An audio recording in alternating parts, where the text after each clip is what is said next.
Sacred Symbols, a PlayStation podcast, is brought to you by, well, you. If you want to learn how to support our show, go to patreon.com/laststandmedia.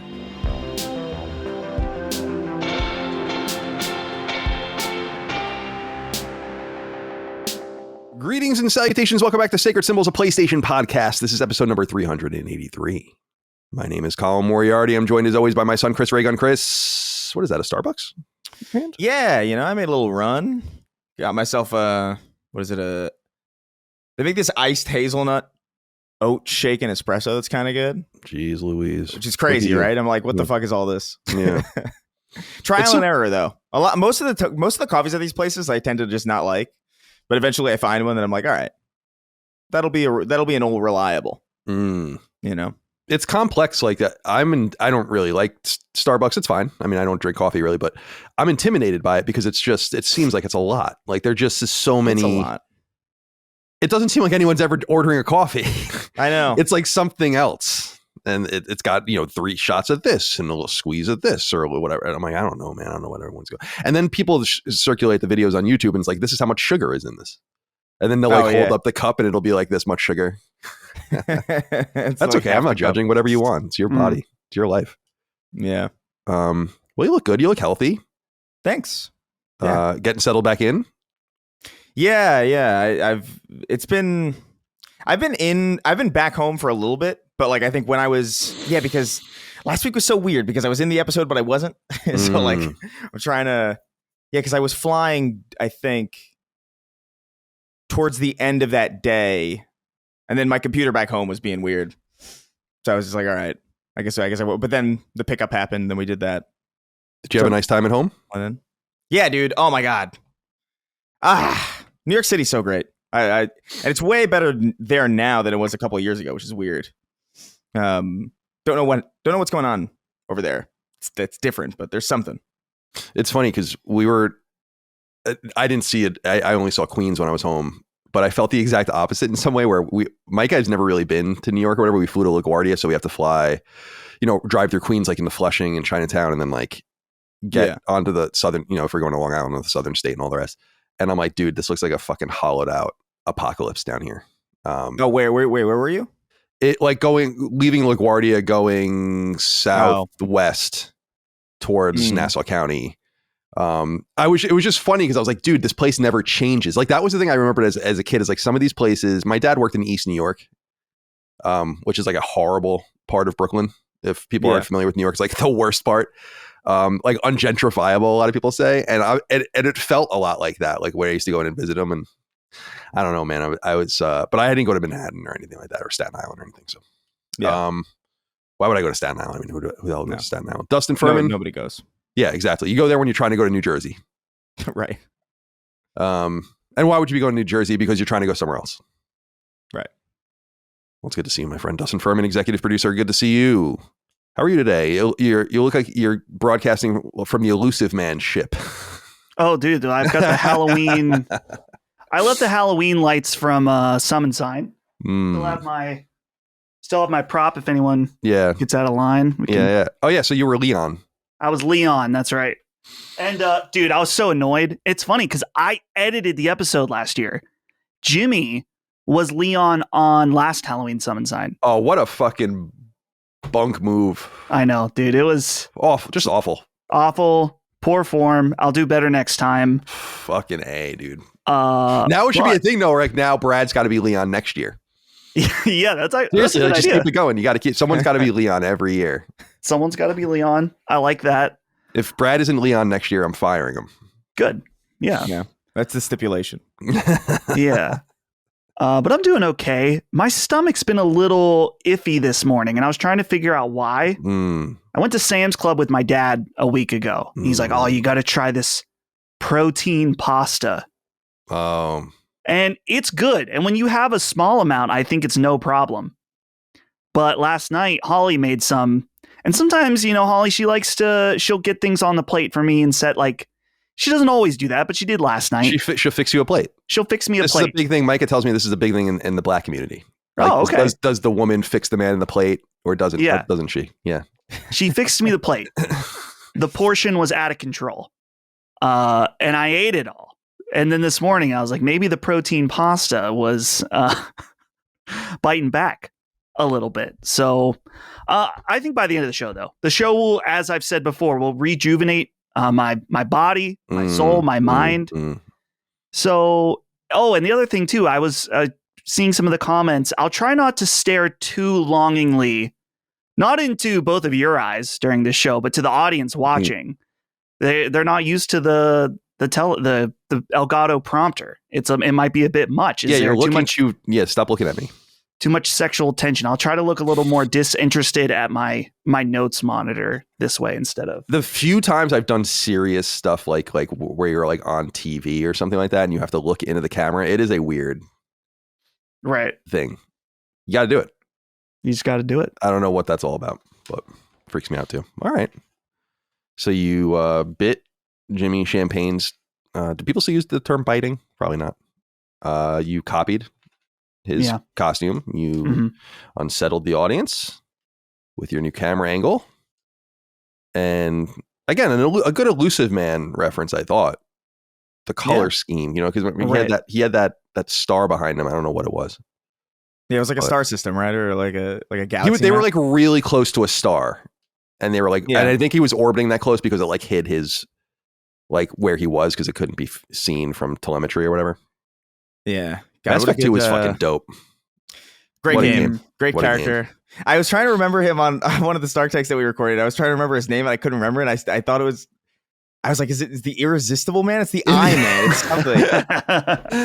I couldn't remember. Ironically, the word elusive eluded me. That's the way it goes sometimes. You're the Irresistible Man, Chris. Oh. Nice little compliment for you. Well, I'm hanging out. Nothing going on too crazy in my world. It was our anniversary, Mike and my second anniversary a couple days ago.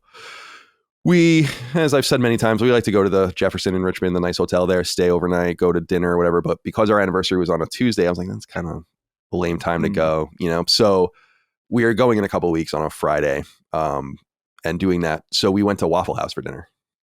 Oh, hell yeah. And it was awesome. Now, is your Waffle House 24-hour? Yeah. Oh, I guess they all 24-hour? They all are. In fact, there's a FEMA, so FEMA's like, like where if Waffle House start closing down, things are fucked. Like that's like I think called the Waffle House meter. The Waffle House Index, I think. Index. That's what it is. The Waffle House Index, right? Right. Yeah. I was thinking just a few days ago, there is the only place open 24-hour that you can get food at in Bel Air is Sheetz. Sheetz, yeah. I've been there in the middle of the night with you. Yeah. You can't even go to, as Colin likes to call it, the diner or Eaton Park. Right. That used to be the place that you could go anytime. Right. Well, the reason COVID killed it. You have to understand the reason we call it the diner, and I think Chris can probably relate to this a little bit better, is just because things like that don't exist where I'm from. It's all these like individual mom and pop, usually owned by Greek families. I don't know why. Diners that are just like the one-off. Like the diner my family really loves is called the California Diner, and it's on Sunrise Highway. And it's just a random like I don't know who the fuck these people are. And they like know you walk in there and they know my dad. It's like really strange. But then like down the street there's another diner and it's just unaffiliated, so that's why I just call it the diner. But really I understand what you mean. It's because it's not the diner, it's something else. It's like calling Denny's the diner. It's yeah, no, Denny's is Denny's, IHOP is IHOP, right. These are chain diners, right? And they're fine. Right. It's it's a chain. It's a local chain though. This is a Pittsburgh chain. Oh, is it? Okay, yeah. Well, Eaton Park. Yeah, okay. Yeah, I like it. I mean, it reminds me a lot of a Denny's or an IHOP. Maybe even a little bit of a step up from those. I used to go to a Denny's around the corner for myself, where I lived in Santa Monica, and then like a year later they knocked it down to build a high-rise apartment building. So that was the last time I went to I used to go there in the middle of the night because it was a 24-hour thing. And I love just being there in the middle of the night, like with all the weirdos and shit. Denny's is real good, man. We have one probably 40 minutes away, but I'm not driving 40 minutes to go to Denny's. No. You can't do that. Just on even if you're really craving it, you just on principle can't do that. No, absolutely not. No. So I was like, do you want to go out to eat tonight or whatever, or do you want to just stay in and we'll obviously celebrate when we go to the hotel? And then I was kind of flippantly saying, let's go to Waffle House. And she was like, really? And I was like, yeah. And she's like, I've been thinking about Waffle House recently because I brought her a few weeks ago and she technically brought me, I guess, but I paid. So it was some sort of fusion of who brought who. But we went together, and she had never had it. So my family moved to the South like 25 years ago, and a lot of my family did, and I was introduced to Waffle House at that time, and I'm like, dude, this place fucking kind of rules. Yeah. Like low key kind of rules, you know? And so I've always been into it. And when I would come to visit, there were two places I always wanted to go. One, I need to go to Waffle House. I need to go to Chick-fil-A. Chick-fil-A became way less novel over time. We got them in California. Yeah. Now they're everywhere. They're even on Long Island. It's like, I saw one when I was out there. I was like, what? Like, this was like unheard of. But Waffle House, there's no Waffle Houses north of, I think there's one in Delaware, and then they're all in the South. And it's surprisingly affordable too, still. It's not like a ton of food, and it's just very repeatable. And I love Waffle House, dude. Shout out to Waffle House. Yeah. It's a great. So we went there. Place. I'm sorry, Chris. No, it's a good place. I think I had it for the first time when I was doing the fight in Florida. Oh yeah, in Florida. I'm pretty sure. Yeah. I'm pretty sure that's where I had it the first time. And it was like, this is really good. I like how small, like, I don't know. There's something like really, it felt very New York going into one of those because it's like a very cramped kind of space, but there's like, they make a lot of use out of it. Right. And it's like you could smell, you're never far enough away from the food to not smell it. It's a really nice kind of ambiance. Yeah, that's exactly right. They're all the same too. Yeah. So it's like that box kind of thing. They're prefabricated and just dropped everywhere. Like, so a lot of funny shit happens at Waffle House, as we can see on the internet, but I've never been, I've been to Waffle House 25 times or something, and I've never seen anything interesting. So this is the subway for me. I've taken the subway my entire life. I've never been on there where anything interesting is happening. Right. But I see videos of all sorts of crazy shit. I saw like, one video. Where's this happening?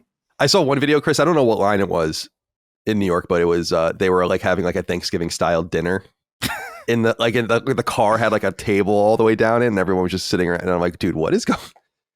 Only in New York, as Kramer would say. I've never seen any of that shit, man. I'm sad that I've never seen it. I feel like I'm always like, the thing that bothers me is that I know I'm getting off the train, and the second I get off the train, somebody's gonna go on the train, and something like that is gonna happen, and I'm just completely missing it just by a hair. I know it's happening. I feel like I'm being Truman Showed out of all the interesting things. Right. So it's like a reverse Truman Show, I guess. Yeah. Like everything pauses. Right. Everything pauses around you specifically. Right. They're like, we can't let this person in to the. All right. Well, it's good to see everybody. It's good to be here with everybody. The other thing, dude, by the way, in the here in Virginia is like we do off-year elections. Our gubernatorial elections are it would be on the 5s and the 1s, I guess, which is weird. A few other states are like that. Excuse me, New Jersey is like that as well. And I can't wait for this fucking thing to be over. You getting a lot of calls? Dude, it's like, it must be what it's like for Dustin in Pennsylvania during a presidential election. It's probably worse for Dustin, but because like Pennsylvania is so fucking important. Yeah, it's a swing state. Virginia used to be a swing state and it used to be a red state. Now it's kind of like a light blue state, but it has often Republican governors, like a little bit of balance or whatever. So it's somewhat competitive. I think the Democrats going to win. I don't really care one way or the other, to be honest with you. I don't even, don't pay attention to state politics really, even though I probably should. It's much more close to home. But I'm just so tired of it's like 7 placards in the mail every day, 15 text messages, 3 phone calls, every goddamn commercial during football or a hockey game or whatever. It's like enough. And it's always about the other. So it'll be like, I'm Fred Smith and I approve this message. And then it's like a commercial all about Fred Smith's opponent. And then Fred Smith's opponent's like, I'm Fred Smith's opponent and I approve this message. And it's a commercial all about Fred Smith. I'm like, I can't take it anymore. Who is this Fred fellow? And I'm hearing so much about. And there's like a lot of national attention on it too, because of the whole, I don't know if you guys know who Jay Jones is. Have you guys seen anything about this in Virginia? No idea. Like he's the attorney general candidate, but a bunch of text messages were released from him where he was like saying how he wants to like kill his opponents and like have them hold their children as they're dying in their hands and all this weird shit. Oh, cool. And he's never he didn't drop out of the race. It's like, whatever. But it's like, there's so much attention on that. So like every commercial is about that specific thing. Like Jay Jones wants your child to die, like in that voice kind of thing. That's awesome. So I just want it to be over. So we're recording this on the 30th. Tomorrow's Halloween. 2, 3. So I guess it'll be the 4th Tuesday. I'll be rolling in, voting, and then hopefully we can be done. Yeah. So I guess what I'm saying is like we can't really. It seems unfair in Virginia. Like we have to deal with the midterm election and the presidential election, and then this third election. So you get like no respite for any of it. Mm. I'm over it. Yeah. We have our mayor election in the city of Butler. Oh, who did Ben endorse? He's like Bill Clinton. He like comes out and endorses a candidate. Yeah. Honestly, right now, the funny thing, I feel like we are on the verge of a Black Mirror thing happening in Butler where there's this guy who's getting very famous. He's called Boofers of Butler. Oh, and a boofer is a local term. And I don't know if it originates to some family, but it's basically like a Butler hick in a way. So there's this guy who's Boofers of Butler who has like thousands of views, and he just goes around. I think I've talked to Chris about this. Maybe it was on stream. He goes around and he either films like events on his phone, or he'll be like, there's a car wreck here. And he's like talking, there's like some 12-year-old on a bike, and he's talking to him because the kids saw the wreck or whatever. He knows what's going on. There was a shooting at this park, and so he's talking to whoever. And I'm like, this guy's getting so popular and is getting so many comments. So many people watch his videos in our small little micro community town. If this guy ran for office, he would win. Like well, I guess it's not a real person in the Black Mirror episode. Right. I'm like, this is getting a the little Black weird. Mirror episode is the one with the cartoon, right? That is such an interesting episode, actually.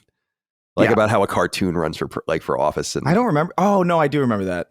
It's one of the weaker episodes, I think. Yeah, if I recall on my own mental index, but it's been years since I've seen any of those. I remember thinking that the premise was a lot better than the execution. Mm-hmm. Right. I was like, this is a good idea, but I don't know if this worked. So if I ever get in a car wreck, I'm horribly maimed, we're going to have a video of it. And it's going to be this guy's like, hey, Boofers of Butler here. We're down. There's a car wreck down on Jefferson Street, and it's going to be me all mangled up. Yeah. It'll be there forever. all pretzeled up and tied into the ignition. Yeah. The twisted metal engulfing you. I can feel secure that if anything bad happens to me that involves a car or some kind of, I'm mugged, Boofers of Butler is going to be on it. Yeah. Dude, so when I was in New York City, I was in the throes, like right in the middle of that, because there's a mayor election. Happening, I think, in like a couple days. Yeah, that's another off-cycle election is the New York mayor. Yeah, dude, there's so many. Dude, such an interesting. I don't know if you guys have been paying attention at all, but there's this guy Curtis Sliwa. He's like the Republican guy. Oh yeah, Curtis Sliwa's a legend, dude. Dude, he's hysterical. Dude. He's like I think you should leave Tim Robinson's sketch. He is. He's like, yeah, legitimately.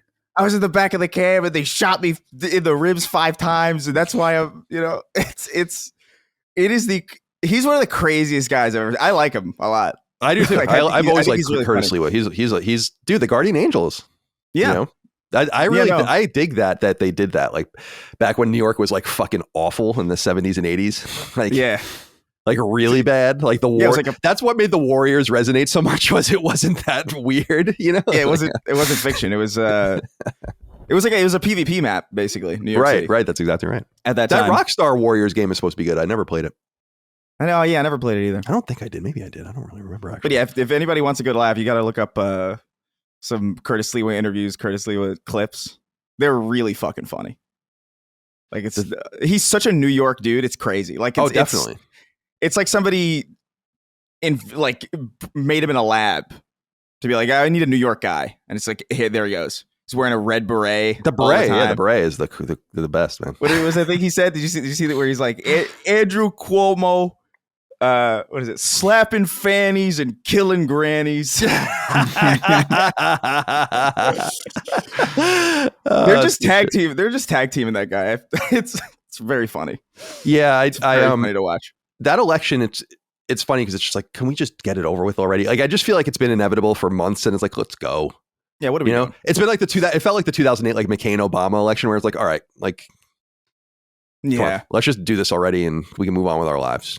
It's not very interesting. We'll see what happens though. It's funny. Like Curtis Sliwa, I think I was introduced to him. I could be wrong. Like in the 90s, I feel like he had an AM radio show that my dad listened to. And I think that's how I mean, my dad just made me into a Republican when I was a kid, I guess, just by listening to all this fucking AM radio. But I think he was one of those guys. I think he was probably on there for sure. And with like Rush Limbaugh and Michael Savage and all those random dudes. So yeah, it's like an inevitable sort of outcome. It's like, let's just go. And yeah, Cuomo's a scumbag. I mean, there's a lot of scumbags in politics, so it's not necessarily unique to him, but there's a lot of balls. Mike and I were talking about this actually. It's like, I don't like when someone runs in a primary, loses, and then stays in the race. It's a bitch move. Like it's a real bitch move. That's the whole thing about him with the sexual assault allegations. Like he just doesn't know when to accept no for an answer. Yeah. Did they do an ad campaign with that? Because that's actually a great. That would have been a great ad campaign. I think both Zoran and Curtis Leewood said that on stage or something. They're both. It's really, I don't know. It's kind of. Cuomo's a weird guy. Like nobody likes him over there. Like even when I was over there and I was talking to all sorts of different people, like there was a cab driver who's like, he was voting Sliwa and he was like, "What do you?" I was talking to him. I was like, "What do you think about Cuomo?" I was like, "I hope he dies." I got a video of him, by the way. He was getting these robocalls. There's like these robots keep calling me about healthcare, and he puts it on speaker and he's like, "Hey, do you want to qualify for Medicare Advantage or something, or like do you qualify? You might qualify for Medicare Advantage." And it's like, "Can you give me a woman? Give me a woman. I don't want anything else. I need a woman." And they're like, and it's like a robot voice, so it's like, I see where you're coming from. He just hangs up. I got a video of it. I'll send it to you guys. That's good shit. Chat. It's very funny. Yeah. So let's just get that over with, and this is just silly season right now. Like we got to get through it, and then we'll be into Thanksgiving and Christmas and the festive part of it. Yeah, man. Sacred Symbols is sponsored by Cash App. Scams are everywhere. Every day I get DMs with offers that are too good to be true or honestly just plain weird sometimes. Truthfully though, I've fallen for some of the less obvious ones, specifically when dealing with local sellers for video games and things like that. You find a good listing, make an offer, agree to send some money over, and then you never hear from them again. Thankfully, I don't need to worry about that anymore when I use Cash App. Your security deserves to be a priority, and Cash App treats it that way. With Security Lock, Cash App requires a successful Face ID or biometric authentication to access your account. It's like your money is protected by your own personal bodyguard, even if your phone is lost or stolen. Plus, if you're about to send some money to someone new and Cash App notices something looks a little bit off, or that you might be falling for a scam, it will send you a warning before the money is sent to confirm that everything looks right. Turn on Security Lock in your Cash App settings today and pay attention to scam warnings to keep your money safe. Learn more at cash.app/security. For a limited time, new Cash App customers can earn $10 if they use code SECURE10 in their profile at sign up and send $5 to a friend within 14 days. Terms apply. Cash App is a financial services platform, not a bank.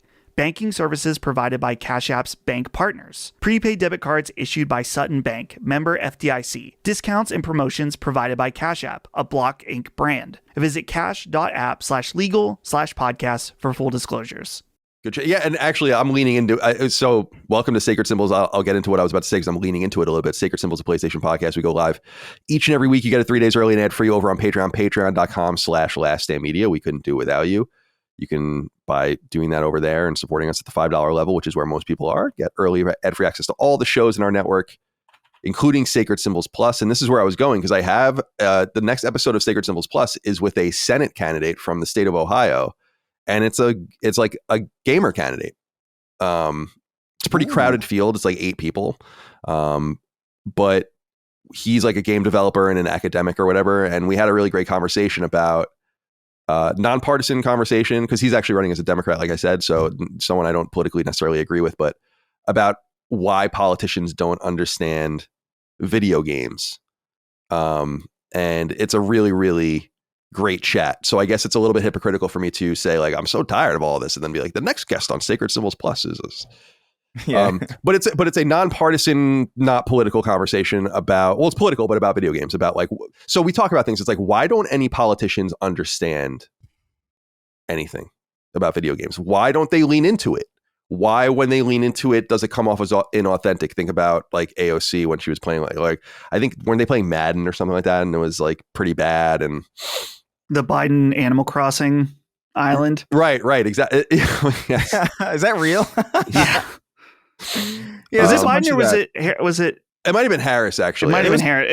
It was definitely Harris. That doesn't sound like something. Because there was another one too. Well, AOC did Among Us with a bunch of people. Among Us. Maybe that's what it was. Among Us. Yeah. And then Newsom did. Although the Connor Eats Pants Fortnite Fridays things is more of like that's the point is that it's inauthentic and weird. So I don't know how because he had George Santos on also. So George Santos. Yeah, he got to see his Long Island's own George Santos. His I don't know. That's the strangest name I ever attached that to, but it is true. He just got commuted. He's out. Yeah, he's on the streets. He defrauded disabled veterans. Yeah, and then now he's out. And everybody's congratulating him. Like, oh, you got off. Congratulations. Like, okay.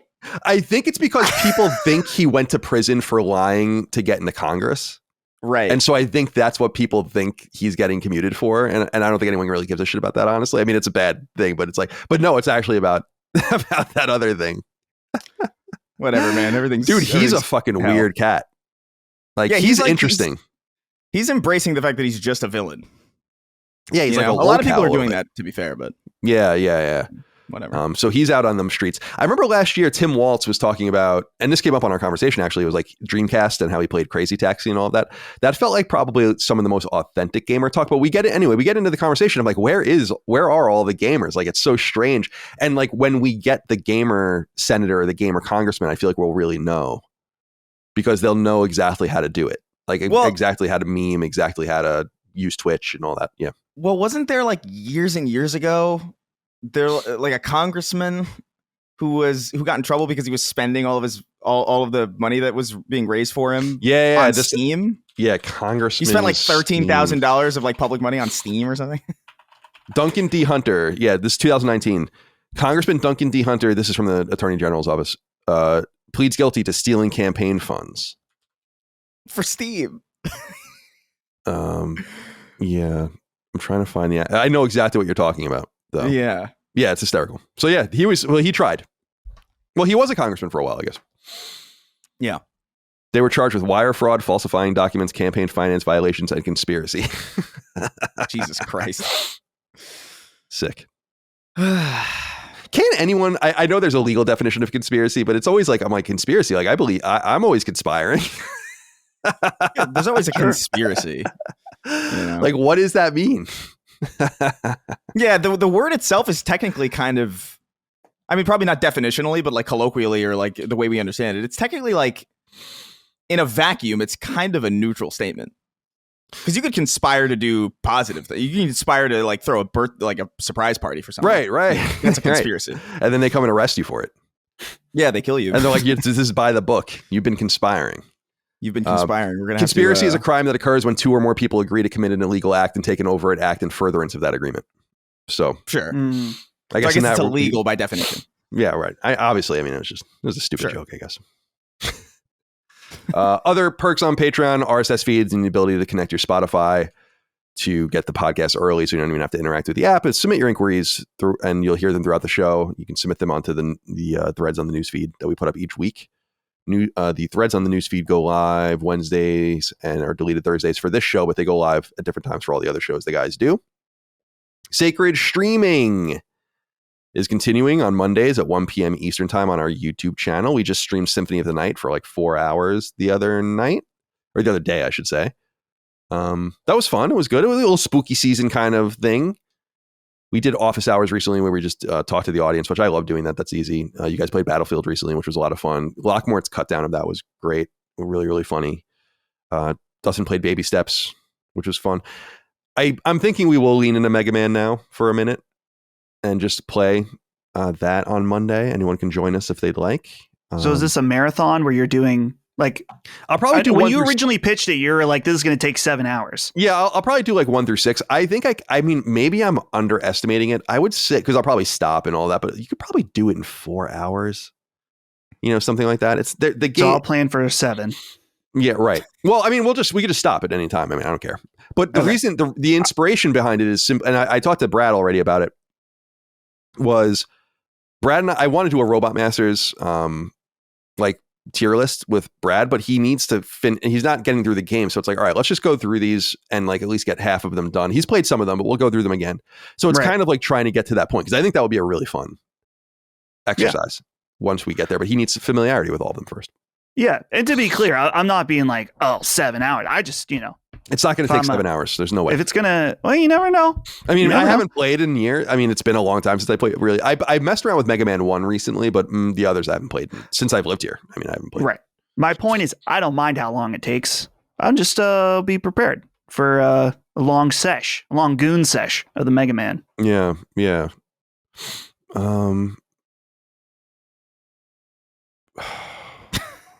You okay? That was a really exasperated sigh. That was very serious. It just bothers the shit out of me because I appreciate PR people. Over time, I've communicated with scores of them that I don't accept things from them anymore, and we haven't accepted things pretty much ever from them, but well, at least since the beginning of Sacred Symbols, and so slowly you get removed from these lists of like just press releases and shit, and I don't get really many of them anymore. But this one company has been sending them to me recently, and I talked to them recently about how like I don't do this kind of thing. You don't like, you're wasting your time, so you can just remove me from your list. It's no disrespect. I'm sure you're very nice people. I'm just not going to write or cover or do any of this kind of stuff. I'm not that kind of media person anymore. And we had a conversation about it, and then so they sent me another press release recently, and I ignored it, and then they just sent up a follow-up email to me. Just being like, hey, just wanted to follow up, check these things out. Do you want to cover it? I'm happy to answer your questions. It's like, I didn't me and you have a conversation about this already? It just feels like it's so mechanical and annoying. So yeah, that was my exasperated size. Like now I have to have this conversation with this person again. Yeah. You could just block it. I mean, I could, if it's automatic, they're using a program. The program noticed you didn't follow up, so they automated a bump more than likely. Yeah, that's probably true. But also, I just feel like I want to be removed from these systems, and I also just don't want to waste people's time. Like I try to be straightforward with people. Like I feel bad for PR people a lot because I've worked with a lot of them, and it's like their whole job is like to get attention, and it's really tough. And you want to let them know it's like you're kind of barking up the wrong tree. I've always tried to be like that, or you're barking up the right tree. I mean, as it might be. Anyway, let's see. Nerf Ninja wrote into us on Patreon. Said, CDC, I recently watched the Sacred Symbols 300 celebration, and near the end, Colin touches on something he discussed on the last Sacred Streaming episode about LSM shows being there for all of us listeners as we go through our lives. He went on to say that doing these things like these live shows are important because it's a reminder that what you all do matters. It makes us more than data, like subs, etc. So my question for the boys is this. Do you find that the interaction you have with the audience on Sacred Streaming brings you closer to the audience, and how do you enjoy it compared to the long-term or the long-form format of the shows now that we're 19 episodes in? Thanks for the donation. Thank you for the donation. That's becoming a new thing, which is fun. Yeah. I'm loving it, to be honest. And it's funny, it's so easy that like the clarion call of like, why don't you just do this? Like kind of sneaks in, like you're making a lot of money doing this and it's really easy. And there's something about it that rubs me the wrong way because I'm like, no, I want to try. Like I still need to like put effort in. But I think that like in the future, it's like I could see myself doing it more. I like the live interaction. I like the uncertainty of it. I like that it keeps you off balance. And because there's nothing scary about doing Sacred Symbols or nothing like if, for instance, Chris accidentally says the N word, let's just say. Yeah. As happens often. In quotes. Often, yeah. We can just cut that out. Right. But if he's on Sacred Streaming and he says the N word, it's out there. Yeah. There's something about I like the chat. I like, I feel bad because I don't feel like I'm particularly very good at streaming, but I do enjoy the process, and I'm really glad that like we started doing it. I feel bad that I've like kind of co-opted Dustin into it, but that's just the way it goes. And I feel like it's brought us closer in some way, if I'm being honest. I mean, we were always very close, or already very close, but yeah. But I feel like I know you a little better now. Like we're talking so much more, and I like it. No, all upside to me, to be perfectly honest. The money's great, but as I said, it's like I'm not even doing it for that reason. You know, it's like I'm really not. I'm bored. Like, please. I'm so bored. Yeah. I think I don't know if it brings us, or at least me, it feels closer to the audience just because I'm so plugged in on comments and on Discord. I just really like when often during our streams, the audience will make me laugh out loud. Like, there are members of our audience that are really funny that it's fun to bring up their different messages. And you're right, the chaos of the moment. There's a different energy with streaming. And some people even commented that they feel like the energy from streaming is bleeding over into this show as well. And it's a positive for some, or at least from what I've seen, people like it. So it's definitely a different dynamic. And it's been very fun. Sometimes I feel like I'm building the ship as we're sailing, just because I have some experience streaming, but I'm not wasn't a professional stream producer before this. But we've got the system locked in, I think, now, and it's going quite nicely. I've also been I'm becoming more familiar now. I'm trying to watch more streams. I've actually been, I think I might have said this on a show a couple weeks ago. I've been trying to watch a lot of reaction videos, like music reaction, like just to get the vibe for what people are looking for, or what some of these people do. Cause it's so it's not unnatural. It's just I'm confused by it, and I'm starting to understand it a little bit more. It is fun. I think it's low effort, and that's what makes me feel bad about it. But I've also realized in watching more streams and trying to just not tune in, but just see what people are doing. What are you doing right now? It's damn, we're really doing awesome numbers, and it would be foolish, comparable to people that do this, even every day. And it would be interesting to spin that off and try to continue to keep that going. But I don't know. I don't know what the future holds for it. But in the meantime, Mondays have been a lot of fun, and I appreciate you guys supporting us on there. And of course, if you're at the $5 level or higher on Patreon, you get access to the VOD, so you can watch those. And then Lockmore cuts them down, and he did a great one for last week's. He got going with some of the AI and all this. Oh yeah, that was insane. It's funny because I can't even begin to understand. I know ChatGPT or Gemini or something, but all these different engines that I guess are making music and graphics and all. I'm I don't even know what any of this shit is. I can't even begin to understand how that happened and how that got put together, but it was. Now we got another letter here from the Diddler. This seems like it's apropos of nothing, but I think it's important to talk about here. He says, "Diddle me this. Who is the fastest and most accurate typer at LSM? My money is on Gene or Colin being the most accurate, using proper punctuation, no spelling errors, etc. The fastest is between Brad and Dustin. Well, my diddle alarm went off, so I'll hang up now so I can diddle myself." I have no problem with you being the diddler if you're talking about diddling yourself. That's fine with me. Yeah. Self-diddle. Right. The self-diddler. Mm. Right. The reason I bring this up is this would be a good stream.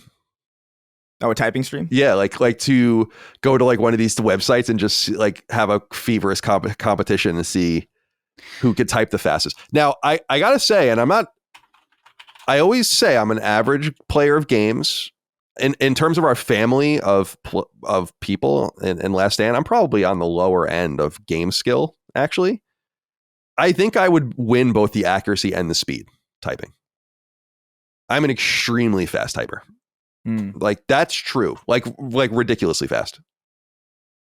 Right. So I'm willing to put that typer.io. Let's see. I just searched there. You can do group play typing competitions. We got to do it. This is going to be awesome. I'm not going to be very good. Yeah. I'm glad this guy thought, that I might be the fastest, but the accuracy is not good under pressure. I know this from playing that typing battle royale game a few weeks ago. So I don't type correctly. I type with only these three fingers. It's interesting. Yeah, I'm the same. I definitely don't type the way that you're supposed to the home whatever keys. The 10 and 2 kind of equivalent. Yeah. Of this is how you're supposed to do it. I'm I don't do that shit. Yeah, you're supposed to keep your hand your pointer fingers are supposed to be on the F and the J. Yeah. And then you go, and that's why there's a little indentations usually on the keys. Yeah, I just didn't. I don't know. It's I did take typing classes when I was a kid. It was a thing that we took, but I don't know that they really helped me. I really just think that I was completely addicted to the computer when I was a kid, and I just slowly. I even had one of those keyboards for a while that was like separated with the two hands. Whoa! You know? Weird. And I used that for a while. Yeah. I don't know. Yeah. So I'm a very fast typer. I don't know why. I mean, I don't know. It's like I haven't been on the computer much more than any of you guys have been. Maybe it's an age thing because maybe you guys didn't take typing classes. Typing classes go back before computers, you know? So I think maybe I got the last vestige of it. No, well, we took typing classes. Oh, so you did. Oh, you did. Okay. Well, it wasn't like a class. It wasn't like, you know, you went from math to typing. Like there would be like a computer oriented class. Right, if I remember right. correctly. That's what I had to. Typing would be a part of it. We had Mavis Beacon and stuff like that. And like I learned it. I just remember feeling like, I don't know, at the time when I was learning that stuff, I remember feeling like the computer is so and I didn't think these words, obviously, but like I remember thinking at the time, it's like, this is like a really paradigm shifting kind of machine. And like this kind of feels outside of the realm of like everything everything else is so rigid and the computer feels so open. And so like, you know, I can install all sorts of crazy shit on this. And I'm like, I'm not going to follow the rules of how they're telling me how to interact with this. I was annoyed that there was like, there's a right way to type and a wrong way to type. I was like, I just remember feeling like, fuck you, you can't tell me that.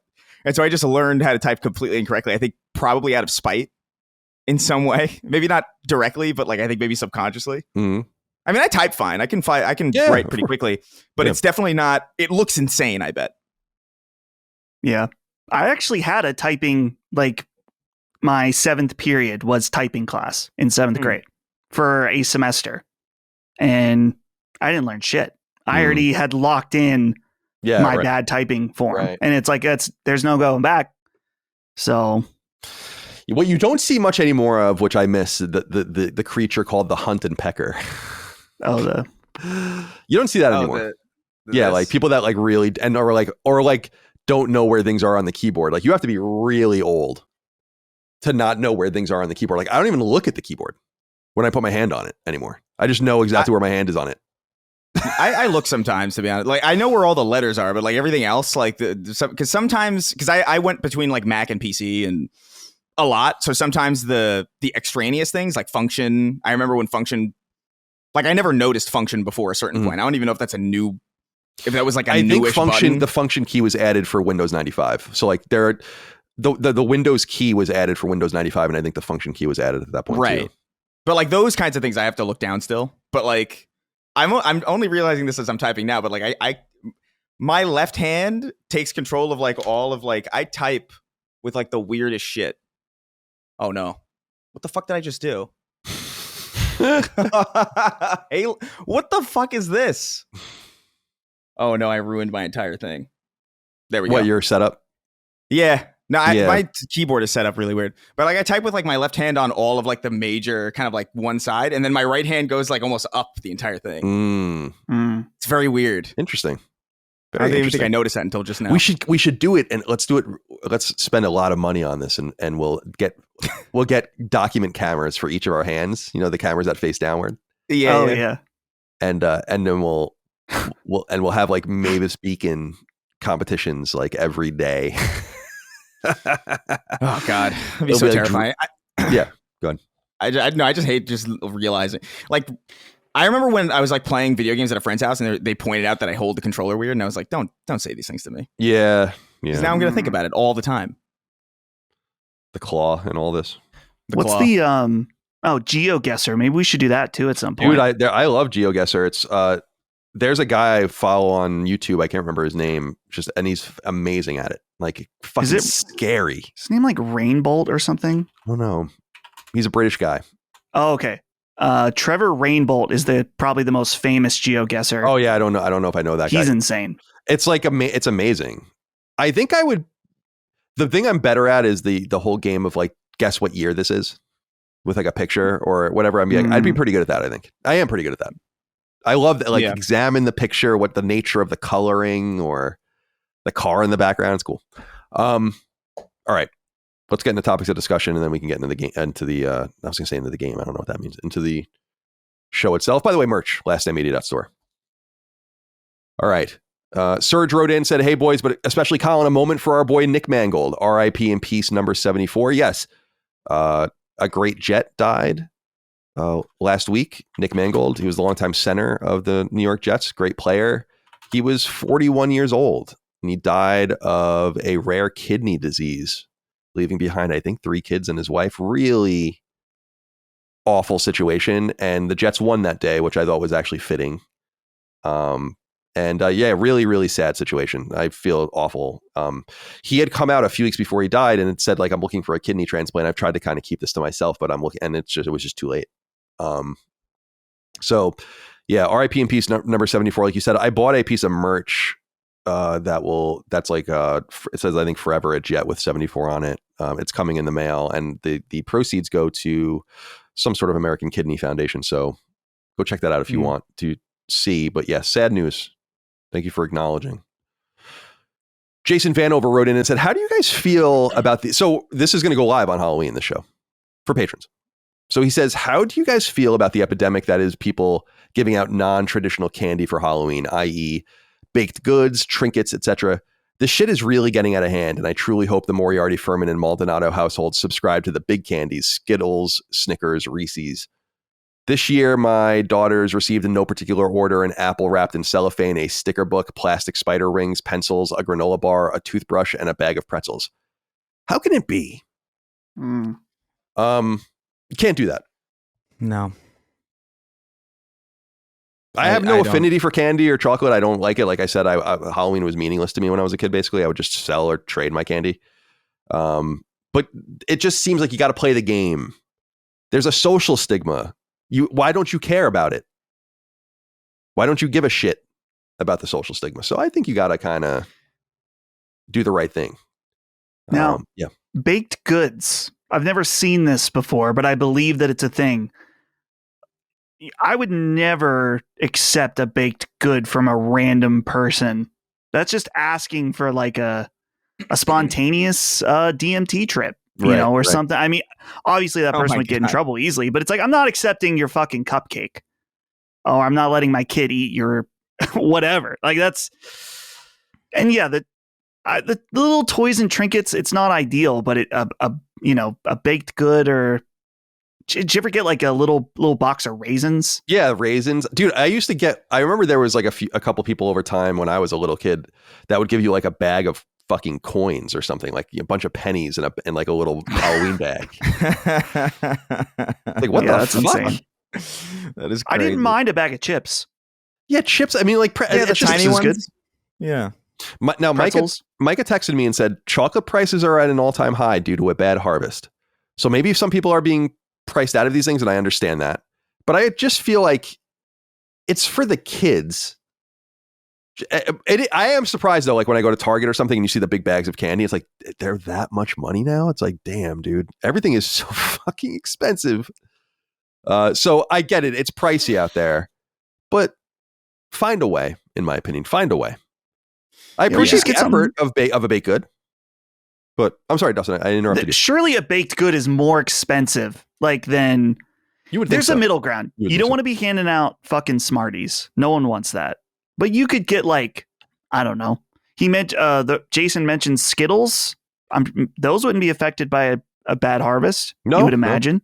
No. Some gummy bears, Nerds clusters. That's Nerds the candy of the decade. If you ask me, that's the world's greatest new invention. Is the gummy cluster or the Nerds cluster? It is good shit. It is just a Nerds rope ball, but because that's really what it is. It's just like they cut the Nerds rope into like really small things. But it's, man, I don't know.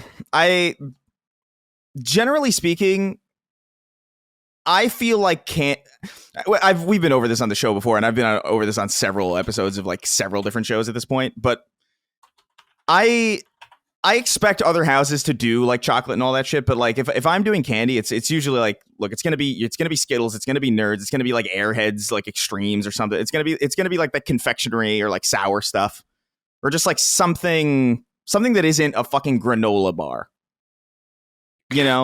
That's crazy. If I got a granola bar for Halloween, I would probably, I might just die in that moment. It's just like, it's over. This is like an a pointless oatmeal packet. An oatmeal Go packet. home and make yourself a Rice. hot bowl of oatmeal. What are those things? The rice cakes? Those like the dry. Oh yeah, those are awful. A packet of ramen. Yeah, communion wafers. Like it's just all That would be sorts of awesome. Wafers. It's just all sorts of like weird shit. I appreciate the weird shit like every now and again, but like I've been on runs in my life, like Halloween runs where I'm like, it's like I remember specifically that I got 3 apples in a row on one 3-door set, and I was like, that's fucking brutal. What dude. that seems like a conspiracy. Yeah. Like, how the fuck are you all giving out apples? How do you have this many apples to give out? First of all, apples are huge. They take up a lot of space in the fucking whatever your bag you're using. It's just weird stuff. But I don't know. I typically just rely on stuff that I see that I feel like a kid would be excited about, and stuff that I would be excited about when I was a kid, like sour shit. I loved sour candy when I was a kid. I still do. I just don't eat it anymore because it kills me. But those trolley worms or whatever, that's good shit.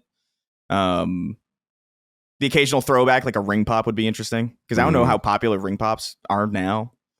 But Jolly Ranchers used to be a lot bigger, I feel like. I remember Jolly Ranchers being a big thing when I was trick-or-treating. And now, like, I feel like I haven't even seen those at, like, gas stations. Or, like, 7-Elevens or, like, Walgreens. Or like, I feel like I never see them. So I don't know what happened to them. But Oh, well, I have to be ready to go. And Micah picks out the candy. She criticized the candy I picked out one year. I don't remember. I don't know. Oh. Micah, what did I pick that you criticized? Are you here? Oh, she's not up here. Yeah, it was just like some bag of miscellany. You know, like when you go into Target or Walmart or whatever, there's like all the different bags, and it's like this bag has like these 4 candies in it, and this one has like this 4. Yeah. And I guess I just picked a subpar one, but it seemed normal to me. You picked like trail mix? No, it was like nothing like that. It was just the wrong combination of like. She's like, there are better combinations of brands than this that you could have gotten, and I'm like, I don't know. But the bowl was empty at the end of the night. Milk or duds. something. Yeah, I don't know. Yeah. But yeah, so my Bostons freak out when the door is knocked or the bell is rung. So we just leave our bowl out and put a sign being like, this is not a good scene for our dog. So just take your candy and enjoy and have a great night. Yeah. But you got to participate nonetheless. Yeah. It's crazy in my neighborhood. So many fucking kids. All right. Let's see. Where are we? JP wrote in and said, "Hey, Sacred Crew, Chris's powers aren't limited to video game remakes anymore. He now wills glass bottles of Snapple back into existence simply by going to New York City. Chris, please use your powers for good and bring back the factory jobs to the Rust Belt.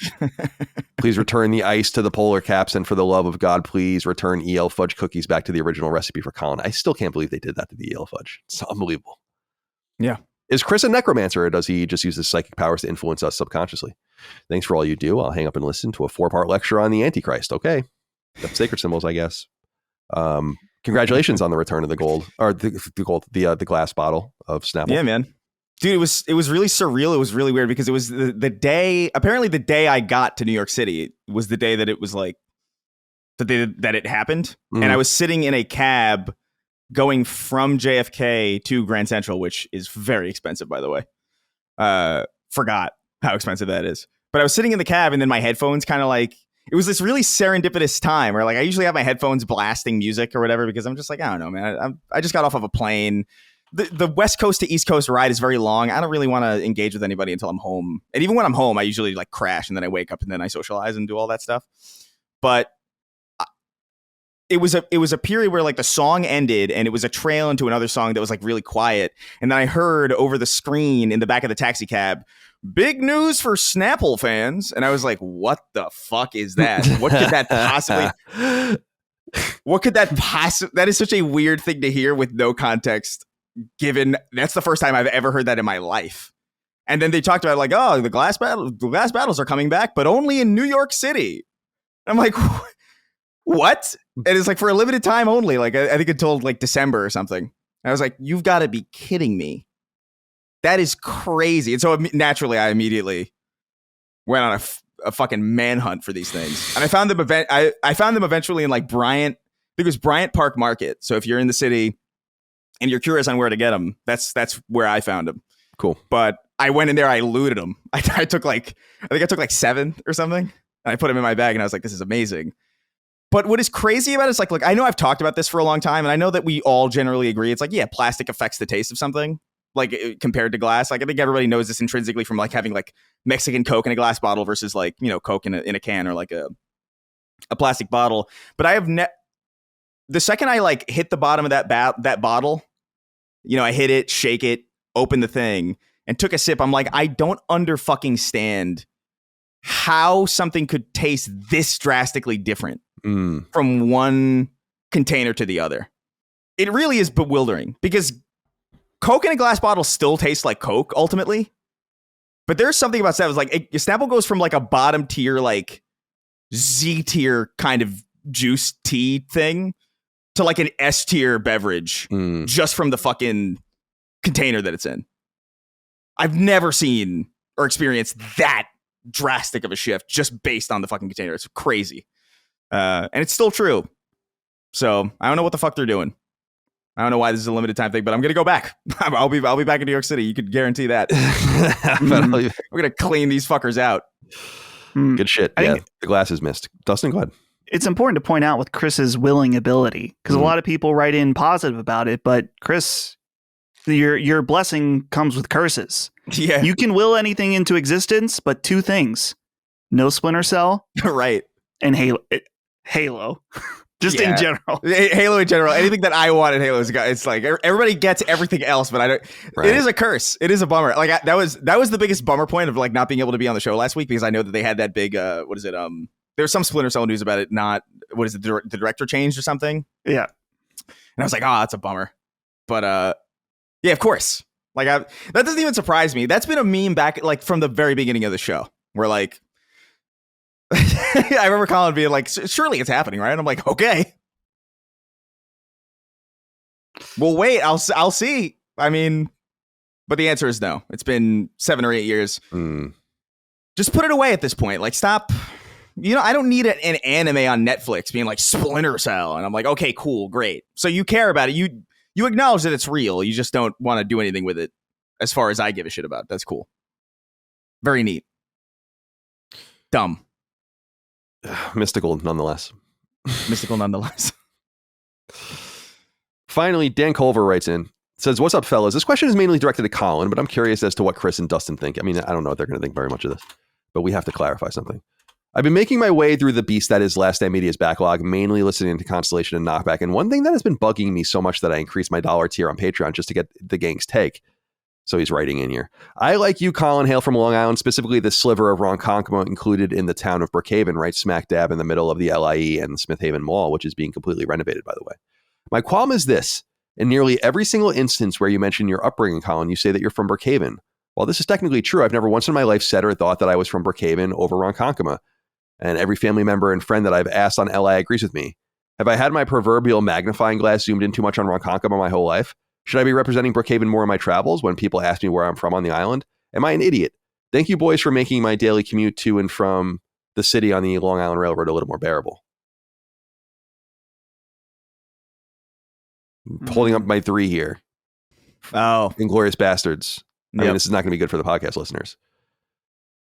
There are 2 different Brookhavens, Dan, and I'm only kidding. You probably just would. Why would you know this? Well, I feel like maybe you should know this if you're really, you do live out there, but you've just missed this. Brookhaven is a part of Suffolk County. It's a town, like a township, and there's like 500,000 people living in it. But there is also a Brookhaven hamlet. It's just called Brookhaven, and that has about 3,000 people in it. It's on the water. On the South Shore, and that's where I'm from.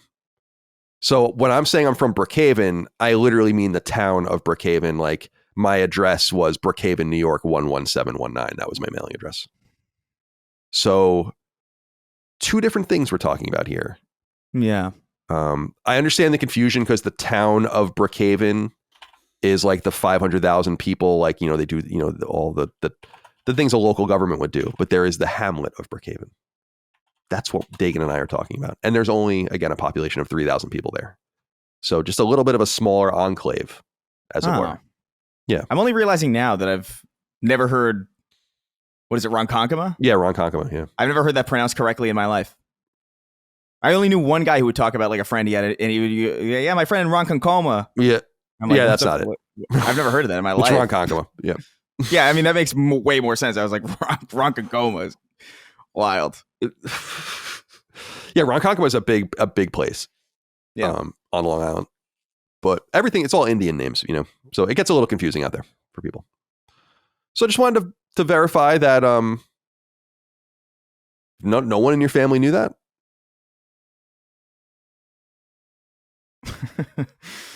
I was just watching Inglourious Basterds last night. So good. I love this scene where they're like I don't remember exactly the context, but it's like the one of the Nazis they capture, like he won't talk to them, so they're gonna kill him. And he's like, "I'm so glad you said that," or whatever. Or yeah. Yeah.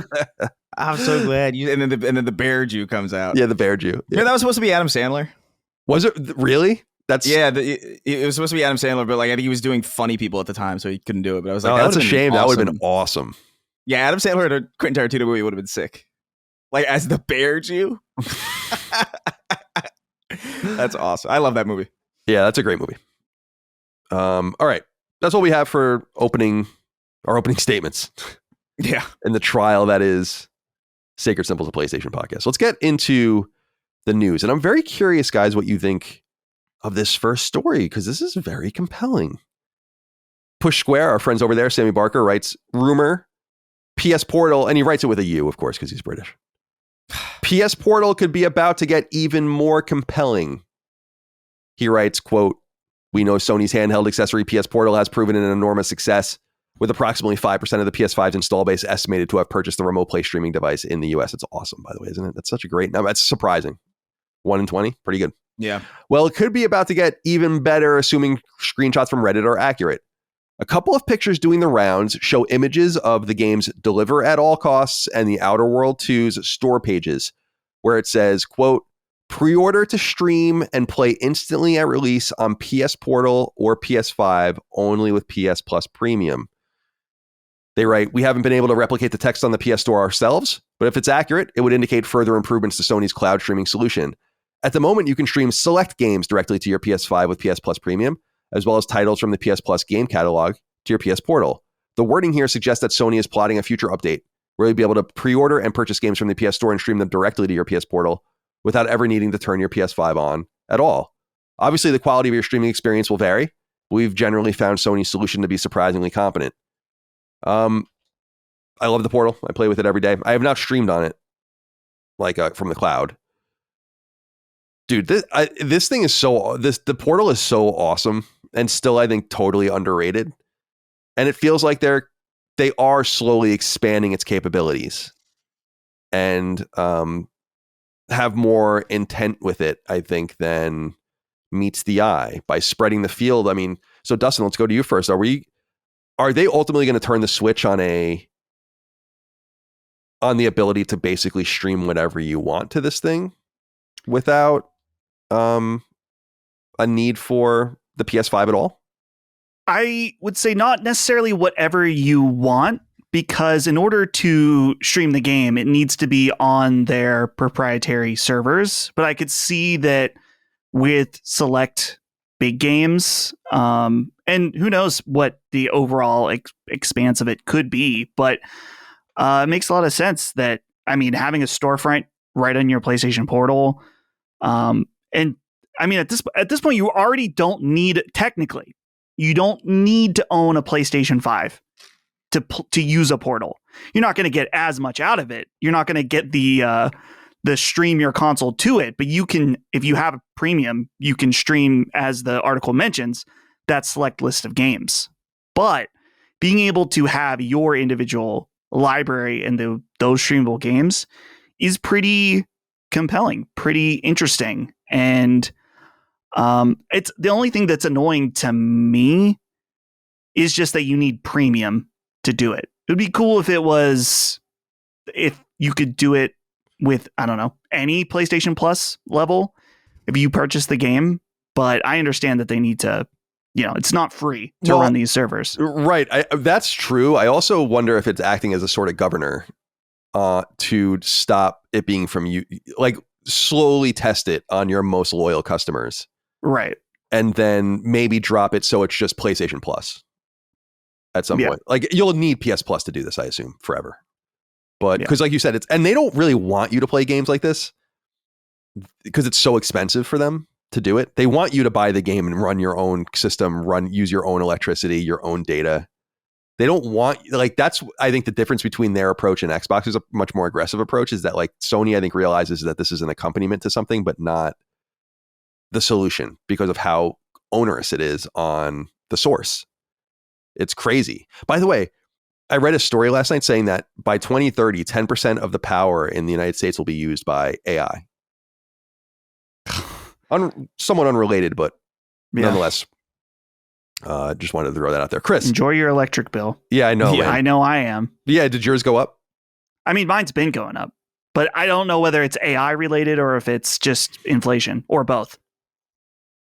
Are you like, I try to be mindful of how much electricity I use. I used to bust my dad's balls about this when I was a kid. It's one of those things where it's like, damn, I would leave my light. I'm like, all right, I'm going out to my friends, and I'd leave the light on in my room or something. Or I'd leave like my air conditioner on, and it would, like, my dad would be so fucking mad about it. And I'd be like, what is the big deal? Like, relax, man. You know, it's not a big deal. Yeah. And now I'm older, and I'm like, yeah, I like go around shutting lights off left and right and be like, why is this on? I mean, I try to turn off lights and stuff, but a light being on is like one of my main expensive electric draws is I have a dehumidifier that runs in my basement 24/7. Oh yeah, that sucks. And that made like an immediate noticeable difference on my power bill. And it's like, yeah, it doesn't. I'm sure turning off lights will help a little bit, but now that we have like super efficient LED lights, it's like, what is it? What is it really? If I leave every light in the house on for a month versus not at all. I mean, I'm sure it would be a little bit, but yeah. So I don't know. It's just annoying. There are data centers around us, but I don't know how much it's affecting our power. In Virginia, though. Yeah, it's bad here. It's where it's real bad. They got to, we talked about this on a recent show, is like, I know some of these companies, I think Meta was one of them, was saying like, we'll build our own power plants. And I think that's what's going to be necessary to do this. It's like, but they need to be nuclear, I would assume. And that's good. I mean, it's free energy. Can we just accept that if we're willing to take that little bit of a risk? And it's not that risky anymore.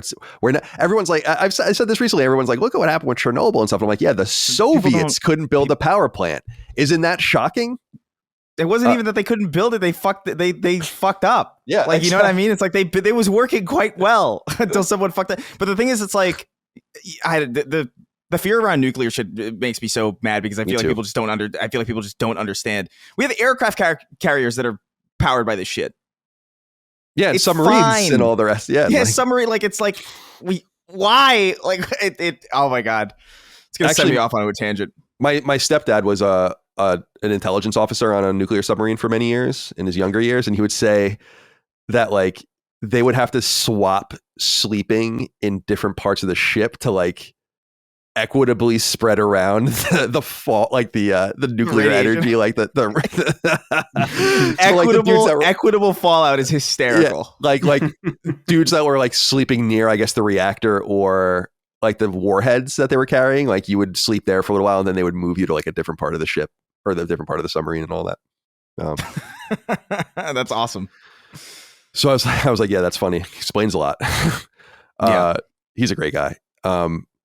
So yeah, I agree. The power thing is, and I know what you mean about that one thing, Dustin, that can change the whole, cause like, because we have solar panels, I don't pay for power the whole year until I put on the pool pump. And then I start paying like $100 a month. That's how much power it's using. It goes from like nothing to more. And then the HVAC unit, it's like, oh my God, dude, like it sucks, but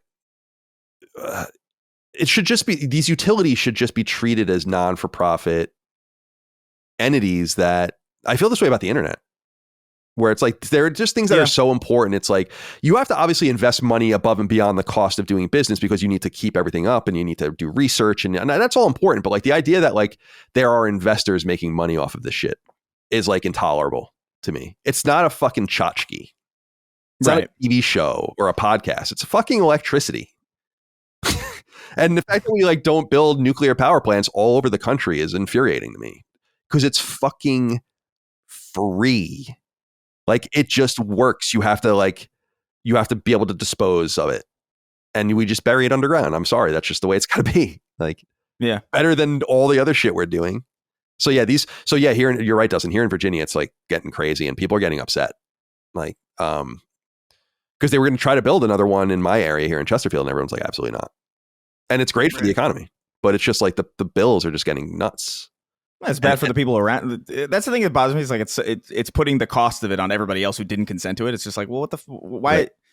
Why do we have to subsidize the power bill for like some random, like, that's crazy. Right. Like, they have the money to, I don't know. No, totally. And I think water is another thing. Like, they use a lot of water, and oh yeah. And that's like another, it's like, yeah, so got to balance these things out, but it's all, everything's just so fucked up in that regard. I don't know how so I give, this is where I got onto it, is I think I give Sony credit for realizing that I don't know that cloud gaming is really truly the future, at least not yet. Probably get there inevitably, but you got to get costs under control first, because Sony is eating shit probably if you buy Outer Worlds 2 and then stream it to your portal. They, I think, just want to have that as an opportunity for those that are interested. Yeah. Chris, do you have anything you want to add? I don't know. I mean, like, I think streaming is cool. I mess around with it every now and again, but I almost never stream from the cloud. I usually stream like either from my PC to my Steam Deck or from my PlayStation 5 to my Steam Deck. And even that I've done significantly less in recent months compared to like when I first started. I just prefer to run things natively. I'm never going to be somebody who prefers to play this way. And most of the games that I enjoy just don't lend themselves well to this. Like, I could see somebody, if you're more of like a turn-based RPG person, like, yeah, there's probably like it's probably a completely fine way to play. But everything I play is pretty action-oriented and very timing-oriented. And it's just like, it doesn't strike me as a particularly useful thing, but it's cool that it's getting more features and becoming more of a robust piece of kit. I was actually at Best Buy last night and I saw one. And I was like, and I was like, maybe? Do I want to get this thing? It was sitting there and I was like, not yet. Maybe at some point. But it was alluring. I like the way it looks. And I don't think I've ever seen it in person.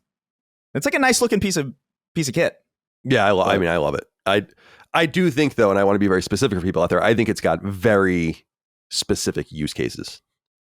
Like, right. I truly do not believe that everyone needs one. It's not a traditional handheld. So like the idea that you have to just, even assuming this cloud thing expands, it'll be different. But right now, like, you need to need it as a second screen for the PS5 right. You're already using. And if you live alone or you aren't the TV's not contested in your living room or something like that, it's like, yeah, probably not. But I play it most days. I've been playing Plants vs. Zombies. I'm on the rooftop levels now, so like I'm at the end of the game, and I played the entire thing on Portal, and it's awesome. The PS5 right behind my monitor here is the one that I use to connect to the Portal, because we're always using the PS5 downstairs for other things. So I highly recommend it. And a 5% install base is pretty good. I imagine that is part of the encouragement of Sony being like, maybe we do greenlight this Canis handheld. Maybe there's an appetite for this thing that's not really even a handheld. And it's like kind of a strapped together DualSense Android tablet. I mean, that is what it is. Yeah. It's like an Xperia tablet, as I understand. I think even early versions of it read on some Wi-Fi's as an Xperia tablet and not a Portal. So, and they probably fixed that with firmware or whatever. But so this is going to be a real bespoke sort of, and there's the word, bespoke. A bespoke sort of handheld. We thought Vita was the end, but it's not. It's so exciting. So exciting. You never know, Dustin. You never know what you're going to get. You never know. You never know what might happen. God bless. All right. We've been talking a lot about this. You got to give him credit. This website, MP First. We keep citing this website, mpfirst.com, mp1st.com. And it's always this writer that goes by a screen name Efrain or Efrain, Efrain, or maybe that's a first name or something. I don't know. But they have some interesting information here, including visuals. We're not going to obviously have them in the show, but you can go check them out on their website. Report, they write, first look at canceled God of War multiplayer game unveiled. And it says, the screenshots from the project, this is for Bluepoint's canceled project, there's a lot of it here. And I know Jaffe did a video about this. I have to watch it at some point. It'd be very interesting to see what he thinks of this. But it says here, quote, a report at the start of the year mentioned PlayStation was cutting 2 live service projects from its first-party studios. These were an unannounced game from Ben's studio, and they showed that. The MP First had information on that a few weeks ago, which is great. And a multiplayer God of War game that was being developed by Bluepoint Games. The cancellation caught many by surprise, with details sparse beyond the fact that it was supposed to be a multiplayer game set in the God of War universe. Thankfully, we recently gained access to development screenshots that offer a detailed look at the game's planned setting. The screenshots from the project that were shared with us offer a good glance at an early stage of development, showing some assets and environments that were being worked on for the title. The first noticeable detail that we can get by looking at the gallery is that the game was clearly planned to return to a Greek setting. This is evidenced by the presence of Greek temples, classic artifacts such as pottery, and other details we will discuss later. In addition to the temple exteriors, we can see other environments such as caverns and interiors that appear to have been designed to accommodate multiple players, such as an armory stocked with weapons and shields. Another interesting detail for those familiar with the lore is the apparent inclusion of the god Hades, at least in name. We were told that Hades would have been the owner of the armory as well as the yellow sulfur pools visible in the cavern. So if a game was meant to fit into the established canon at all, the involvement of a living Hades suggests a timeline prior to the events of God of War 3. That's if this game was meant to be canon in any way. Otherwise, it could have been anything goes kind of thing, not connected to the main God of War continuity, but beyond name. Another interesting thing to note, they write, is the clear Greek-inspired architecture evident in the buildings. But some environments look like they were plucked from God of War 2018 and Ragnarok. These appear to be female statues holding a mask, which reminds us of the statues in the original God of War games, though we aren't sure whether a god is associated with wearing a mask. Then there's what appears to be statues of possibly soldiers holding a shield and spear, something you would associate with the Spartans. But their appearance also comes off as that of the Einherjar, the Norse warriors reside in Valhalla and God of War Ragnarok. You can see several weapons on display that have a hint of green, which reminds us of the weapons the Berserkers and other enemies used in 2018 and Ragnarok. So there's more images and more information here. I love their breakdown of it because I'm not a huge God of War fan. I'm not going to like that Hades is alive means it took place before God of War. I'm like, I don't know what the fuck, you know. I'm not that into God of War. So it's cool to read their little breakdown as opposed to them just kind of putting the screenshots out, which would have just been easy. So I give them credit for that. Give it a little bit of context. Keep people on the page. Chris. Yeah. Images, tantalizing images that clearly show a Greek God of War. Although I do wonder if maybe it was going to be both in some weird way. Some sort of weird multiplayer, map kind of thing. Who knows? What are your thoughts here? Yeah, I mean, it's cool to see this much of a canceled game. I feel like I could be wrong, but I feel like this is a pretty rare thing, at least in the PlayStation space. I feel like we don't get this clear of a look. Like these are really high quality screenshots, and just like in-engine footage. You see like gray boxes of like untextured temples and stuff. It's really cool. You should definitely look at it if you're curious or interested. But at the same time, as I look at this, I don't really get a sense for what they were doing. Because it really is just environments. Like we still don't even really know the context of what this multiplayer God of War would have even been like, as far as like gameplay. Like, was it going to be like Ascension, or was it going to be, you know what I mean? Like that's where most of my curiosity lies. I could have probably assumed that there would have been, Greek play spaces or, Norse play spaces. And so seeing this is interesting, but it's arguably like the least interesting thing about a canceled game, in the sense of like I want to see like HUD elements, or like I want to see like what the design of this thing was supposed to be. Like, was this a battle royale? Was it an extraction game? Was it a beat 'em up? Was it a standard like late 360 PS3 era like team deathmatch kind of tacked on type style, or like Ghost of Tsushima Legends? Like, you know what I mean? Like, was it co-op multiplayer kind of thing? Because I could see that being kind of cool. Like, I don't know. Like, that's where my biggest questions are about this thing. Not so much like, oh, what maps are we going to play as? Like, oh, are we going to be in the Greek play space, or are we going to be in the Norse play space? It's like, it's cool to see, because we get a sense of like, okay, this is how it might have looked, but I still have no idea what this game was supposed to be. And that's kind of a bummer, because I was looking at, when I saw this article, I was like, oh shit, I wonder what we're going to learn from this. And it turns out kind of not that much. So I don't know. I'm surprised I don't know where, they don't say in the article where they got this from. I assume that because it could come from someone's CV or someone's like unprotected photo bucket or something.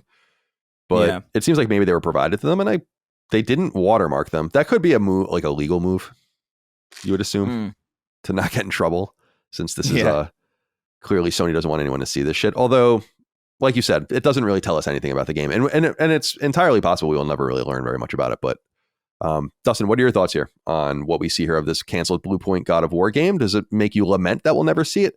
I have to say, I think it. I mean, move on. You know, it's just I don't need this. I don't need this. This is good.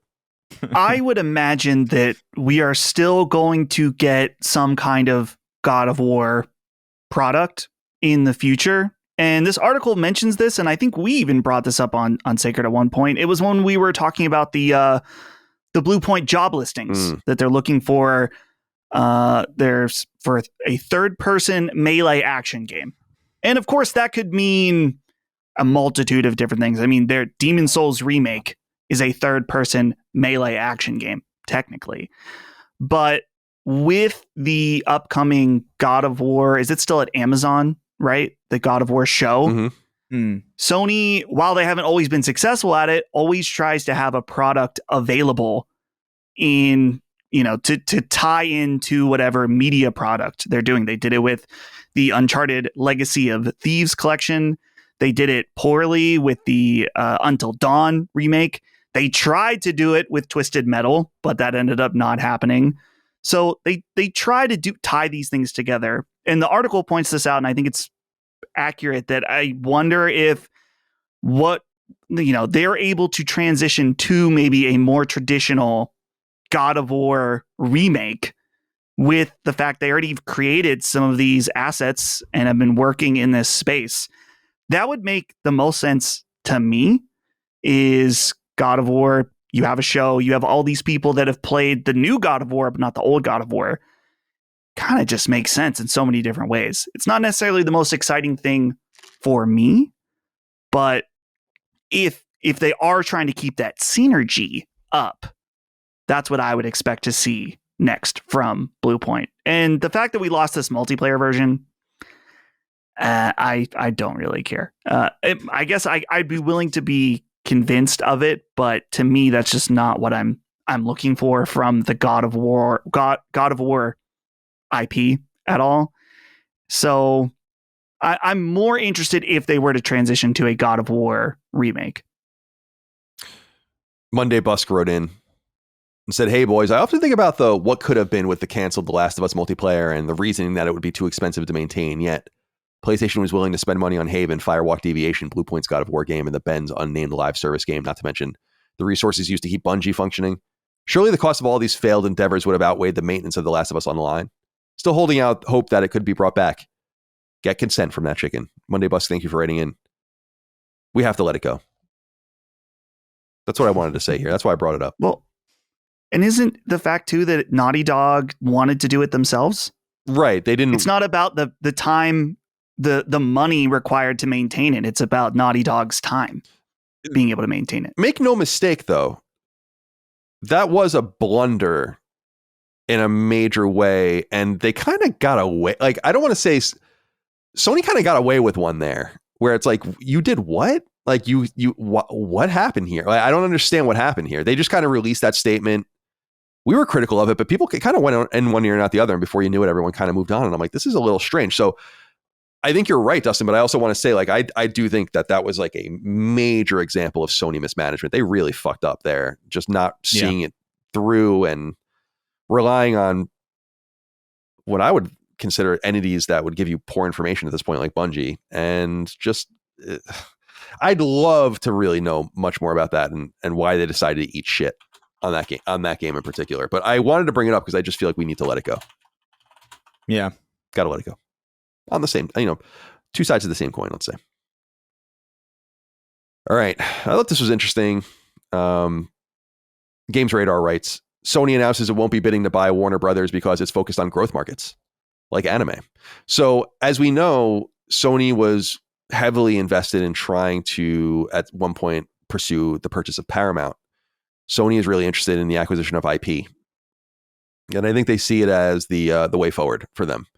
And so when that obviously that deal didn't happen, as we know. And so other similar deals have been popping up And people have been wondering, well, is Sony maybe going to be in play for this? And obviously, as we discussed, I think last week on the show, Warner Brothers has made it known that they're kind of ready to be purchased and maybe even cut up and purchased in different pieces.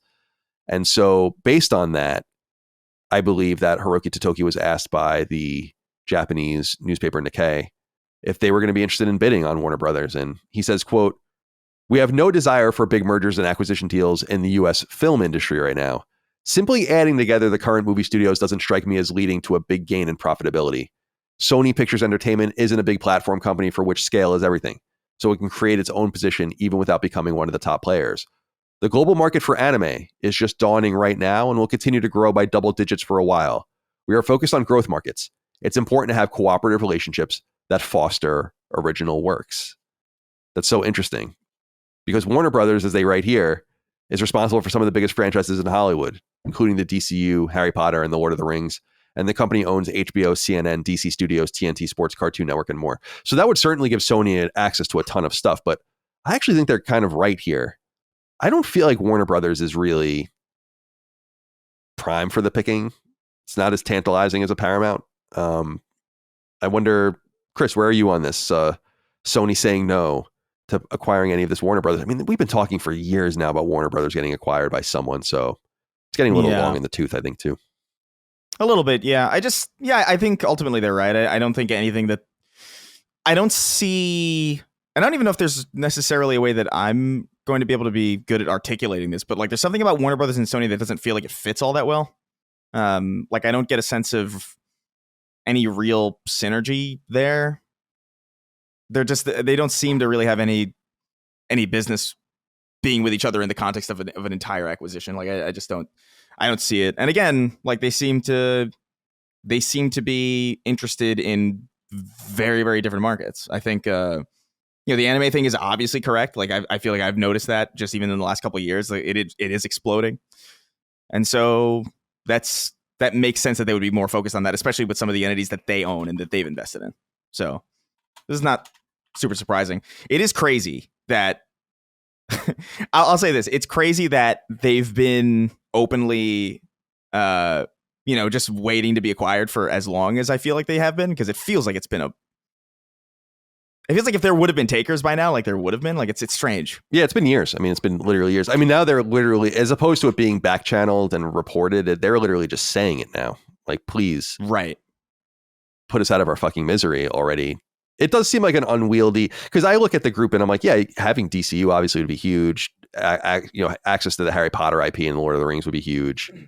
But I don't think you want to be bloated with some of this other stuff. And so picking and choosing, even something like Cartoon Network would be cool, but is there a lot? And that would actually maybe even fit.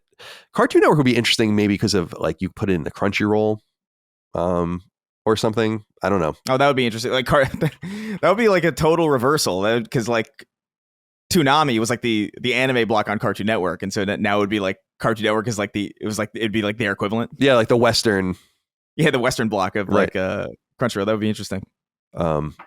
Dustin, what are your thoughts here on this situation? Yeah, well, I mean, specifically on the anime stuff, clearly he's right about the growth aspect of anime, not only in the US, but global. Like right now, the new Demon Slayer movie that came out a few months ago was the biggest anime opening of all time, like bigger than Pokemon movies, which is kind of crazy thinking about how crazy everyone was for Pokemon in the 90s, including myself. Totally blew that out of the water. And of course, that's a Crunchyroll thing, so they were on that. And then this past weekend with the Chainsaw Man movie, which was the biggest movie of the weekend, beating out that Bruce Springsteen movie and other stuff by a lot.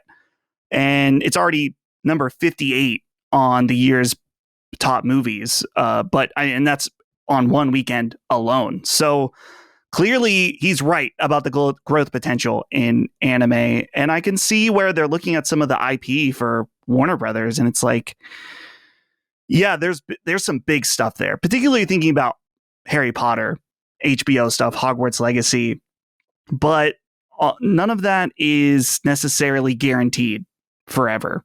And I think they wrote up in this where was I already clicked away from it? The in the article that you put, they mentioned a quote from Hiroki Totoki last year that said, whether it's for games, films, or anime, we don't have that much IP that we foster. We don't have that much IP that we fostered from the beginning. We're lacking the early phase of IP, and that's an issue for us.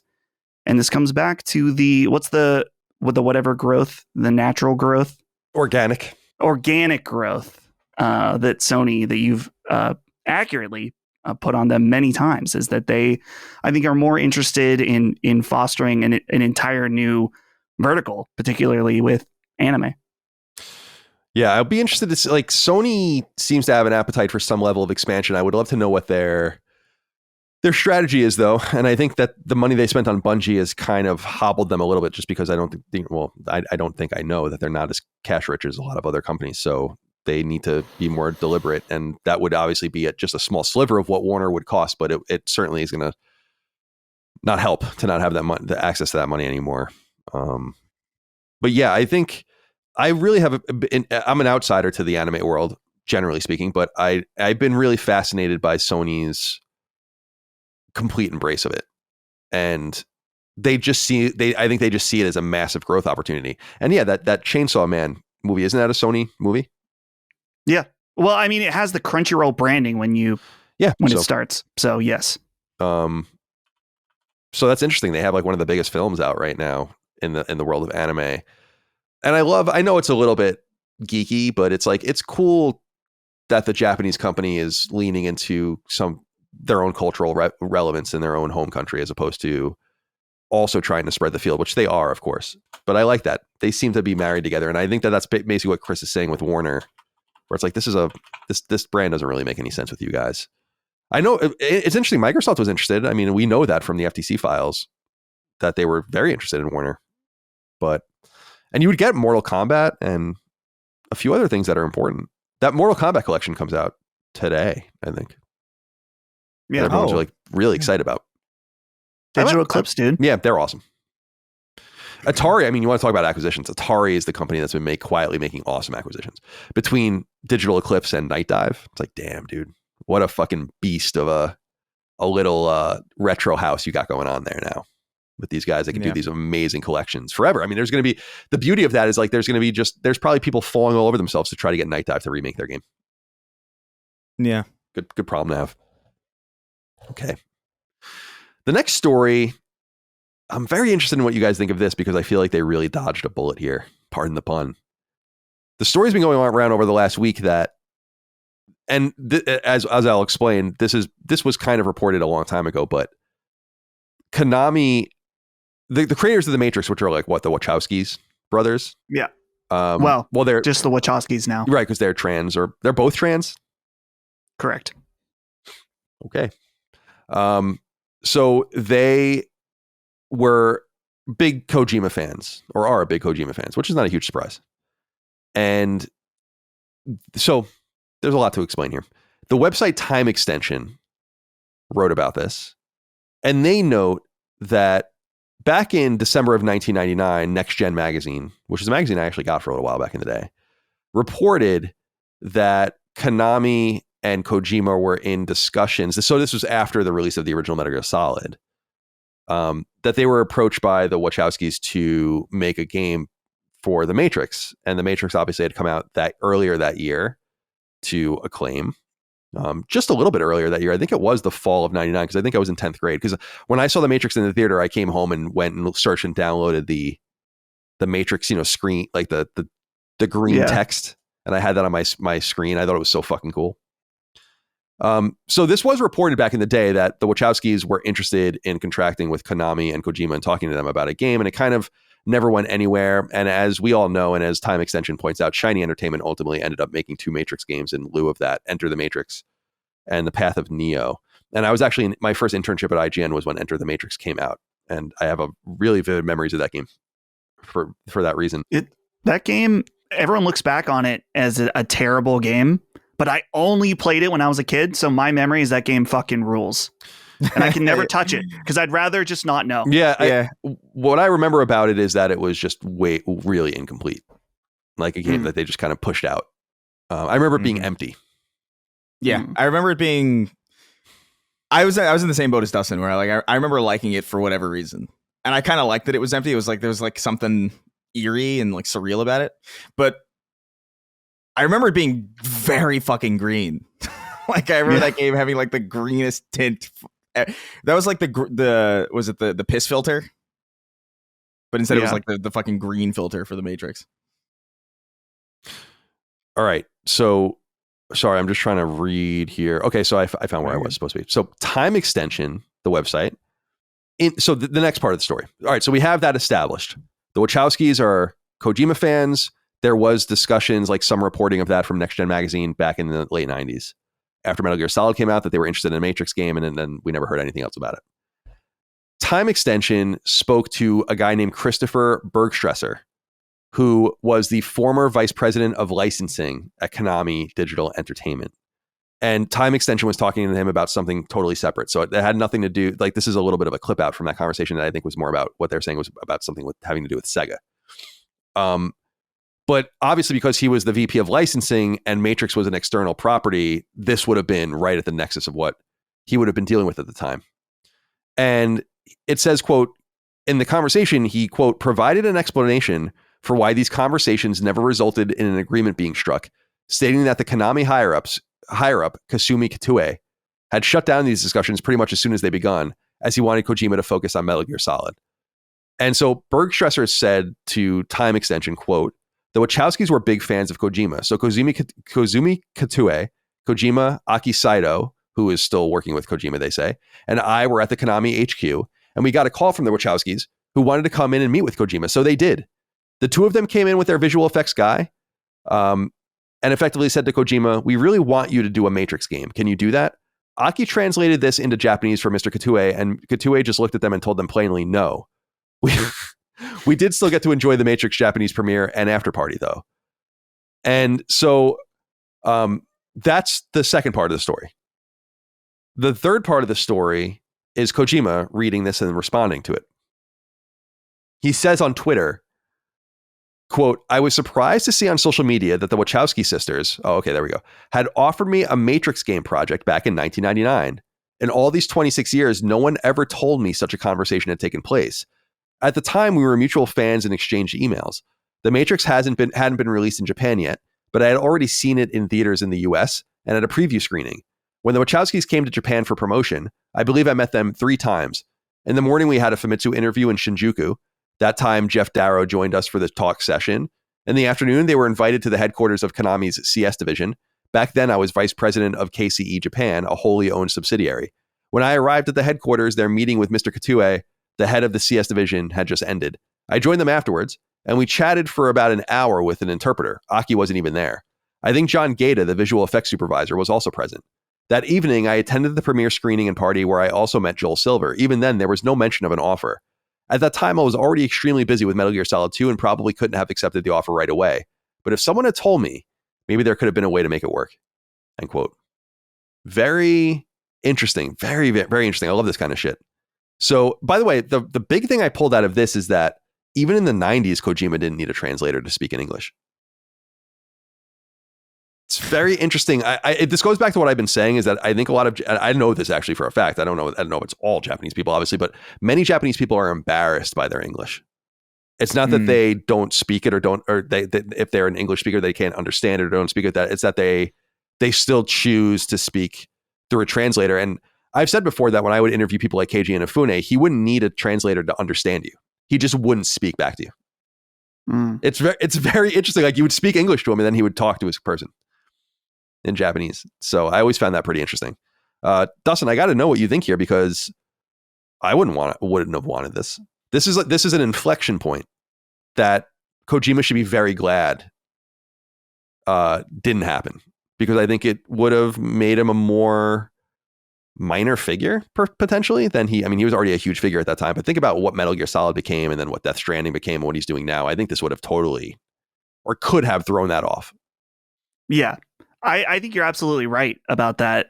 I'm kind of 2 minds, though. I want both realities to exist, where I want Kojima working on his own original IP, or at the very least, like in the case of Silent Hills or PT, where he is loosely working within the framework of another IP, but making it his own. And I guess that's the ideal version of thinking about like what a Matrix Kojima game could be, how weird and what he could do in that world. That sounds pretty interesting and pretty cool. And I'm sure whatever he would have made would have been awesome. But you're absolutely right. There would have been consequences to that, where maybe if he's working on a Matrix game and it's really successful, Metal Gear Solid 3, I mean, I'm sure it would have existed at some point, but it would have been much later. And it maybe would have been a completely different game. I guess, I don't know. It's a butterfly effect. Maybe a Metal Gear Solid 3 made at a different time would have been an even better game. Maybe it would have been way worse. Maybe it would have been too much time and no one would have cared anymore. But I'm happy with the timeline, at least in terms of Kojima, that we have now. What I wonder at some point, this is somewhat unrelated, but when are we going to get the tell-all about Konami, the war between Konami and Kojima? Probably not for a while. And I really respect that he's kind of like, dude, I'm doing my own thing now. I don't have time to be dealing with old dramas. At least I assume that he's just kind of single-minded, focused on moving forward. But man, I would love to know from him about that experience. It's fair to say, like, I agree that is probably what happened, but I think it's fair to say that he could be under a gag based on, like, they could have paid him out and been like, it's time for you to, like when he wanted out and everything was kind of going down, it's like, all right, like, let's figure out a way for this not to get any messier. But I think that's probably not true. And I think it's probably just him not wanting to. Look at what Inafune did to himself by, unfortunately, by getting too into the weeds in a different sort of gaming culture in Japan that is, I don't want to be too reductive, but much more honor-based and restrictive. Maybe you don't want to burn those kinds of bridges, but I agree with you, man. It would be awesome to know more. And I'm surprised that we just haven't gotten anything. But again, it's what I've lamented for many years. These are probably stories that are told amongst people in the Japanese games industry. Very similar to the stories that are told amongst the English-speaking games industry that don't probably cross over into the Japanese language necessarily. So that's the biggest disappointment, is that there are people getting drunk in Tokyo telling stories and talking about this stuff, and we'll never be privy to them. Chris, would you have wanted a Kojima Matrix game? Sure, but not at the expense of Metal Gear Solid 3, I think. That's kind of the thing. That's I'm sorry? Metal Gear Solid 2 would have been at that time. Well, right, but like he was already working on that. Oh, so you say, like, I see. So bad. Right. Okay, I got you. Sure. Yeah, so I would presume that, like, if he would have finished, Metal Gear Solid 3 would have been pushed or just never happened at all. Like, I think that's kind of the issue, is that, like, that would have been interesting, and I actually kind of wish that we got more. Like, I understand that Death Stranding and Metal Gear to some extent is like science fiction, but like for him to be more into like hard sci-fi and like making a game in that space, like I think that would be really cool. And so I would be very curious to see that, but I think the cost would be too great, because I think Metal Gear Solid 5 is fantastic. I think Metal Gear Solid 3 is really fucking good and really unique and really weird. And I still have yet to revise my thoughts on 4. I haven't played 4 in fucking forever. So, but still, like, I just think that the current timeline that we got with, Metal Gear and Kojima, I think was probably, I would imagine, probably preferable. Though I am curious about, like, what a Matrix, like, I'm so endlessly curious about what a Matrix game developed by Kojima would look like. And I bet it would be fucking cool. All right. So 2 things I want to say from my own notes here and reading them is, like, the first thing is, I'm glad he didn't make this game. I would have never really wanted to see this from him, because I just think by the time, in my opinion, by the time the game had come out, Matrix had already really run its course. Like, I don't really know what the revisionism is around the Matrix at this point, the Matrix trilogy specifically. I know there's a 4th one as well. I've never even seen it, but the original Matrix is a masterpiece, and yeah, it blew my mind when I saw it. I absolutely fucking loved it, and it's a very memorable movie to see in a theater. Like, I remember seeing it in a theater who I saw it with, and like I said, I was in 10th grade. I remember, But the second and third movies I found to be so unnecessary and so disappointing, even at the time, that I was like, what do we, like, you're stretching this thing out into this thing that doesn't really need to be. You've kind of undercut the sanctity of the original one in some way by overexposing the story. And Kojima's Matrix game would have fallen onto the market in that period of time. And it would have kind of been a bummer for him to have been wrapped up in that era of the Matrix. He wasn't there in other words, he wasn't there at the beginning. He couldn't have been and wouldn't have been. And that's when it was really, truly special. So like you said, it would have been a total butterfly effect where would have gotten probably a totally different run. I mean, maybe we still would have gotten ultimately the same games, but later, but I doubt it. I mean, it's something would have had to have given. And, maybe it would have been Zone of the Enders or something. I mean, he was doing other stuff at that time that was not Metal Gear. But it's not a surprise to hear them say, like, we want him to focus on Metal Gear, because that was the problem. Every Metal Gear game starting with Metal Gear Solid 2 was supposed to be his last Metal Gear game.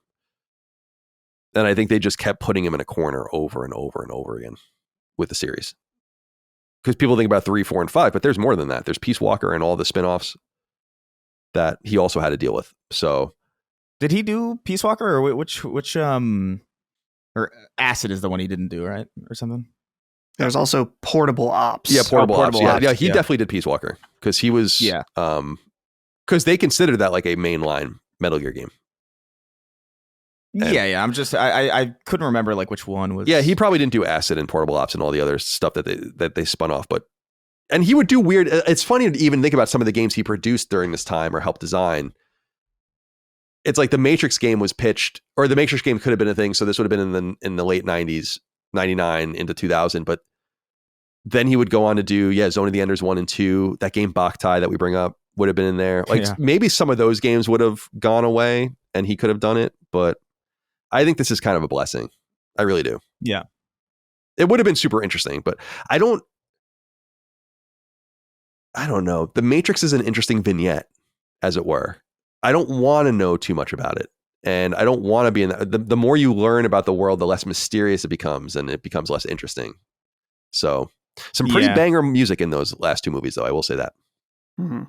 Yeah. I think that's most things, by the way. I think a lot of things undercut themselves by over-explaining themselves and having an answer. It's like midichlorians again, Right. It's like, that's why the Force works. It's like, it's fine to not know how it works.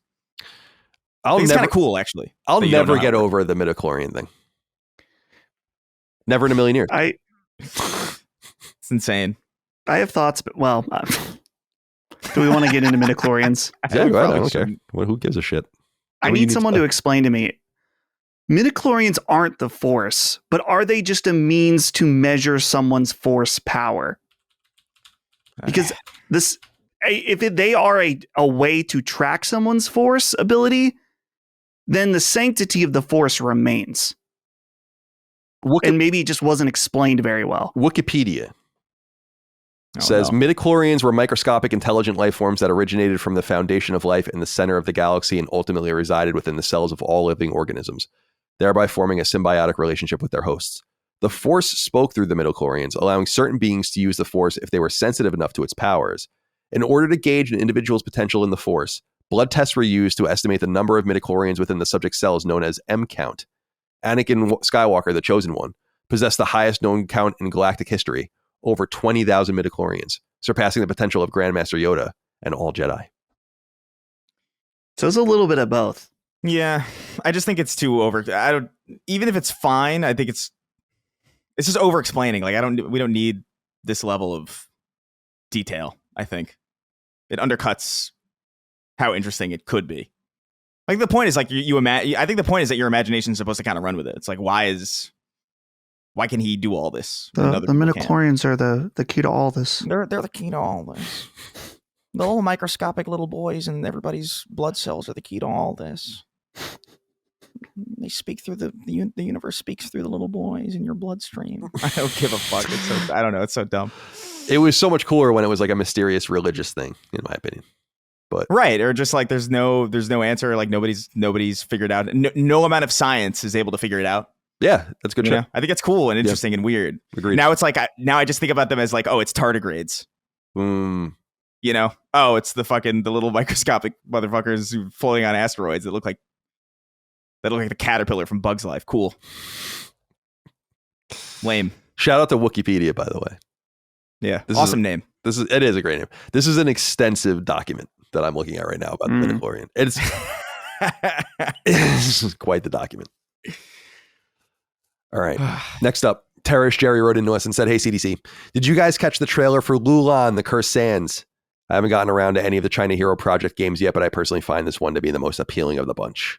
Maybe you guys could do a spoiler cast with Jaffe when it comes out. Must be pretty cool for him to see a game take such direct inspiration from his own creation." So over on the PlayStation blog, the official messaging arm of Sony, Loulan, The Cursed Sand is a new China Hero game, and it is coming to PlayStation 5. Comes from a developer called Chili Room, intercapped, by the way, no space.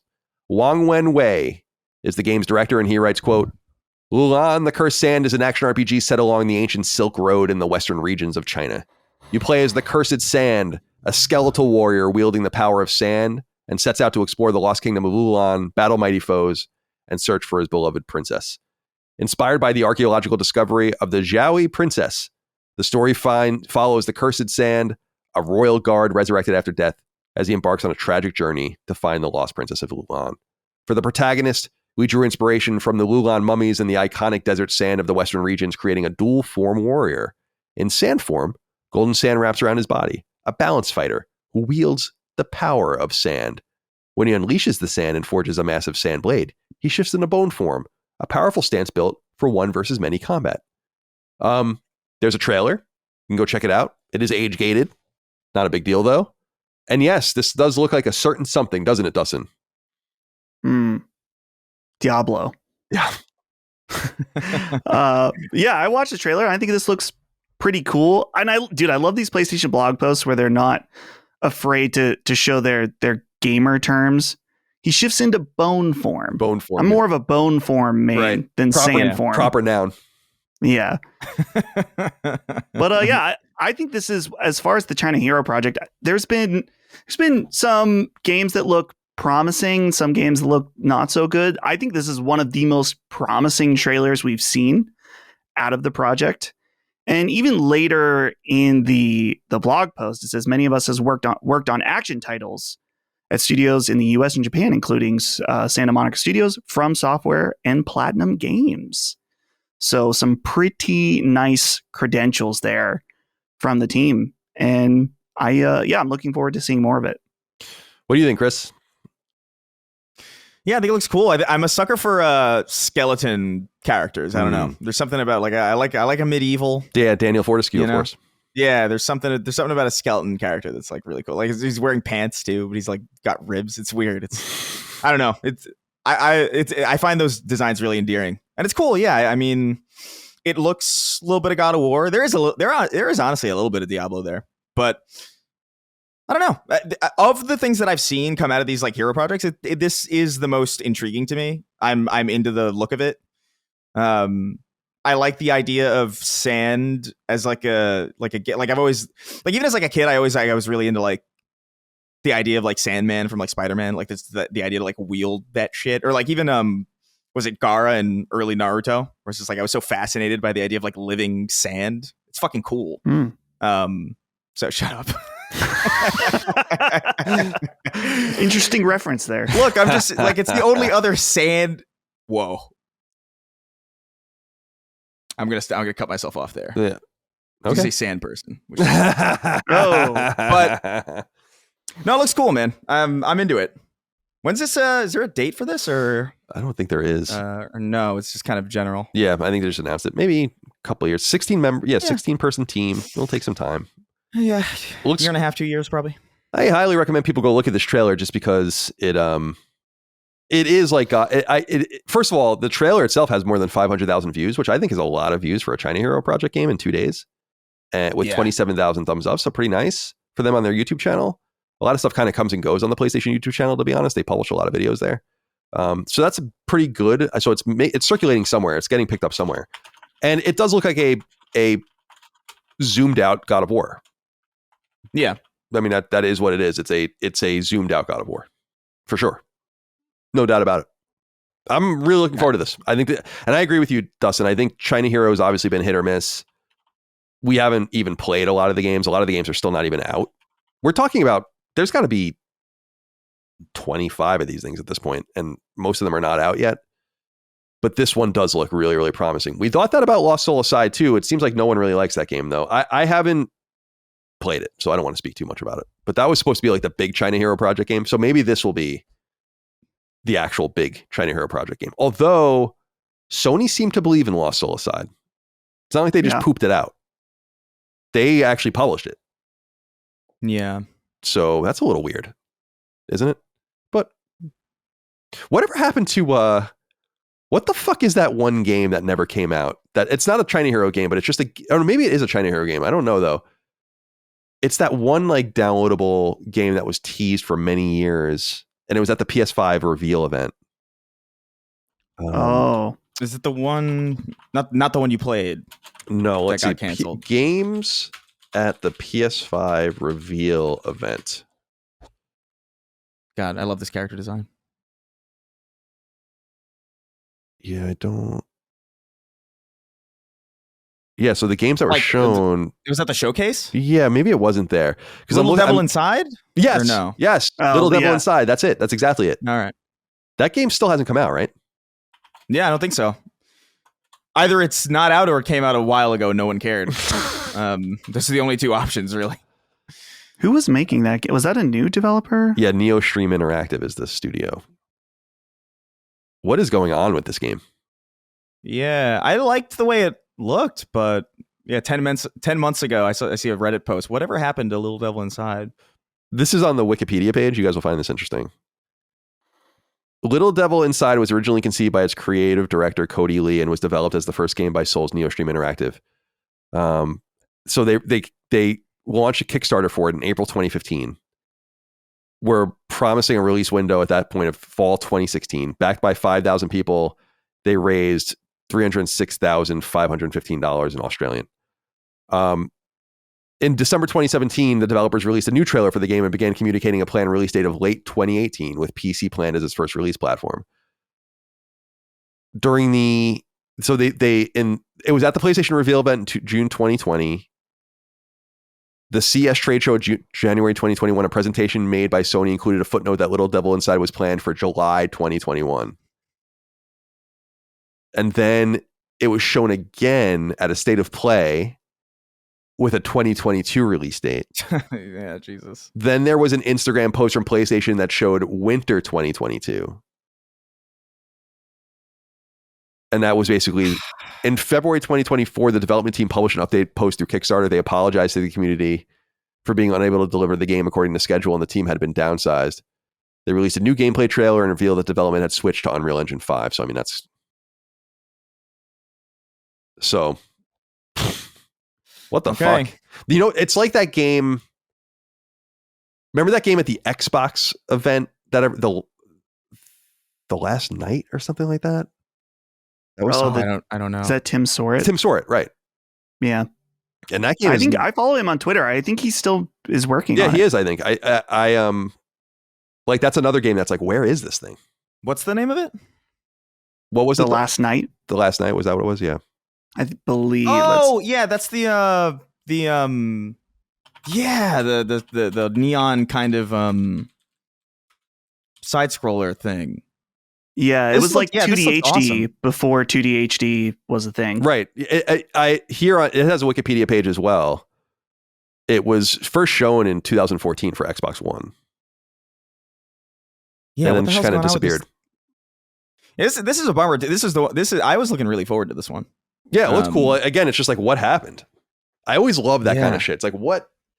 Because it's not about games getting canceled or not working out. I love games that are announced and are showcased. Right. It's like, certainly there was a product here. Why did you bail out of it? Like if for instance, if you're showing Little Nightmare, what was that? What the fuck were we just talking about? Little Devil Inside. Little Devil Inside. I'm like, Little Nightmare Inside. It's not right. Yeah. It's like my mom talking. I feel like you must have had some confidence to have it at the PlayStation 5 reveal. weren't there a million games clamoring for that position? That's the kind of stuff where I'm so interested in that kind of thing. It's like, damn, dude. Would love to be a fly on the wall in those conversations. Anyway, Loulan the Cursed Sands, or Cursed Sands. I don't know why I keep saying cursed. Fucking retard. Jesus Christ.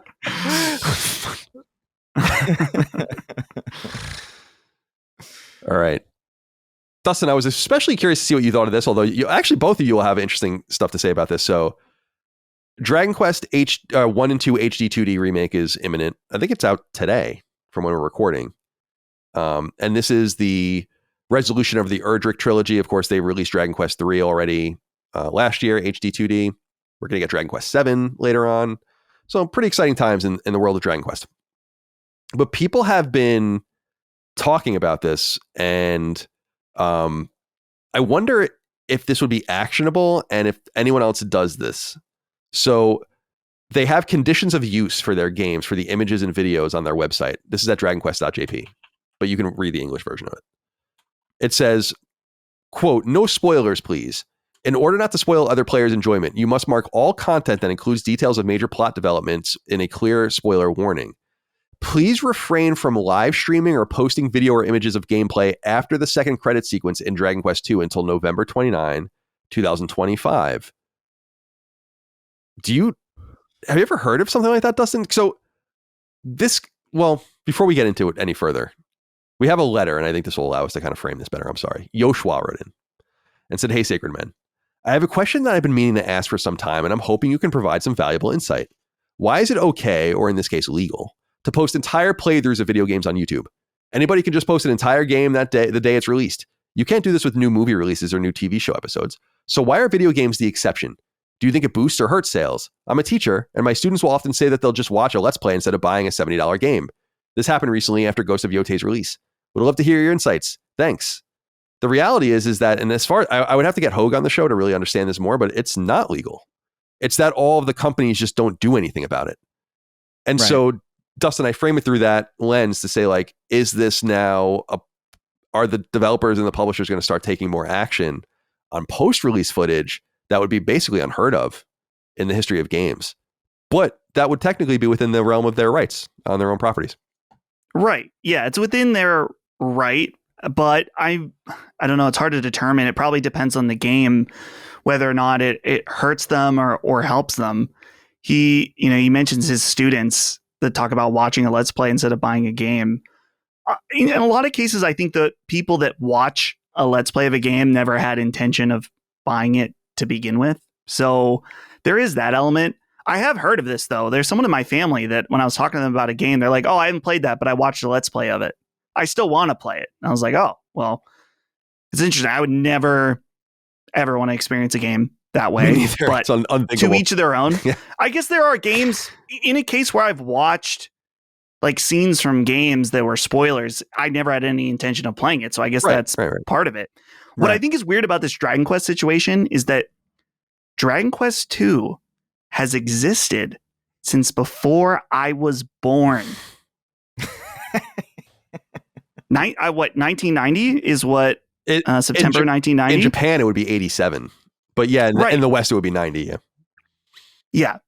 So protecting the sanctity of the spoilers of the game that originally released in 1990 does not make any sense to me. And I get it that there's so many people that have never played a Dragon Quest game before. This is going to be their first experience.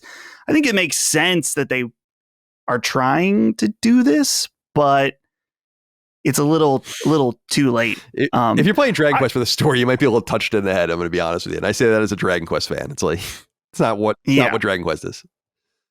And I think too that I'm not necessarily against this because I think a lot of us have had the experience where you're playing a game, maybe before you bought it, you watched a review, or maybe you got stuck and then you watched a video and then YouTube starts feeding you videos and some moron posts like the ending is crazy with like the biggest spoiler you've ever seen in a thumbnail. And the thought of cracking down on that is awesome to me because no one should. especially on a new game like that. The people are very quick to upload videos. And it made me think of, this is somewhat of an aside, but I remember one of the biggest things that hurt the Order 1886 was right before the game came out, someone had a leaked copy, upload the entire game, and the runtime was 6 hours? Yeah. And that was so detrimental to that game that the runtime leaked early, which honestly I think was kind of fair that people knew what they were getting into as far as runtime of that game. Definitely. But yeah, the crackdown on this, it seems like it's more Japanese companies that do this more than American companies. I'm trying to think what other, maybe I'm thinking of Kingdom Hearts 3, where when you got into the end of the game, you would get that pop-up that was like, this is a blocked scene, where you can't capture directly on a PlayStation. So they can do that, like a hard cutoff for capture on PlayStation. Obviously, not everyone, but many people have Elgatos or whatever to capture and stuff like that. So I don't know. It's just weird to try to block it for this game in particular. I don't know if anyone cares that much. Yeah, the Let's Play scene is not a familiar scene to me. I think about my friend Michael Malice, who's the famous political commentator who like loves Let's Plays and like basically absorbs all of his video games through Let's Plays and often asks for suggestions for Let's Plays. So I'm not saying it's like an invalid thing. It's just, it's the same reason why I'm comfortable watching Red Letter Media reviews of movies I've never seen, because I'm like, I'm never going to see this movie. I don't give a shit. You know, It's like, but that's kind of how I'm like, movies are not really important to me. Right. So it's really about your own values. Yeah, Chris, I'm curious what you, as a YouTuber, what you think of this. I mean, it's true that everyone's kind of been getting away with it because no one is chosen to do anything about it. Yeah, I mean, I think the backlash, I think it just generally looks bad if you're trying to hide your game over here. Like, it looks worse over here, and it has more of a lasting impact on the reputation of your game if you're actively like hiding, or, you know, I remember back in the day, Nintendo would always kind of I think still to this day in some ways, or like, I'm not super sure. I haven't kept up with like Nintendo all that much at all in the last like couple of years, but I remember Nintendo being like a prime offender of just like, no, you can't do that. And they would like strike they would strike a lot of gameplay. They were trying to get like partial monetization on videos that had Nintendo gameplay. Right. And you had to be part of their program. And a lot of people were like, program, yeah, fuck you. We're just not doing Nintendo anymore. Right. When I recently have done videos on Nintendo, the only thing they struck me for is when on my stream, it was the Mario Galaxy movie trailer. Oh, yeah. And I think it was Universal that was like, no. Movie trailers so they've gotten a lot better. Movie trailers are notorious for that. But yeah, I don't know. I think, it's within their right to do it. I think generally people avoid doing it because they know that it'll cause like, they know that it'll be just it's like a rake that you don't have to step on. Like you don't have to step on there. You don't have to be like, what's his fucking name in The Simpsons? Sideshow Bob stepping on all the rakes in a row. You could just let people see the game. I do think, I don't know, this is ultimately where like I feel like the industry has shifted, because I earnestly feel like back in the day, a Let's Play of something wouldn't have dissuaded you from buying a game. But I do feel like that might be more true today with more story focused stuff that lean less into like unique, you know, per player gameplay experiences and games that have like emergent gameplay, I should say. Because there are games that I've watched, like I think there are definitely story games that I've watched entirely on YouTube where I'm like, I don't know if I would really get that different of an experience if I played this. You know, like that's how I felt about The Order, really. Like when I played The Order, I enjoyed it. But I also remember distinctly feeling like I could have probably watched this and got basically the same experience, because it's not really a dynamic game in the way that a lot of other games are, or the games that I value are. Whereas like I feel like in the PS2, you know, maybe even early 360 era, I feel like there was more to say about the experience of a game being different per person, as opposed to, you know, certain titles and certain studios now, where the differences might be a little less. Like, how different is somebody's Immortals of Avium playthrough going to be from each other? Like, probably a little bit, but not so vast that you would be like, it's not like Elden Ring or something where everybody's playthrough is like mega different, and watching a playthrough of it doesn't really ruin anything because you know that you have like a pretty bespoke self-tailored experience kind of waiting for you if you were to choose to go into it. So I don't know. I'm of two minds about this. I do think generally people only watch games that they don't intend to play, but I do feel like a lot of games are designed in such a way that it doesn't call you to play them. You know? Yeah, that's fair. I don't know. That's fair. I think it's just about what you're looking for. I am surprised. I've always been surprised by the latitude that these studios and these publishers have given people to use their games. But I think it's probably been a high tide sort of situation where you're just, you're permeating. It's going to be bad for some games. Like you said, The Order. I think, totally. I remember that. It was bad for The Order. And there are other examples of that, but there are so many examples where like just allowing a game to be seen and shown has been huge for it and is the kind of marketing you couldn't pay for. And so I think everyone's kind of willing to enter that harsh buzzsaw marketplace where you might get sliced in half or you might make it out and be better off for it. And the one thing that I saw in their documentation here that I was confused about was, it says here, quote, "You may not alter or modify the materials, except you may add your own avatars, voiceovers, text, and other generally required in sharing the materials," end quote. I actually don't think they can really, that's like getting more into parody, and I'm actually not sure they have so much of a right to tell you that at some point. I think the bigger thing is just playing, like when you see the no commentary walkthroughs of games and stuff, it's like, this is... full movie. Yeah, it's like, this is interesting. I would... There are plenty of playthroughs of my games on there. I think that they're a good thing, but there's nothing really to spoil. But I guess no one's like it's not like Clockwork Orange where they're like forcing you to watch the gameplay of like something like what are you watching? If you're interested in Dragon Quest II's story, and by the way, I'm so tempted to just spoil it because it's like, whatever, man. This is Dragon Quest II. It's like it's not really that big of a spoiler. But whatever. God, I'd have to. Oh, by the way, I wrote this in my notes. I'm glad I looked down. If you're looking for walkthroughs of Dragon Quest 1 and 2, I wrote a couple of them in 10th grade, and they're still on GameFAQs. So go have it. I don't know if they've changed the game's material. Actually, I do know that they've changed Dragon Quest 1 specifically was like a 1v1 game where like you were one character and you would fight one enemy at a time. Like that's all you would ever draw. And I heard that they've made it so that like your one character can draw multiple enemies and stuff. So actually it should probably fundamentally be different, but might be useful to guide you along on your way. Should you be interested? Let's see. Yeah, there's a lot. Do not share materials on the following sites or services. Sites or services intended only for those aged 18 or over. Illegal or immoral sites or services. Sites or services that are religious, political, or related to antisocial activities. So like social media. Right. Seems a little broad to me. Yeah. And they probably aren't going to do anything to anyone anyway.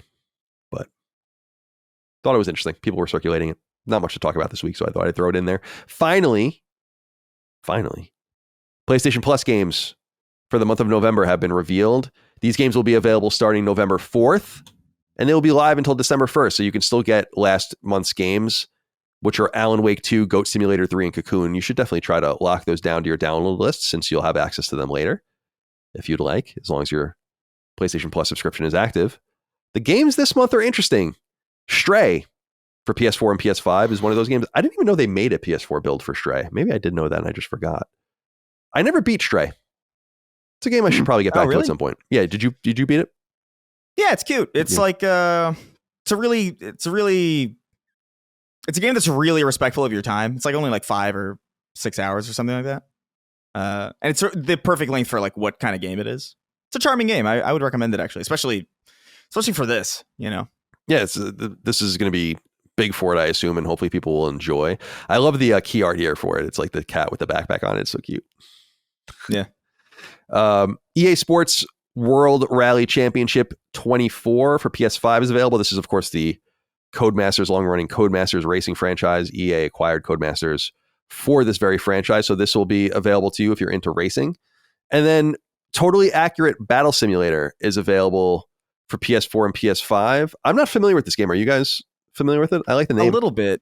I remember seeing gameplay videos of it a long time ago. I'm sure it's probably undergone some pretty hefty changes since I first saw it, because I think it was in early access when I first saw it, and like really, really new.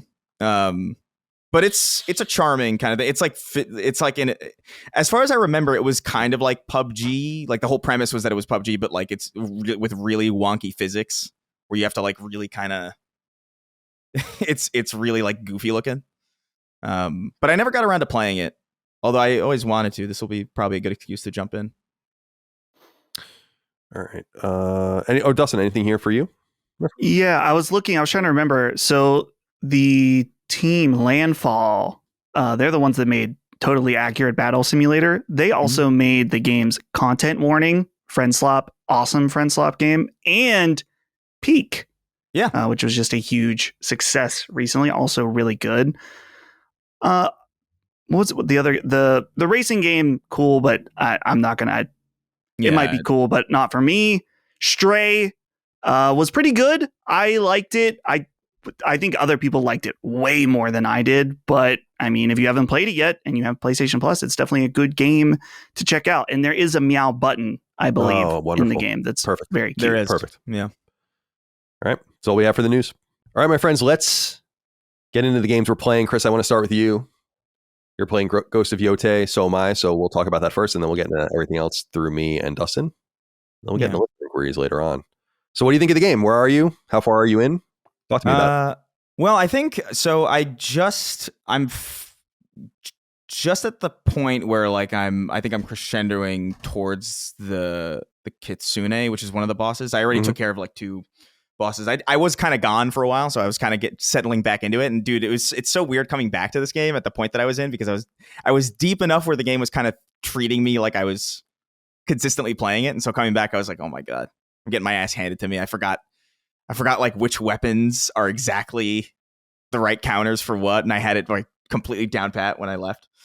But I think I'm still fairly early just because I've been gone. But I'm working my way through it slowly.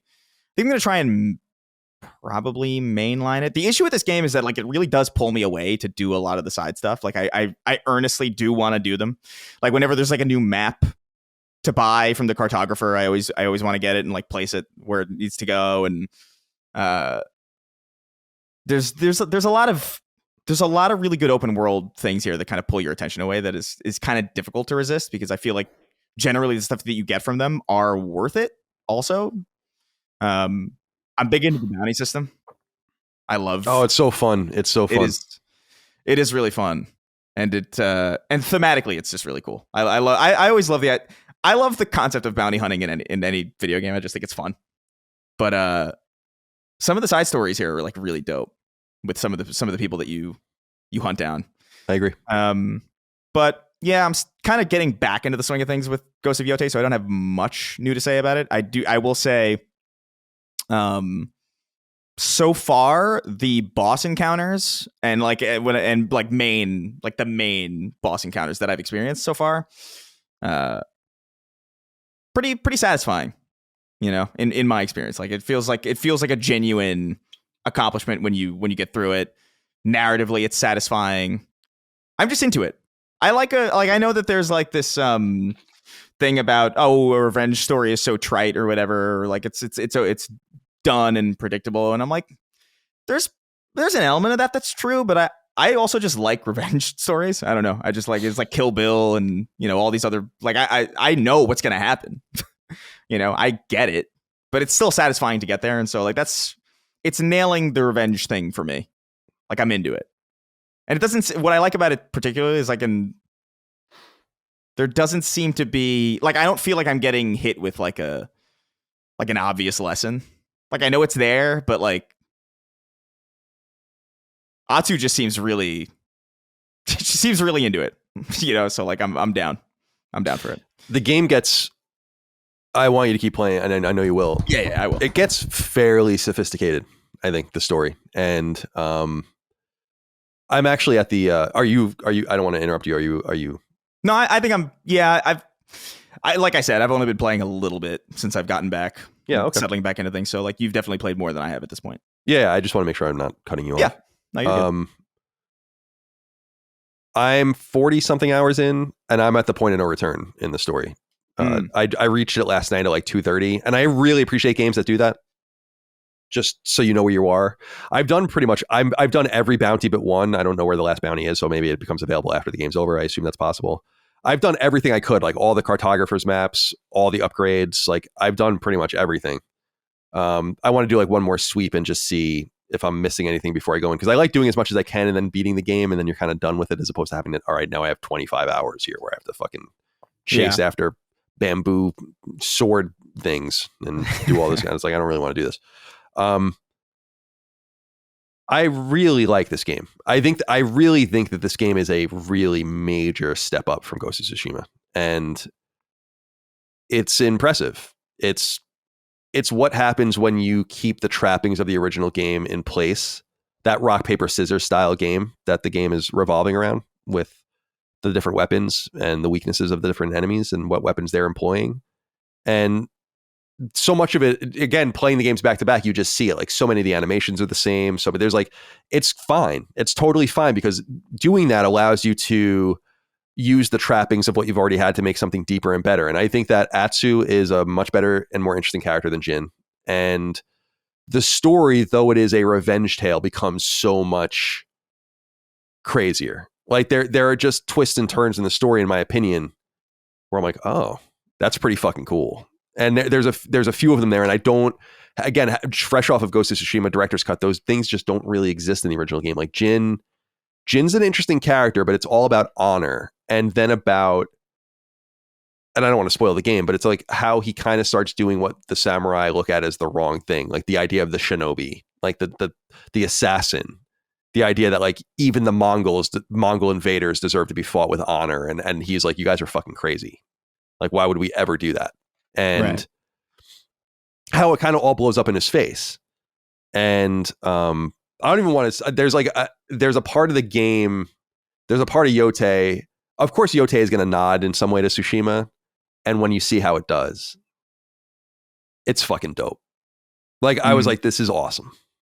And so I am surprised by how much I like it, because I've said it ad nauseum. People know for years, like Tsushima is not a top tier Sony game to me. It's not.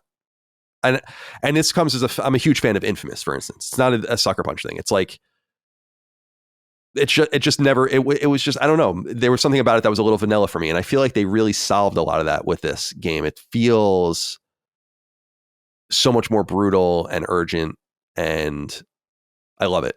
Like, I really do. I think it's one of the great games of the year. Level Wiley wrote in and said, "Hey Colin, just admit it. You think Atsu's not just not ugly, but pretty hot. Same for Dustin and Chris. Don't lie, cowards." I don't know that she's hot, but like, she's definitely cute. And as we were saying on the stream on Monday, Dustin, like, you might be gay if you think Atsu's ugly. And there's nothing wrong with that. I'm not saying that there's nothing wrong with it. But like, I'm playing the game and I'm into it, and I look at her during the cutscenes, or I look at her and I'm like, you don't like cute Asian girls? Okay. That's unusual. Yeah. More power to you. But no, she's definitely an it's like the people that thought Aloy was ugly. It's like, wow, man. Yeah, I remember. Interesting. Interesting that you would say that. Thank you for letting us know. I remember, what was it? Because they were demonstrating the lighting or whatever, and they were like, she's got the hair on her face, right? Like right. The micro hair is like, she's got hair on her face. And I'm like, oh my god, you've never seen a woman. Yeah, it really is. Like, it's funny how self-telling it is. You know, whenever people say shit like that, but whatever. You know who I think the cutest character in the game is, though, is the bow maker. Do you know? Oh yeah, I haven't interacted with her much. Because Ron or whatever her name is. I haven't interacted with her much because I'm not really into the bow stuff in general. I like going in with, like, I do stealth shit, so like I'm sneaking up behind people. So I haven't really fucked around with the bow too much. I've gotten like the upgrades just because I could or whatever, because like, I check a thing off a list, but I haven't spent much time with that character. It's a very satisfying game. And yeah, I really do recommend it. If you like Tsushima, you're going to love this game. And if you were a little more lukewarm, and I mean lukewarm, like where I'm like, I would have given it in the 8s. It's by Sony standards. It's not a God of War or Horizon or an Uncharted or a Last of Us or whatever but this kind of is. Yeah. Yeah. And I'm really, really digging it. And dude, I said this on the stream. I said this last week. Absurdly beautiful. To the point where I'm like, what the fuck, man? Like, we're arguing about like, can games look any better? It's like, to what end? Yeah. It's incredible, the game. It does have those the trappings that I remember from Tsushima, though, that indicate that it's like a little, there's certain, I don't want to say corners being cut because that's not necessarily a charitable way to put it. Like it's smart to do things this way. But whenever there's a conversation between two characters and then the camera's like really far away from them. Right. Yeah. You know, so they don't have to like really go in and like animate really, really tight shots between characters that aren't really that super important to the narrative. Like I notice those every now and again. I'm like, it's cute. It's funny. I like being able to see it. But I really liked Tsushima just because it felt, at the time, it was just a new thing for them. And so like, it just felt a little bit more unique. This time Ghost of Yotei is better. But it's, I don't know. It's not as better as Tsushima was unique to me at the time that I played it, if that makes sense. Like it's different. It's definitely better, and there's parts of it that I like. I think I like Atsu more than Jin. I think I like their stories a little bit similarly. I thought the honor stuff was cool. I thought I liked Jin's story more than I like Jin, and I feel like I like Atsu more than I like Atsu's story, if that makes sense. But they're both like really good games, and it's a really solid step up in a lot of different ways. And I'm noticing that more as I play through it and I get deeper into it. It feels a lot more elegant, and it's a lot better paced, I think.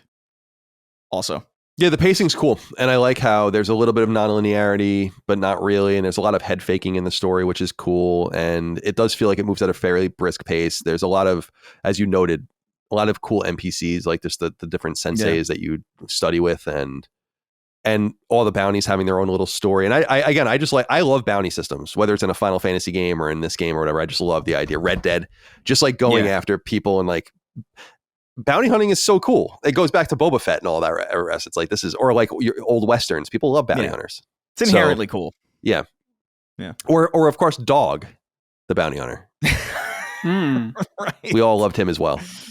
I will say to the point of the presentation, they did make this game for cheap. I mean, if Nate Fox, I don't know why Nate Fox would lie. If what he's saying is true, that they made it for a similar amount of money, this is a sub $100 million game.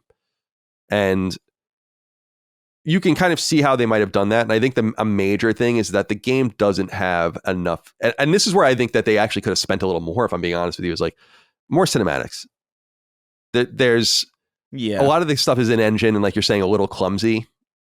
They do have cinematics, obviously, but just these things that give you a little bit more heft, I think would be cool. But that's a small complaint. It's a game that's fun to play and still incredibly atmospheric. And the world seems set up to, as I was saying recently, always to give you a beautiful view. And the lighting's insane. The vistas are insane.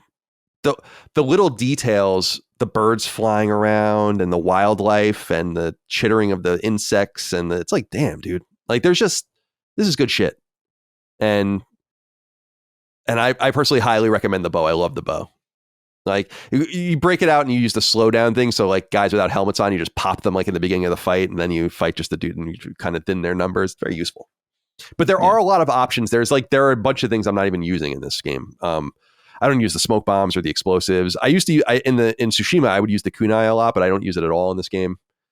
There's almost too many options. There's like a bunch of radials, basically. Like you hold down R2, you hold down L2, like all these different radials come up, and then you select things with the face buttons and the D-pad or whatever, and maybe a little much. But options aren't necessarily bad. No, I think I personally would have sacrificed some of the extraneous combat options that feel a little bit more secondary in exchange for like maybe better cinematics. Although like the cinematics aren't, again, it's like a Yakuza game where like you get some cutscenes where like the voice acting is there, and then you have one cutscene where it's a guy going like, and then it's like a it's not exactly like that, but it's like you can tell where the prioritized scenes are and when the ones that are like a little bit less integral are.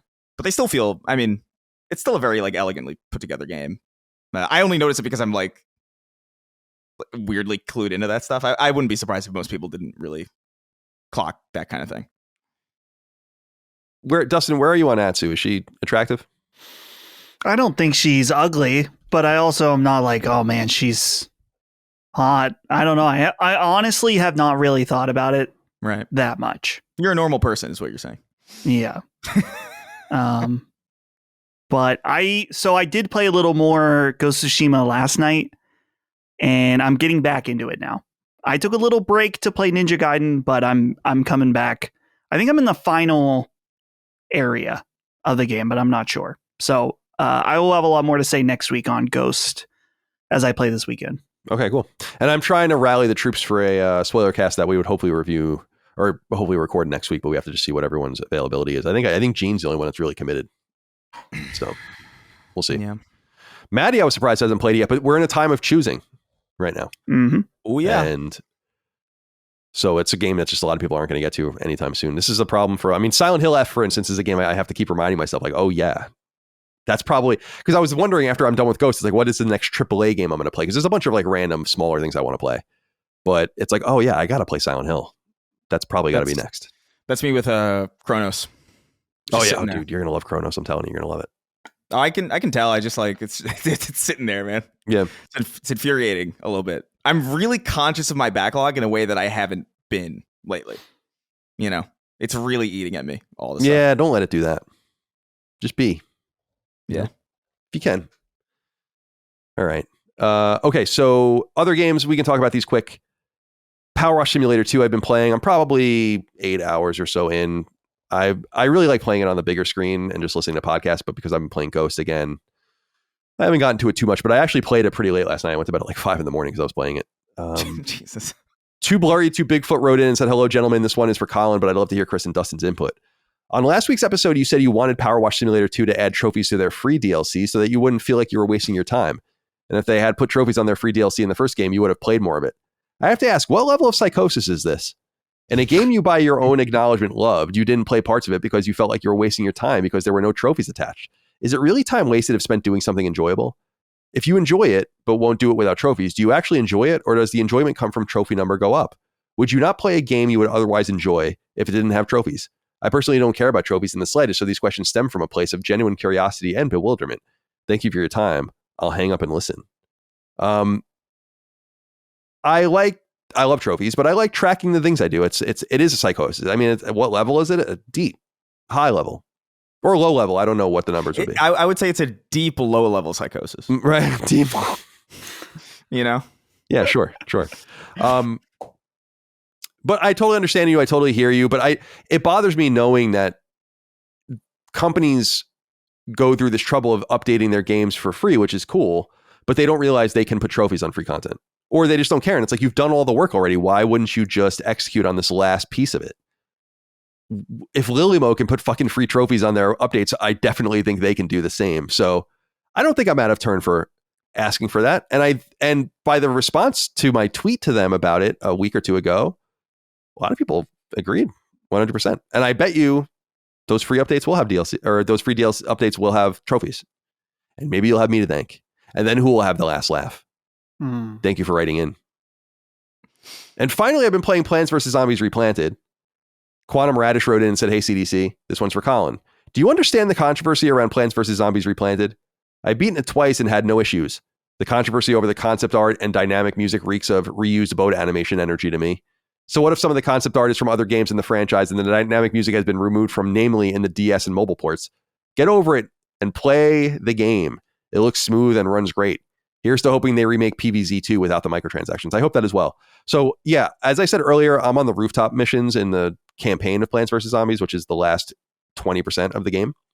And I have no idea what anyone's talking about. Yeah, that's true. True enough. There was like that people were even saying the game was running poorly and stuff when it leaked, and I haven't had any problems with the way the game's run on. And I played it entirely on Portal via PS5. And I love it, dude. Like, Plants vs. Zombies is a 10. And it's Plants vs. Zombies. If you've played it before, it's not different. It's not a new Plants vs. Zombies. It's not a Plants vs. Zombies you've never seen before. But it remains one of the great arcade style games, really. And I don't mean action. It's like it's obviously a tower defense game, but it's special. It's interesting. It's really, really deep. I forgot as I was playing it and you just unlock more and more shit. I'm like, damn, dude, there are so many options to play this game. You can really play it in a million different ways, and it's super cool. So I highly recommend Plants vs. Zombies Replanted. Quantum Radish, to your inquiry, to the point of your inquiry, I have no idea what anyone's talking about with the problems with it. I haven't looked at any of the extras or perks, and there's a bunch of other modes I haven't messed too much with either. But the core game, the core Plants vs. Zombies game is alive and well in Plants vs. Zombies Replanted. And I do recommend it based on my experience. Dustin, let's go to you. It says here you're playing Battlefield 6 RedSec and Vampire Survivors. So take it away. Yeah, so I'm playing more than just these two games. I'm still playing Ninja Gaiden, and I mentioned playing Ghost of Yotei last night, but I don't have anything to say about those, but I do have stuff to say about these two games. First of all, Battlefield 6 RedSec. So this was I guess they tried to make it a surprise drop of the Battlefield 6 Battle Royale mode just earlier this week. But there was rumors floating around and people that basically are like, yeah, this is happening. Be ready for it. And so, yeah, I hopped into this 2 nights ago with Brandon and Ben and our friend Justin. And it's pretty cool. It's not a revolution in any way. It is a Battle Royale mode, and it is clearly it's a lot like Warzone in particular, which makes sense that's probably the closest one that's going to be like the Call of Duty Battle Royale and the Battlefield 6 Battle Royale. But they did make some interesting tweaks. For example, your squad leader, when you jump out of the helicopter in the beginning, your squad leader, it's like you're all tied together. So you can all land in the same spot. You can choose to like break away, which is, I guess, nice, but it behaves really similar to Warzone. You're going around, you're trying to find your loot, you can upgrade your weapons, but where it gets a little more different, or I guess different from Warzone, is just that first of all, if you die within the first, it's probably like 10 or 15 minutes, I can't remember exactly. If you die, you will automatically get redeployed. So in Warzone, you would have a chance to fight for the chance to come back in the gulag, where you would 1v1 someone. If you won, you got to immediately come back. In this, they give you like a little grace period that if you die, you just get to come back. Now, if you're out of that grace period, or if you've already died once before, there are these revive stations where, and I'm trying to remember how this worked in Warzone. Maybe it's pretty similar, but you find the revive station, you sit on that point for a minute or something, and it lets out like so you're just like letting everyone know in the area that you're sitting there. And if you do, you're able to successfully bring your teammate back. There are a lot of vehicles in it. There are tanks that are really fucking annoying if you're not in a tank, but we had a fun time with it. I'll probably go back more, probably even tonight. We'll check it out some more, but it was interesting. But I wonder what the legs are going to be on it, just because it's not that unique compared to War. At least from what I could tell, I don't have like 10 hours into it yet. But it really is going to come down to how you feel about how it plays versus Warzone. It feels like playing Battlefield instead of Call of Duty, and that can go a long way for a lot of people. But now, also, I mean, today, Arc Raiders is out, so I wonder how much time I'll be playing RedSec, and I'll be playing Arc Raiders later tonight. The other game that I wanted to mention is Vampire Survivors, which just got new, first of all, updates to its other DLC. I think there was an update to the Castlevania DLC and some of the other ones, but more importantly, what I was checking out was the free Balatro update. And so this is a new Balatro themed level, and you get to play as the Joker himself. I'm trying to remember, he has a name, but it's escaping me right now. But you get to play as him, and there's like a special new weapon which looks like the points counter on Balatro, and it's like basically like an AoE attack, and as you kill enemies with it, the score goes up just like in Balatro, and it's really cool. And let me tell you guys, last night, so I played this DLC the day it came out. I had a lot of fun with it. There's still more stuff I can do. I think there's like a banana weapon and stuff like that. But when I went, I had the intention to sit down and play Ghost of Yotei, and I sat down. And because it was the last thing I played, Vampire Survivors popped up, and it was like the Green Goblin mask staring at me. I was like, oh, you could just turn your brain off and not think about anything. You could just play Vampire Survivors more. But I resisted and decided to play Ghost of Yotei. Vampire Survivors is just the best. It's the best in the biz. I've played other games that are trying to go for it. I've even been playing Ball Pit, which I think Ball Pit is fantastic. And I've played Super Bonk or whatever the fuck it's called. I always forget if it's Mega Bonk, yeah. Super Bonk, whatever. I think it's Mega Bonk. Yeah. It's Mega Bonk. Yeah. And Mega Bonk is great too. But going back and just playing Vampire Survivors again, I'm like, oh yeah, this is it. This is the game. I meant to post it on Twitter. Maybe I will later tonight, where my character, so you have the upgrades that you can do between each match. I'm fully kitted. Like there is no other upgrades for me to do, which is honestly made the game trivially easy at this. Or it's made it trivial overall.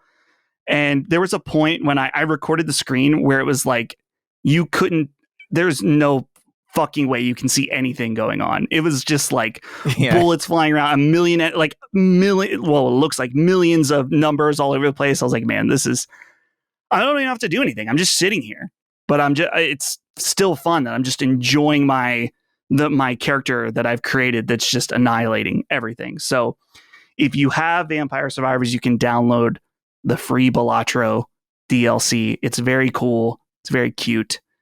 And there's always a reason to go back. There's DLCs that I still haven't played. Like there's an Among Us DLC for Vampire Survivors. And I haven't played the Castlevania stuff either. So will the Green Goblin mask of Vampire Survivors win out for me to waste all my time when I should be playing other games? Maybe.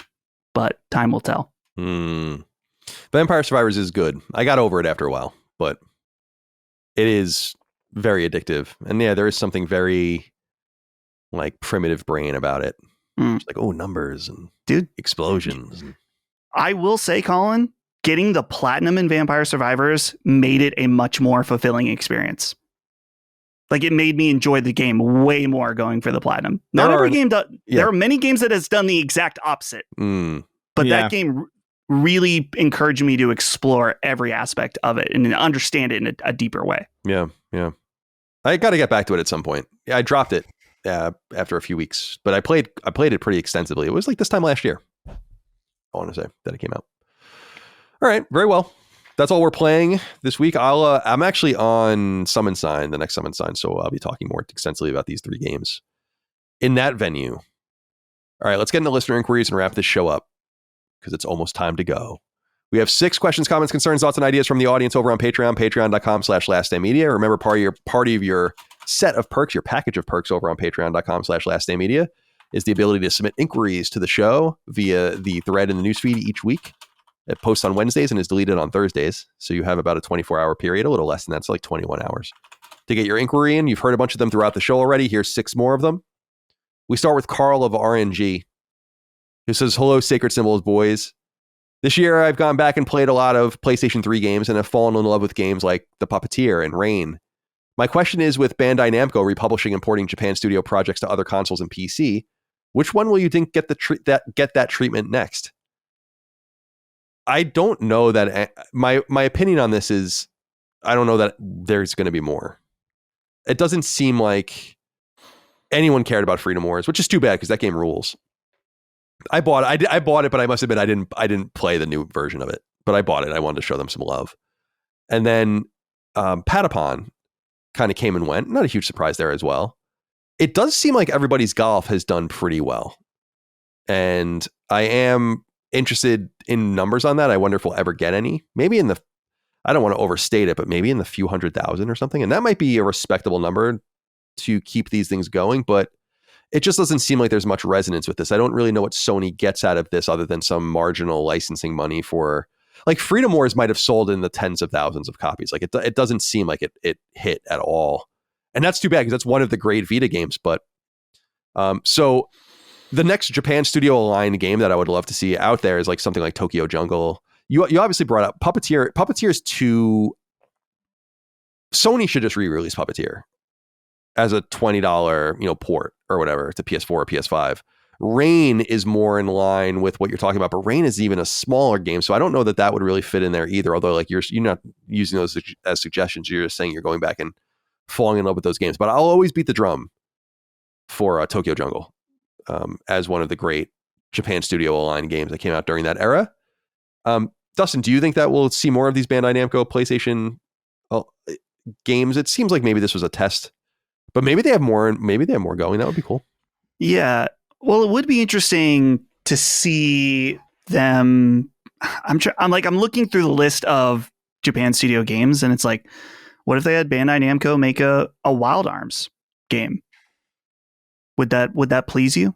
Yeah, but that's more. This is the problem with Japan Studio, is that Japan Studio is like an associated, like they would associate with a lot of different games, but weren't really the teams that made them. So like Mediavision made Wild Arms, and Mediavision still exists, right? And this is the same thing with like for instance, Puppeteer and Rain are truly internal games, but actually like Freedom Wars is not really a Japan Studio game. Patapon was made by that studio Pyramid that worked with Japan Studio. Hot Shots Golf was Clap Hands working with Japan Studio. Mm-hmm. But really, it's about also like what we're exactly talking about, I guess. Right. Yeah. But yeah, that would please the hell out of me to get more Wild Arms. I'd love that. I would love for them to start with just porting. They got 1, 2, and 3 out. It's like 4 and 5 let's get those as PlayStation classics out there too. That'd be cool. What about, I feel like this game is kind of in the vein of Patapon, Loco Roco. Yeah, Loco Roco got a lot of love in Astrobot. There's a whole world dedicated to it. So it was remastered for PlayStation 4. Right, the first one. But they could put that over on Switch. Sure. Another one, and this is more Santa Monica aligned, but it's the same kind of game, is Sound Shapes would be cool. Yeah. I love that game. That's a really great game. Chris, do you have anything you want to say about this? Do you think that the experiment is over? It does seem like these games kind of failed to launch. Don't know that there's a lot of reason to explore further.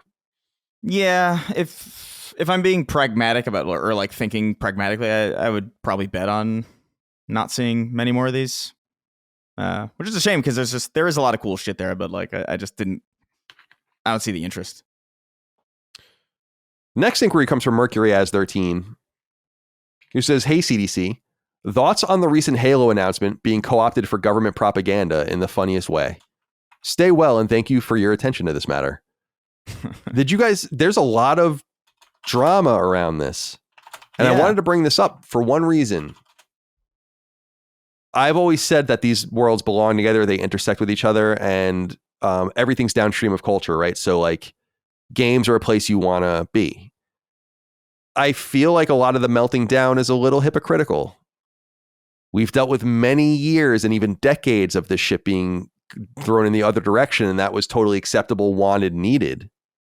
But when the other political party starts co-opting these things for their own messaging, it becomes a problem suddenly. And I think that that's an inconsistency that people have to examine and acknowledge in their own worldviews.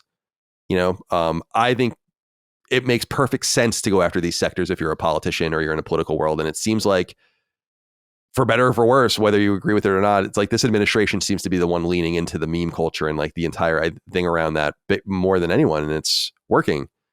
I saw that after that, they were talking about Lord of the Rings and doing all sorts of other shit, like, which was always a little right-wing coded, I guess, anyway. But like, I guess what I'm saying is, and I wonder if you agree with this, Chris, is if it goes one direction, it should certainly go in the other direction. It's not especially pleasant for people to have, liberal politicians and liberal video game, liberal stances being shoved into games. And yet we've all tolerated that for years. And I've accepted that that's everyone's right to do that. It's like, it is what it is. But it seems a little hypocritical now that it's going in the other direction. Do you agree? I guess, sure, for some people. I mean, I've always kind of found it cringe regardless. Like, this kind of whole thing reminded me of like Pokemon Go to the Polls, where it's just like trying really hard. Like, these people don't play Halo. You know what I mean? Like, they don't play Halo. They specifically, a lot of these people have been on record as saying like, oh, what was it that was, I think was it there was something recently that was like somebody misappropriated or somebody, oh God, I wish I could remember more specifically. Like somebody cited Halo as a oh, people are killing each other in the street because they're playing Oh Halo. yeah, because of Halo, like, right? Yeah. It's like you don't know what this is, and like this administration, as many administrations before it, have like shit all over video games and talked about these links about like violence and all that shit. So it's like it's just poser energy. It reminds me of like Hillary Clinton being like, "Oh, Pokemon, go to the polls." Like you don't know what that shit is. It was Geraldo Rivera. Yeah, Geraldo, and you're just like, I don't know. It's always come across to me as like lame and just weird. It comes across as try hard. It comes across as like hello fellow kids. I'm not really offended by the fact that they used it. I think it's like whatever. It's just the culture that we're in now. It's just like we're just a deeply unserious. Everything's just deeply unserious now. Mm-hmm. So that's certainly true. So I mean, it is what it is. Like I wasn't like bent out of shape about it. It's like they can post whatever the fuck they want, you know, and the developers can say whatever they want in retaliation to it or in support of it. What like who gives a shit? But I've always just felt like politicians using video games to like push a narrative has always been lame. And by the way, that's different from like politics being expressed in video games. I think there's like a distinct difference there. Like I think there's a difference between having a game with a right-wing perspective or like a video game with like a left-wing perspective versus, you know, modern political candidates in a contemporary landscape kind of using it to push certain things or politicians referencing certain popular material just to seem relevant. I think those are distinctly different things. But yeah, I mean, I don't really care. I think it's funny that it happened. I think the funniest thing about it is Master Chief, or what is it? Trump putting himself in like Master Chief armor. Yeah. Despite the fact that he's a draft dodger being in the Master Chief armor is very funny. I thought you were going to bring up that is funny. I think that is hysterical. Like I want to fight the Covenant, but my bone spurs are crazy. I don't know. Abduct that 6-year-old, make him do it. I don't know. I loved Cortana. JD Vance's Cortana. I thought was pretty funny in one of the images I saw that they shared. Yeah. I don't know. I think it's just a consequence of everything just being the thing that bothers me about it, really.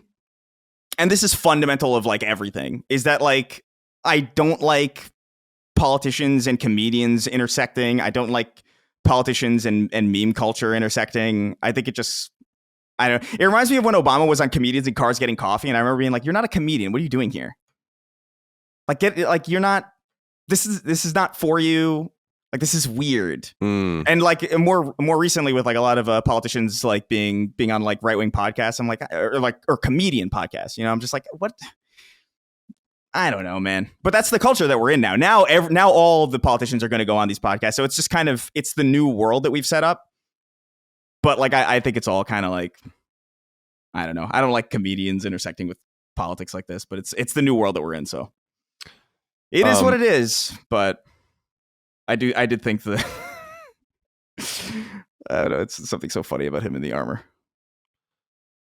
Dustin, do you have any? How do you feel about this? I mostly completely agree with Chris in that we mentioned the Biden Animal Crossing island earlier. Yeah. That's cringe. I think initially, you know, Chris mentions the tweet with Trump in the AI picture of him in the Master Chief armor.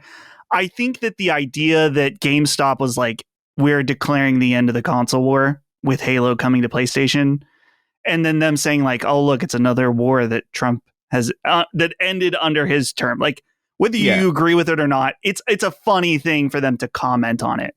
But they couldn't just leave it at that, because then there was was it like Homeland Security or something that was like fight the flood or something talking about destroy the flood. It's like you ruined it.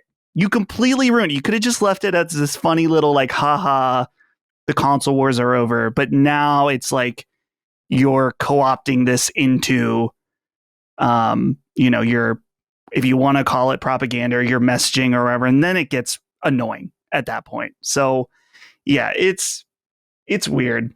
And my sorted out on Summon Sign was for GameStop, because it was the same type of thing. Initial tweet, very funny, but then they just kind of overdid the joke where they were like posting Trump memes and stuff. And I'm like, I just don't know. It seems like a dumb idea for you guys to do that. But clearly GameStop hasn't been in the business of doing things that make sense for a while. Yeah, I also just think that there has been such a co-opting of culture in one direction for so long that I think it's shocking for people to see any brand think it's safe to interact in the opposite direction. That would have really been unthinkable years ago. And it does show us sort of what might be called a vibe shift in a way. Although I think that it goes into what Chris was saying, that things are just becoming less serious. And I think that's kind of good. Like I think the only thing that would make this era worse is if it was serious. Like I don't know.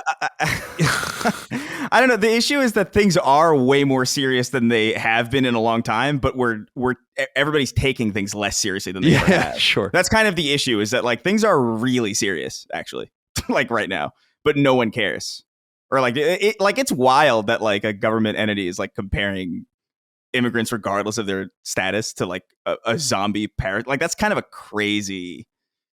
That's a wild thing. Like because even like right wing, because there's ex designers of Halo who are like right leaning, who have talked about it. Where it's like, yeah, I'm not even like a left leaning guy, but like that's kind of a crazy.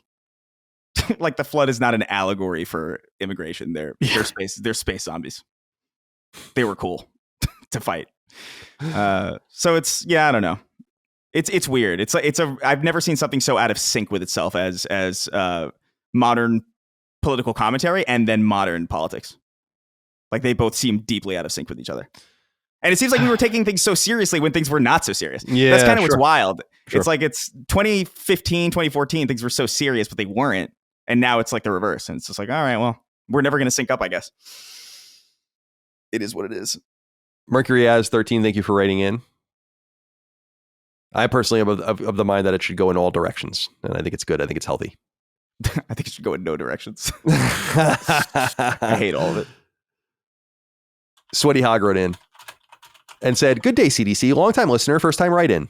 Just curious as to why you don't run ads for games.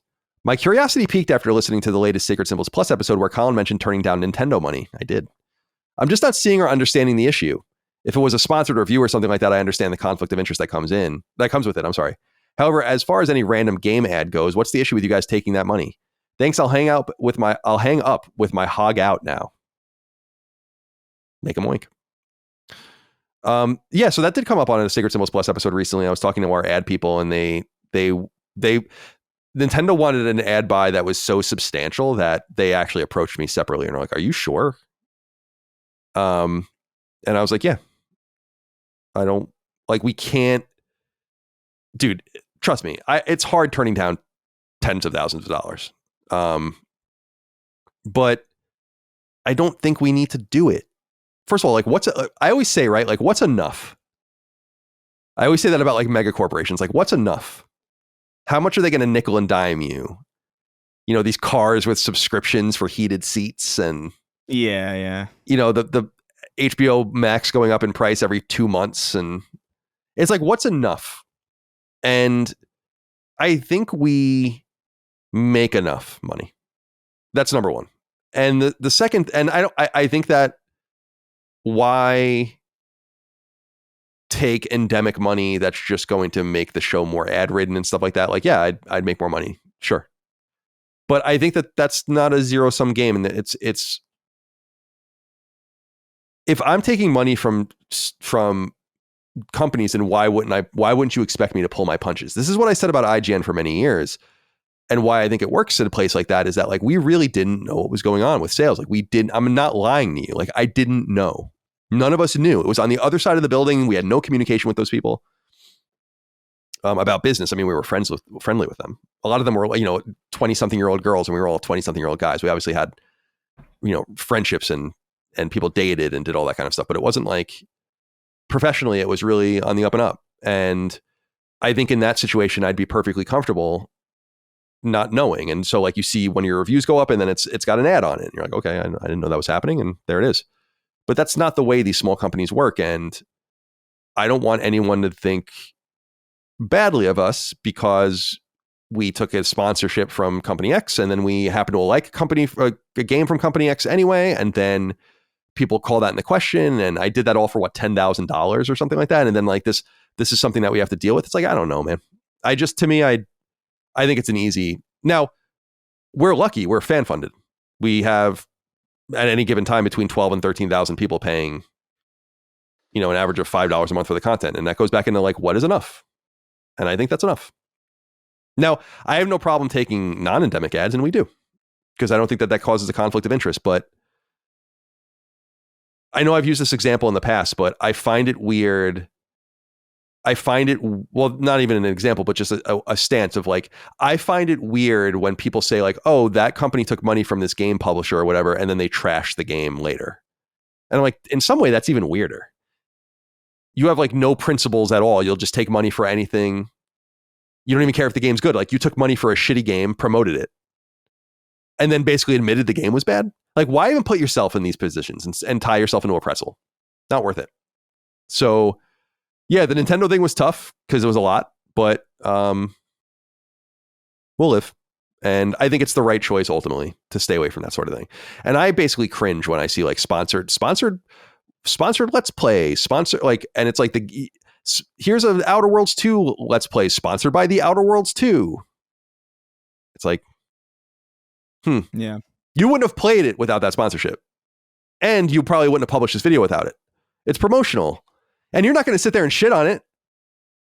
That's not going to happen. You're not going to do it. Yeah, there's the Mind's Eye streams where people were like, right, like that was too much for people. Like they were too principled for that. That was so funny. Trust me, dude, I've played a lot of games early for money when I was at Kind of Funny streaming, plenty of times, and it's kind of icky. I think that's just my personal opinion. It's not a projection of value on anyone else, so don't take it that way. Dustin, should we be taking the money, everything they're worth, this games industry? No, I don't think so. We talked about this. I don't know what show it was on. I was saying that I got my first sponsorship offer on my YouTube channel was for Raid Shadow Legends. And I decided to not take it. Not that I even really thought about it. How much was it for? Do you mind saying? There was no offer for the amount. It was like, name your price. Oh, what would you have asked for? I don't know. I have no idea. My channel is so new that I don't know. I have no idea what I'm worth right now. So, and I am open to figuring out sponsorship opportunities. It's probably going to be something I'm going to be doing in the future, but I'm with you that it's going to depend on different people. Cause like, I know that some of our audience, the elephant in the room, not the elephant, but like, Maddie does this. He'll take sponsorships for certain, or he has in the past. I don't know if he has recently. And like, if he's built that kind of relationship with his audience and they trust him and they want him to get the bag, I think that's awesome. And people have mentioned that to me. I was doing a stream the other day and someone's like, if you did a Raid Shadow Legends ads, we would just be happy for you that you were getting the bag and we would understand. And I'm like, yeah, but like, do you really think that I would recommend Raid Shadow Legends to you? Do you think I would do that? Right. If you and I were friends in real life and I was like, man, you really got to check out this game. It's like, no. And so for me, again, this applies to each person differently. It's just like, I don't really want to operate that way personally. And I think there's different lines too, like where now we live in an environment where there's so much hostility towards people that are in the gaming press or whatever you want to say, where some people look at even getting a code as a conflict of interest to some degree. And I think that there are different varying degrees. Like there's been a lot of conversations about what Xbox, how they fly people out and get them dinner and all this stuff. And I don't know.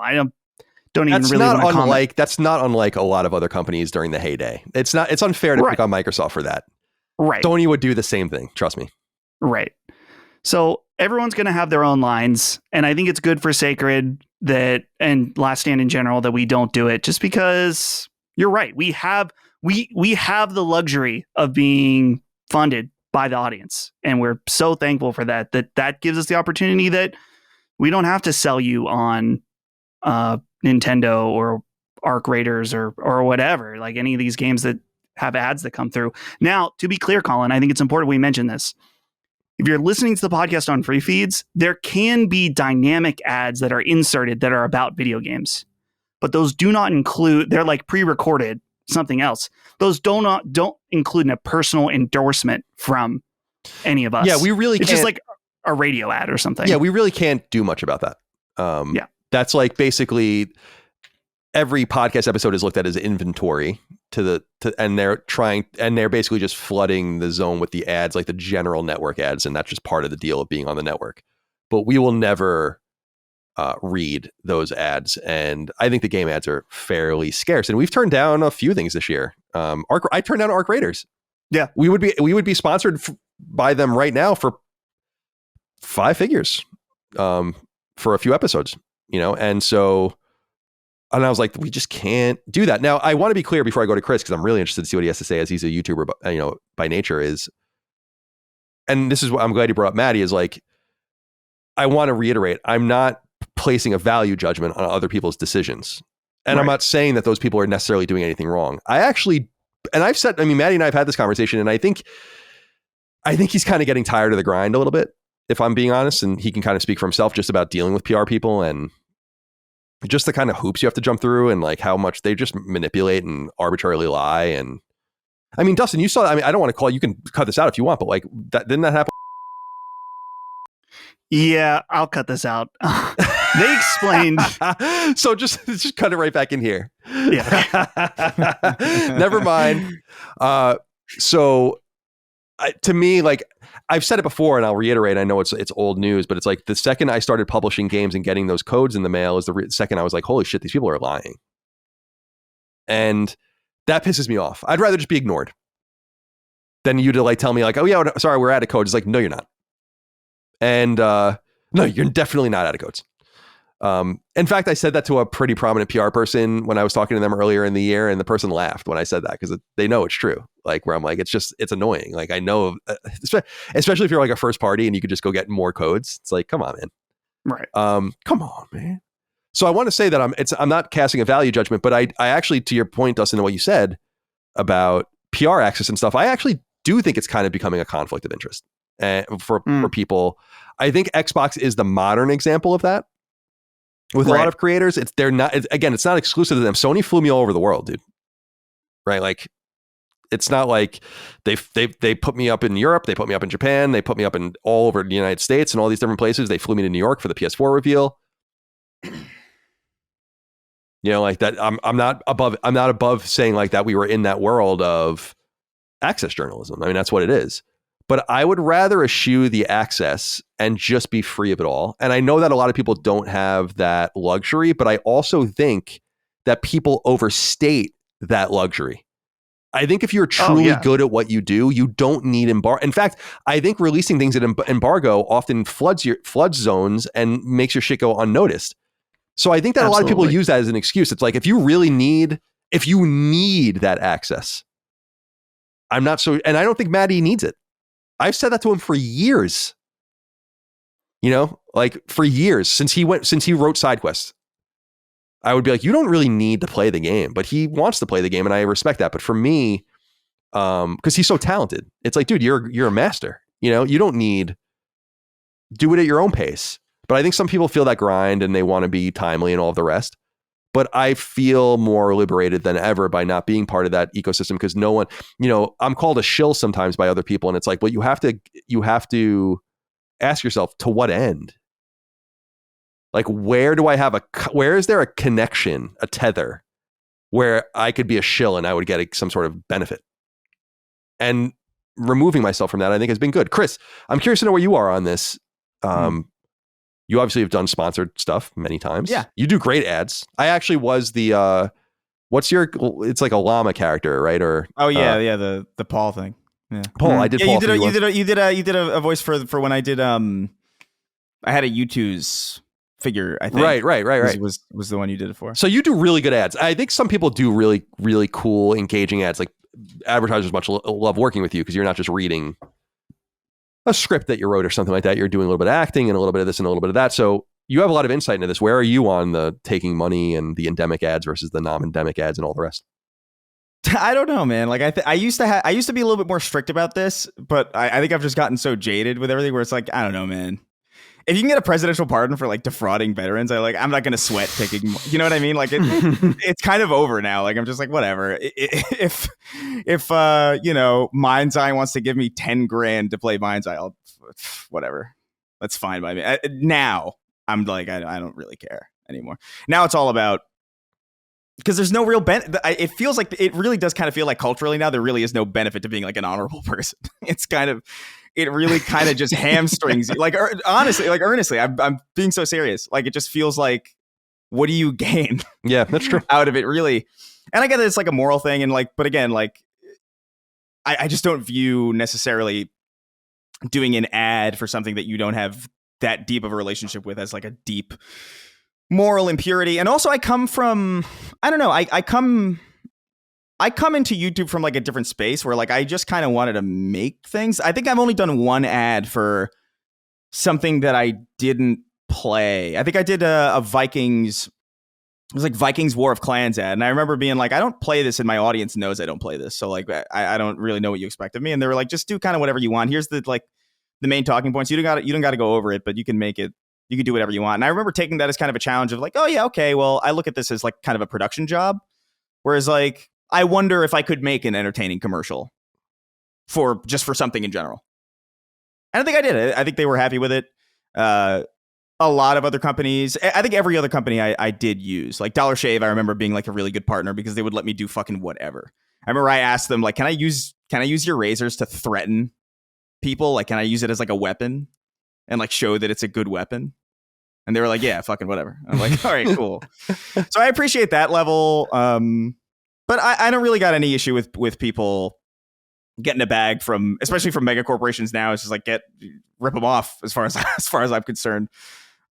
In this era where like Adobe has like $200 cancellation fees and like I hate Adobe, man.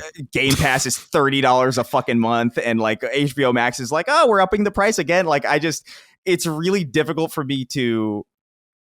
I almost look at it as some kind of moral imperative in some way to be like, yeah, take money from them. Just take it. Obviously, it's case by case. I think certain people do it well.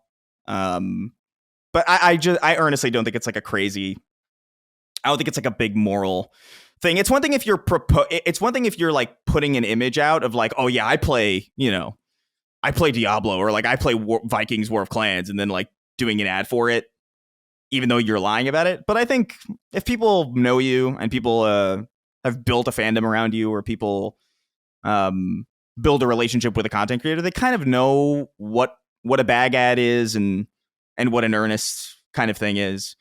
And I think the funniest thing about a lot of the ads that I would do is like everything aside from Vikings, which was a mobile game, everything I earnestly used and earnestly liked.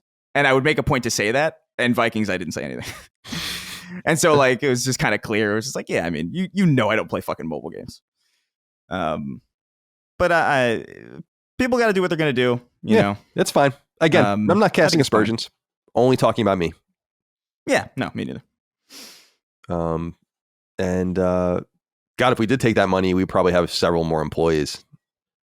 Actually, we wouldn't need more employees. Maybe we should have taken it. Yeah. You know what? On second thought, I don't want this thing to be any bigger. It's enough already.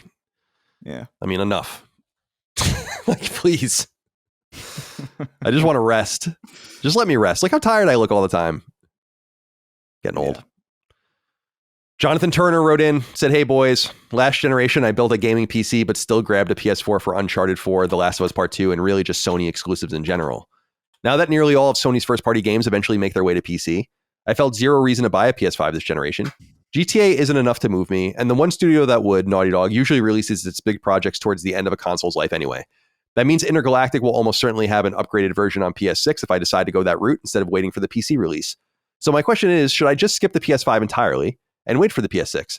Or if I'm fine waiting for PC releases for Sony's first-party games, is there really any reason to buy another PlayStation at all? How much do you think players like me factor into Sony's boardroom discussions? I know PS5 sales are great, but I imagine there are plenty of people like me wondering the same thing. Thank you for writing in, Jonathan. If you're a PC gamer, I really have and you're like happy on PC, I don't know why you'd buy a console. Pretty much everything is either immediately available or will become available to you. It's very rare for there to be a notable console-only game.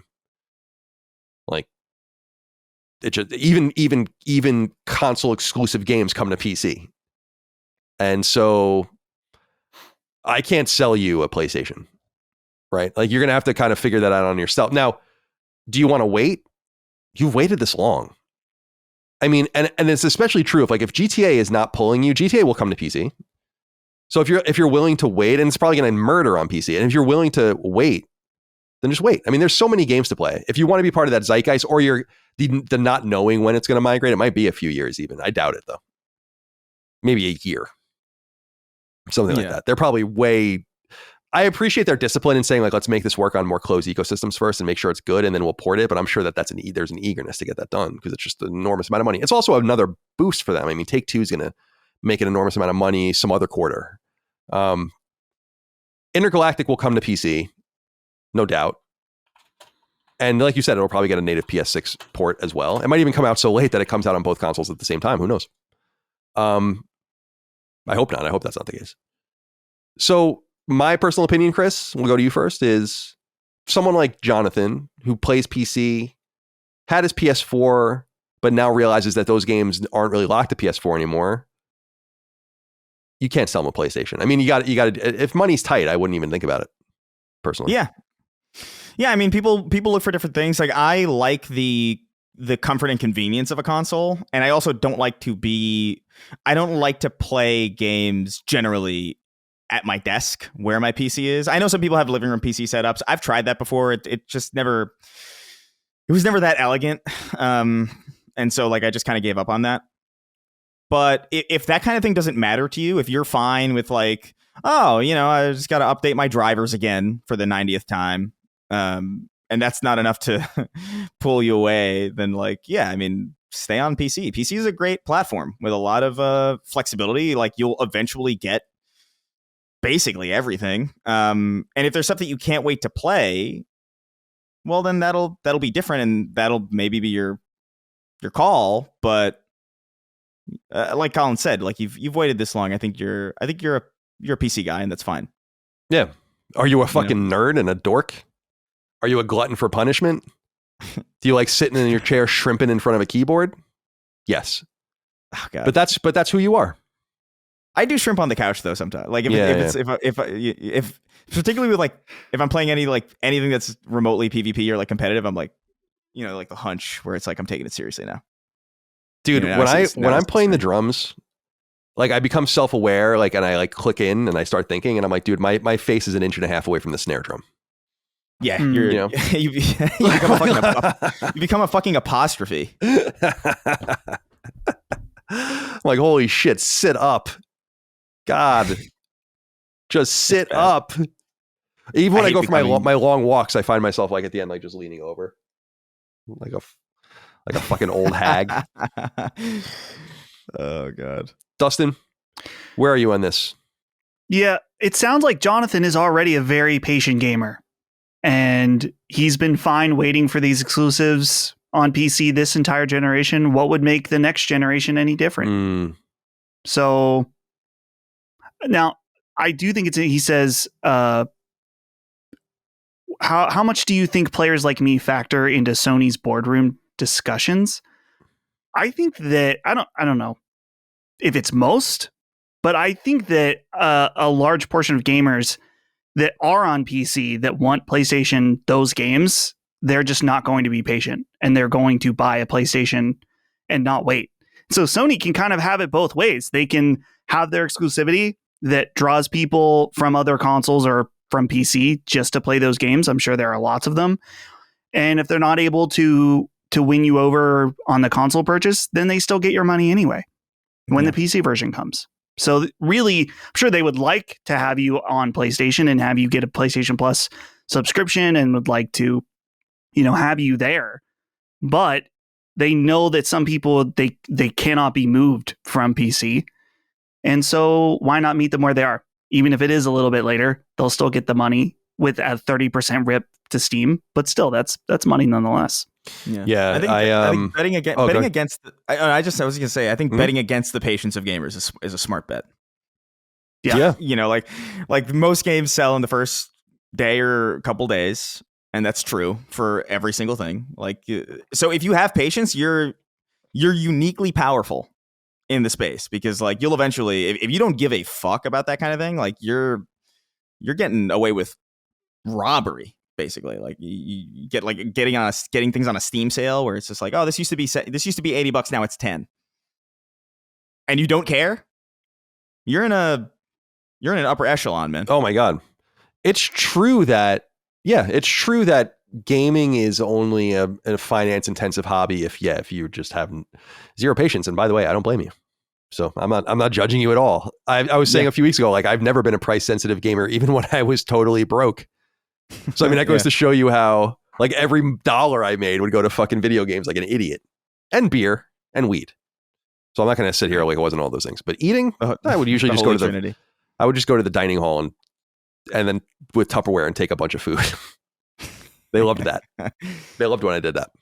Yeah. Dustin, you had brought it up earlier to Jonathan's question, like, is he a factor in boardroom discussions? Yeah. They want to make $49 a game off you. And that's what they're doing when they sell you a $70 game on Steam, $49 in their pocket. They know that they're not going to get you. And in some way, we were talking earlier, I mean, you don't want to overjudge this, but there is some benefit to not having you on PlayStation in the sense that, well, they don't incur the cost of you being there, right? And streaming a game or looking at 10 trailers and all these little pieces of chip damage that actually run their costs up. But that said, they would rather you be there than not. But there is like some sort of small advantage there where they can take advantage of it and say like, okay, you're probably kind of out.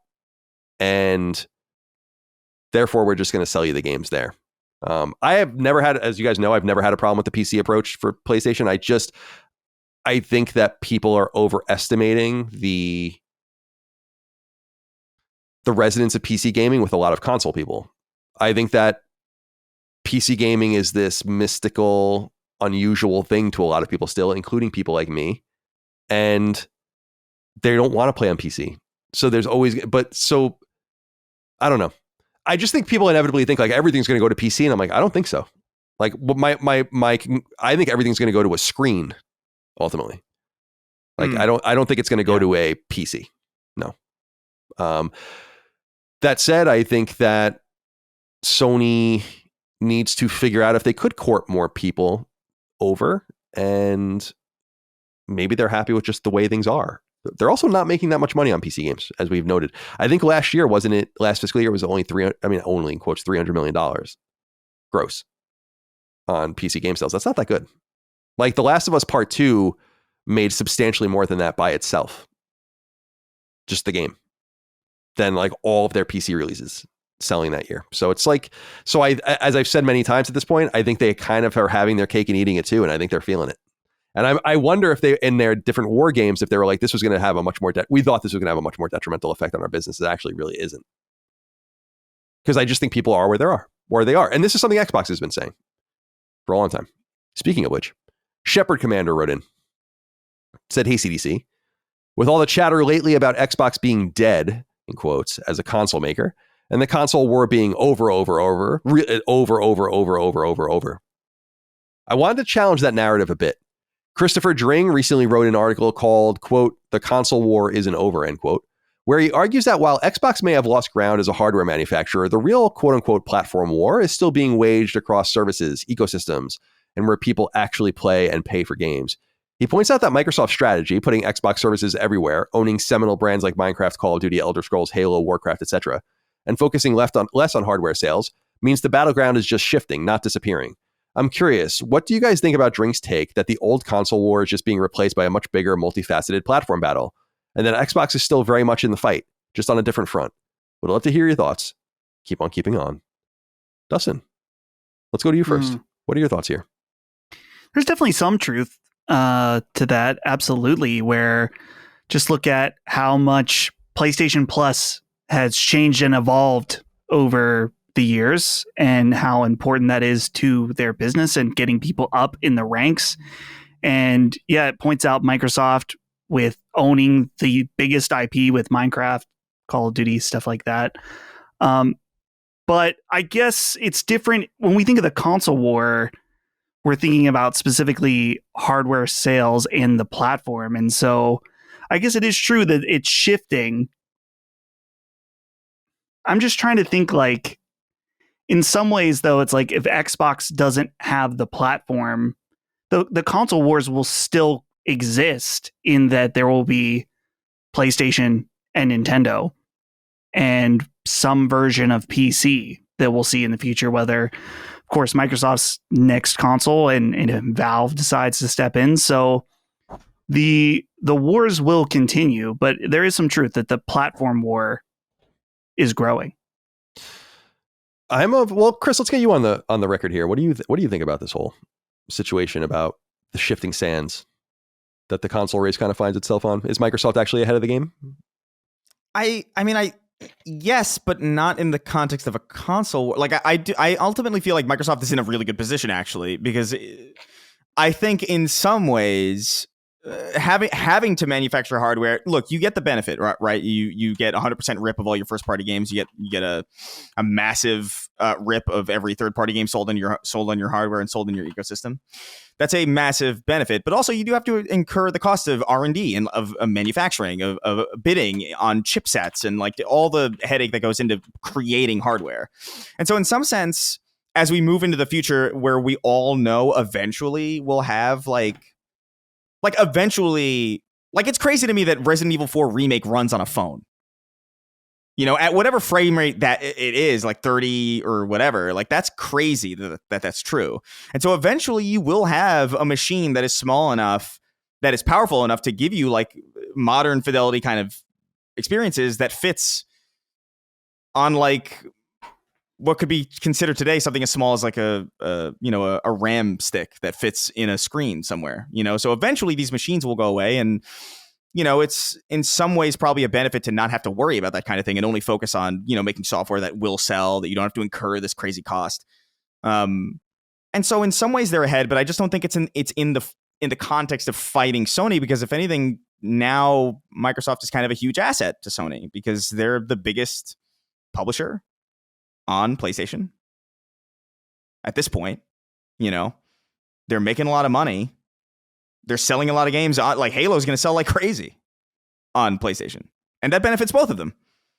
But like it doesn't benefit the Xbox hardware, and so it's weird. Like I really don't know how I feel about it, because like these rumors about like a new Xbox being, you know, this kind of hybrid PC thing, that actually is appealing to me, because it's the only thing that it's the only way that you could sell somebody like me an Xbox, which is like, if you just sold me a normal Xbox where it's just like, okay, you're going to get all your first party stuff and third party stuff here, but that's it.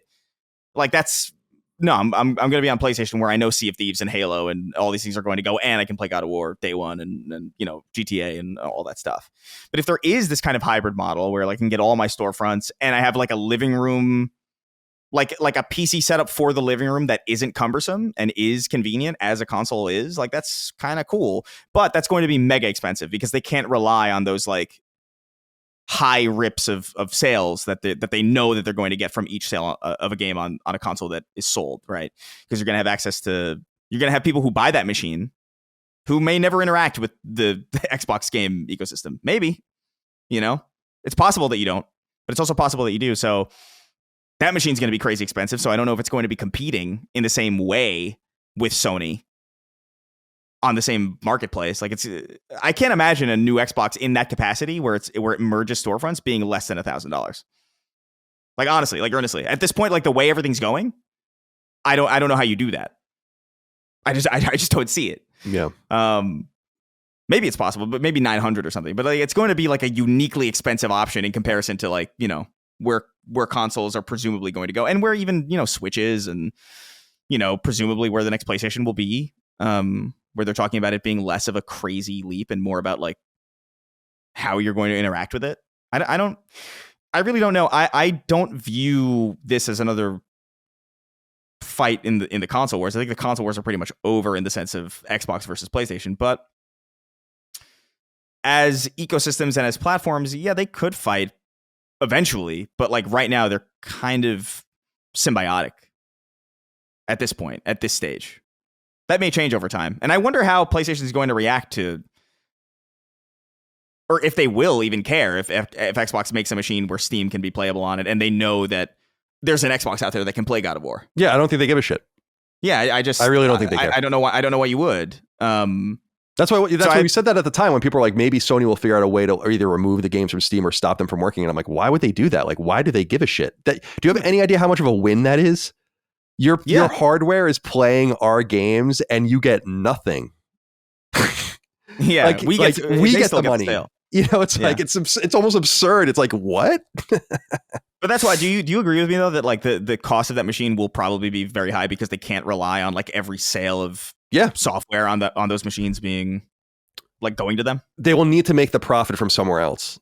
Right. Yeah, exactly. This is you're right, Chris, because this is the conundrum behind the entire thing. Like there are just certain things that people have to explain for this machine to make real sense as something other than an off-ramp for Xbox players to salvage their collections, their achievements or whatever, and move it into PC in some way, which I think is, and I said that on Twitter, I was like, this is a great pro-consumer move. It's not going to be a big seller by any stretch of the imagination, but it's a good move. Like it's about the friendliest thing you can possibly imagine to do for your audience, as opposed to just disappearing, which is the other option. Like, and I'm not saying as an entity, but rather as like a hardware manufacturer where it's like, all right, this is Xbox will exist and the consoles will work for a period of time, but this is kind of frozen now. They're not doing that. And I think that that's good, but I think you're absolutely right that not only is the machine going to be more powerful because it's a PC running Windows, they're not going to make many of them because there's not going to be a demand for many of them. So they're not going to get the economy of scale that a console gets.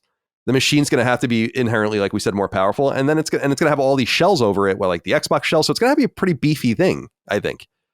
And like you said, if an average person spends $500, $600, $700 lifetime on a console, and it's probably higher than that now, you're not going to get that from them. So you have to get it from somewhere else. It actually that's why it's an off-ramp move and why I think it's a pro-consumer move, because there's no real commercial reason to do it. Like they're not in the game to sell 8 million consoles, which is probably like what this thing will sell, right? At most in its entire life. If it really is what they're framing it as, this expensive $1,000 plus PC rig, they're delusional if they think it's going to sell very much. But I think the bigger questions again go into the systemic issues around what they're trying to do, because it's not only about Steam and Epic Games Store and all these other things, but it's like what you're saying is like, so it's just unprecedented. I don't know what people don't get about it. Like, here's our console. It's an Xbox console. Here's another storefront. Totally doesn't make any sense at all. It doesn't work. And people are like, it's very pro-consumer. And I'm like, yeah, it is, but they make nothing on it. And then the bigger issue is this. And this is the next downstream thing that I think a lot of people don't think about. If you're a publisher and you're like, okay, we're figuring out our SKUs, how we want to divide this up and like divide our resources up. The new Xbox runs Steam. Why do we need to make an Xbox SKU? And then slowly you realize that this Microsoft, their own storefront, that they'll know the new Xbox will have their own storefront. It's just not going to force you to buy from it. It'll be robbed of games because I think rightly so, publishers are going to be like we literally don't lose anything by not publishing on Xbox now, because people can just, and they're most of them are going to go to Steam and buy the game anyway. And then you have the problem, like I said, of buying Xbox games on Steam. It's almost, and it's like, so you're going to have a console and then give 30% of the money to another storefront. It's fucking for your own products. It's a fucking mess. It's so crazy to me that people are not like seeing this for what it is. It's a mess. That's why there has to be a real intention. They're not stupid. They know that this doesn't make sense. I think it's to salvage what they can and get those people over to Windows. Yeah. And we'll see what happens. But I could be wrong. You know, I think that's pretty sad. I think it's cool, honestly, to me. It's so weird. Like it's rare that we get something that strange happening in this industry. Like it's been pretty predictable for many cycles now. Like, you know, you kind of get an idea of what Nintendo's going to do. You kind of get an idea of the PlayStation and the Xbox are going to be kind of the same with like minor differences. They're going to have obviously different first party offers. This is probably like its first real moment in time where like these machines are going to do genuinely like completely different things. And that's kind of exciting. But it is undoubtedly, this is going to cost a lot. It's going to be, again, less of an economy of scale kind of machine. And it's going to appeal to really, I'm curious as to who this appeals, because I'm in that rare market where like I have a lot of old 360 games that are backwards compatible that I do want to salvage, that are really like they're all on my machine, and it's a bummer. Like I probably would have gotten the ROG Ally X if it actually played like Xbox games. It's kind of crazy that it doesn't, but that actually would have, I wouldn't have minded necessarily. It's a hefty, expensive bit of kit, but being able to play all my entire 360 library like on the go, like that's not unappealing. But like I wonder how many people are even. There's maybe like a couple million, like maybe like 3 million people like that. You know, and I'm not saying that from any stats or anything. I'm just like guessing. Yeah, sure. There's two things to say in parting on this. It's like I'm sick of people saying that like, well, PlayStation is going to get out of control without competition and all this kind of stuff. And I'm like, that's such fallacious and weird arguing. Like they have competition. It doesn't mean Microsoft's existence in the space is not like the only form of competition that PlayStation has ever had. They lost. Like how much does the competition stay around and do the same thing over and over again and get its shit kicked in? It's like, in other words, people act like it's like there's no other competitor. Nintendo's not a competitor. PC's not a competitor. And there couldn't be some other dark horse, an Apple or someone getting involved at some point. Like the competition doesn't have to come from one place. Yeah. And the other thing is that I would love to know the actual number of Series S and X units sold, because it's got to be fucking bad. Like, I think it's actually worse than anyone thinks. And the reason is because did you see their new financials? They release new numbers or whatever. If you go in this is starting in Q4 of 2022, their fiscal quarter 2022, right? This is the percentage of year over year revenue up or down on Xbox consoles over the last 16 or so quarters. Ready? Imagine what this number must be. Negative 11%, up 13%, down 13%, down 30%, down 13%, down 7%, up 3%, down 31%, down 42%, down 29%, down 29%, down 6%, down 22%, down 29%. That is fucking staggering. Yeah. Understand that's not starting from a baseline. It's starting from the previous quarter's baseline over and over again. So you're down 13%. Then from there, you're down another 30%. Then from there, you're down another 13%, like, and so on and so forth. It's not a cumulative thing. That number has to be vanishingly small at this point. Yeah. And so you can't blame them for wanting to change things. But I just think, and it goes back into the original inquiry, it's like the level of marketing that they've put around these decisions is so disingenuous, and why they just need new leadership. It's just not working, and it comes off as fake. You didn't buy all of this shit to do this.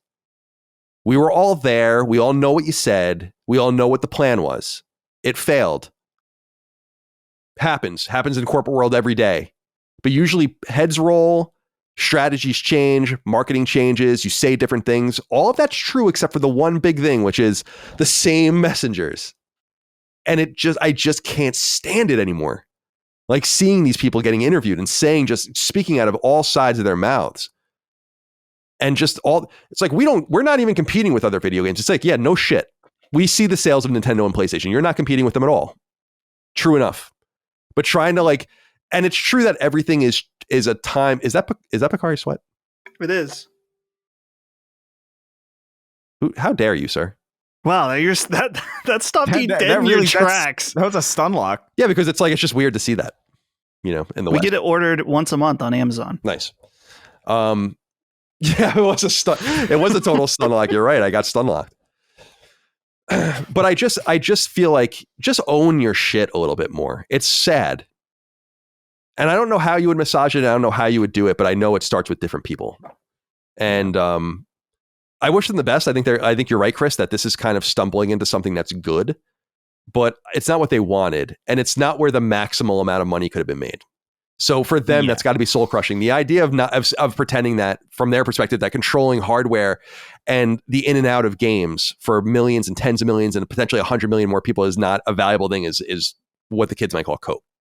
And, 100%. Like it's their only option. And so it's them finding the silver lining of it, which is they will be the biggest publisher. Absolutely. And no doubt. And they'll make a fuck ton of money. But it won't be like 360 era, like, you're raking it in. And that's what's crazy about it, man. It's like, it's just so crazy that it's that different than it used to be. I wouldn't have even remotely imagined that it would be so different. You have to understand, like PS3 was like at the end of that life cycle, they finally came out on top. But that was like, even going into the next generation, looking forward to the Xbox One and PlayStation, they were still like, before those reveals, like they were still pretty on par with one another. People loved the 360 so much that they didn't care that it was like a sickly machine that died constantly. Like, that's crazy. Like, if it was any other machine, like it would have probably failed really hard. But like, people just loved that ecosystem so much. It was that unique and weird and interesting that people were like, yeah, it died. I love it. It's kind of crazy. Yeah, but it is. And now just the sheer, it's so crazy. It's so interesting. But on the other hand, it's like, yeah, I just want to be clear. It's like, the corporate world is bloody and brutal. And like, you're not going to sit here with a straight face and tell me, yeah, our plan was always to sell our games on our primary competitor's console and give them 30% of every game we sell. That was always in the plan. Yeah, no. Aren't you what are you, fucking crazy? We're competing with TikTok. It's like, come on, man. Yeah. Come on, man. Come on, man. Finally, Izzy Smalls wrote in and said, hey, Colin Wookiardi, Chris Ray Gun Control, and DEI Dusty. Now that Ghost of Yotei is out, are you ready for the anti-woke mob to target Intergalactic next? How much do you think Sony cares about the alleged boycotts and backlash? Is there a part of you that wishes the protagonist was a generic Nathan Drake clone to keep the mouth breathers quiet? Anyway, I love the show and props for emasculating that D-bag. What are you talking about? Oh, thanks. Like, what does that mean? Like, what kind of sexual thing is this supposed to mean? Yeah. Oh, he's coughing. You should. You're really fixated on me right now, aren't you, Colin? So, I love the fact that he coughed and muted himself intentionally to not distract from the show. That was like, and then I narrated it. I'm just taking a drink. I'm trying to mute. I mean, Colin, I'm sorry. You said earlier we were getting closer. Yeah, we're getting closer. I'm starting to notice you like I'm married to you. Wow. Okay. All right. I am worried about this. Yeah. And I think it's going to be pretty insufferable. Yeah. Now, whether or not it's going to matter is another thing entirely. Don't believe the hype, like about The Last of Us Part 2, for instance, like it did just fine. You know, so I don't know if they're just like leaning, and it was, I think, even going to be worse for that game, arguably, especially with all the leaks and shit like that. And they ended up making hand over fist money on it, and it's a fucking huge seller. I do think it's going to be an insufferable lightning rod of quote unquote anti-woke sentiment. I think we all understand the game's probably going to be great. Ultimately, we need to see what it is. Yeah. And I might have more information on the game in a few weeks. I have to go through some stuff that I've received. But I just feel like, yeah, this is the obvious next target. And do I wish that it was a Nathan Drake clone? Like, kind of like, I wonder if they think that. Right? It's not a matter of what I want. I want to see what they want to give me. So what I'm most curious about is like what they think. Like, oh, should we have just made this like a generic character? And I'm like, no, well, why? There's a lot of telling on oneself about this game, I think. About the level of offense over it, to what end and why. The level of, what would you call it? I was going to call it like sexual dysfunction, but that's not really the right term. It's like this idea that everything needs to be fucked. Like every character, everything. It's like, come on, man. Like, what are we doing? Like, what is wrong with everybody? It's just, I've never, until I became aware that this was an argument people were having in the culture war and like the brain rot stuff, I never went through life. I got into my 30s, let's say, until I realized like, oh, well, like, people really have a problem when the character's not attractive. And to me, I'm like, that's just the character. That's the person. It's just a person. It's a story about a person or a thing or whatever. And sure, there are fantasies where everyone's handsome and everyone's beautiful, and that's awesome. I love beautiful people. But I don't know. So I'm girding my loins for this one. I think it's gonna be bad. But I don't know if it'll matter. And I don't know do they care? I would imagine they probably do. I assume they're gonna have a strategy. And by the way, I'll remind everyone, they knew before they announced it because they locked the comments on the Naughty Dog published of the video. So they knew. Yeah. I hate to say it, but their gut instinct about it told them was right. Chris, what do you think? Should they have just made a Drake-like character to keep this? Because otherwise, there would be nothing controversial about this. If not for that character, nothing about it would be controversial. Yeah, but that's in and of itself kind of anti-art, though, isn't it? Sure. I don't know, man. I think whatever they want to do is what they should do, and that's how I've always felt about kind of all of this. Like, I don't really. If you want to make a story about, like, I'll criticize it for like the merits of what it is. Like, if it ends up being like bad, or if it ends up being fantastic, like great, or bad, or whatever. That is what it is. That's on the merits of its own thing. But like, I never liked the idea of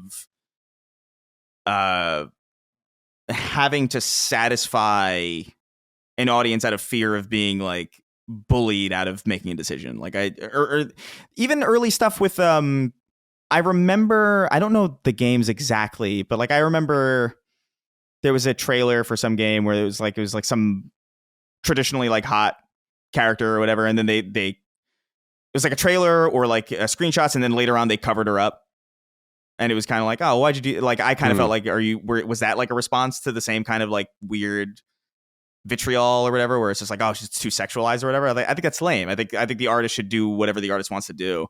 And that goes for the reverse. Like, if you want to make a character that's specifically not sexualized and not like meant to be this fucking, eye candy, I think that's totally valid too. I really only care if the game is good.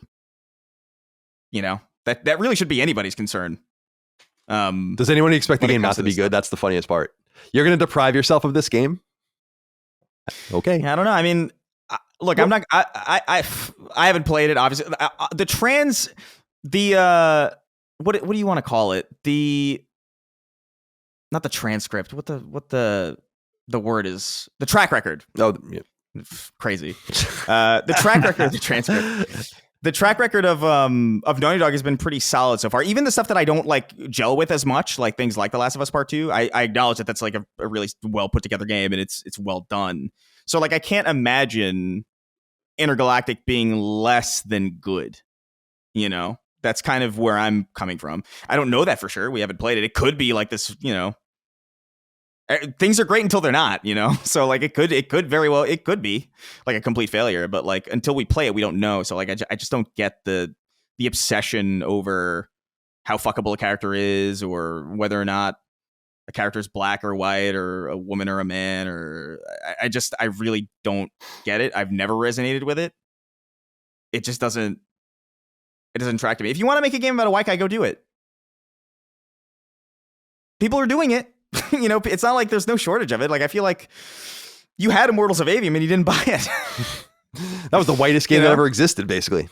It's a incredibly white game, And then you still, I don't know, man. It's very, I also can't help but feel, and I really earnestly feel this way, that like a lot of the stuff that's happening now, specifically, but not the stuff that's happening, but a lot of the games that are coming out right now that are controversial, if they came out in 2005, no one would give a shit. I can almost assure you, fucking. I remember there were people complaining about in Warhammer, what is it, Space Marine 2? There were female, the recent one? Yeah. That there were female, what is it? I don't know what they're called. The soldier type characters, right? The Space Marines. Space Marines, I guess. Female Space Marines, I guess. Yeah, it's insane that I forgot. But what are they called again? Holy shit! I was afraid that would be too generic, and I would be like, that can't be it. But no, it is. People were complaining about like, oh, there's a black Space Marine, there's like a white Space Marine. Meanwhile, we had Gears of War in like 2005. No one gave a shit. Cole was in there. No one gave a shit that Dominic Santiago was Hispanic. Like, no one. All of this is so obviously transparently manufactured that it's impossible for me to take any lick of it seriously. And when I do try, I just end up in these spaces where like the only conclusion that I can draw from this is either you're a tourist, you don't actually pay attention to this space, you're not fixated on whether the games are good or not. So like, why does your opinion matter? And then also like, what's really motivating this other than, and I hate to say this, but like, I feel like what is motivating this other than actual, like, stereotypically, like, almost parody level sexism and racism? Yeah, I mean, I agree. At some point, like, it has to be that. I don't don't throw those words out like lightly. I feel like I've probably said those words maybe in the context of like levying them out maybe 5 times in my entire adult life. But I mean, I just don't know what other logical conclusion there is. I agree. If I'm calling you racist, you must be racist. Yeah, right. Like so bad when you say it like that. You know how like bad if I'm the one calling you racist. Jesus Christ. Yeah, it's like I can't remember. There was like I think it was like an SNL comedian where it's just like they said something was like, you know how bad you have to be at politics for me to notice. You know, and I always think about that quote because I'm like, yeah, man, I don't care about this shit at all. And even I'm like, bro, I don't want to be seen with these people. So I don't know. It is what it is, I guess, but it's definitely crazy, and it's going to be bad with Intergalactic, undoubtedly. It's already predictable. You can tell. I can already see the thumbnails and the titles, and in my mind's eye, I see it. Just got to brace for it, I guess. Dustin? I think so I have a few thoughts.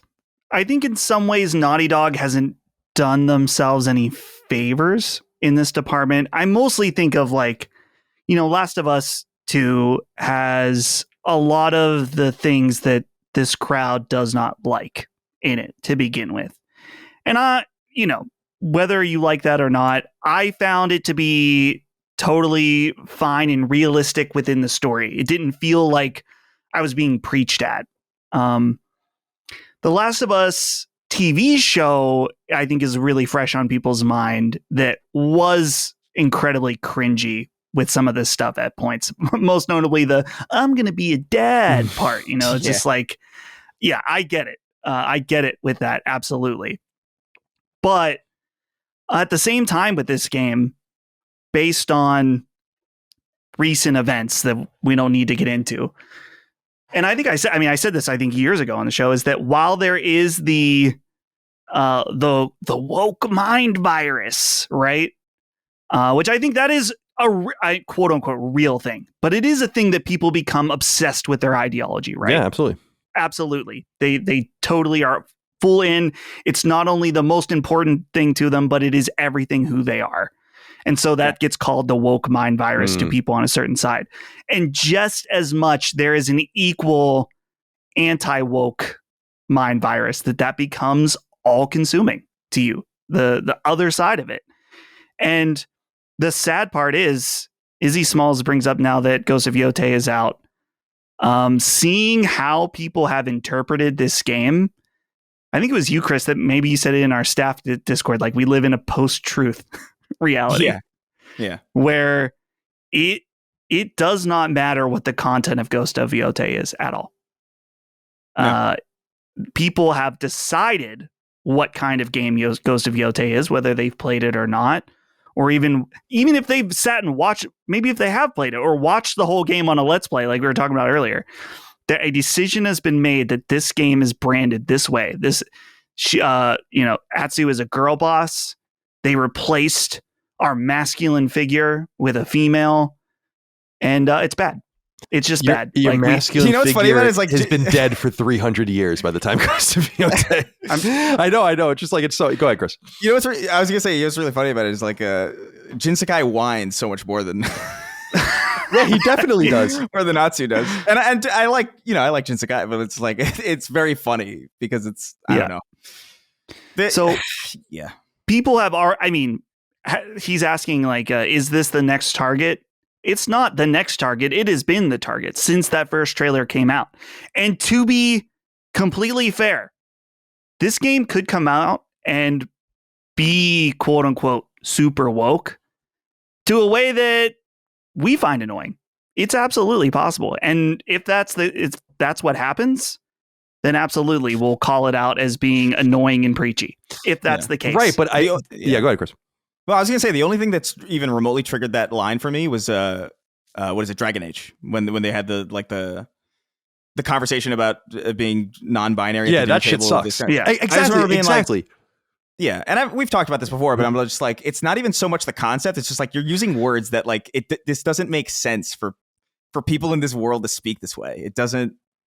Because the idea of like a, like a kind of like a nebulous gender, like that's ancient stuff. Like that goes back to, you can pull from so many interesting phrases and spiritualities and interesting things to like make that case. But instead use the word non-binary, which is like it's so Twitter and so modern that it just completely rips you out of Dragon Age or whatever. And so like, yeah, I mean, Intergalactic could be like written really poorly and like, who the fuck knows, maybe. But it's just so crazy. I feel, what's sad is that like people are excited to feel that way. People are excited to be angry, and people are excited. They aspire to be cynical, and they aspire to be upset by something that they haven't experienced yet. And I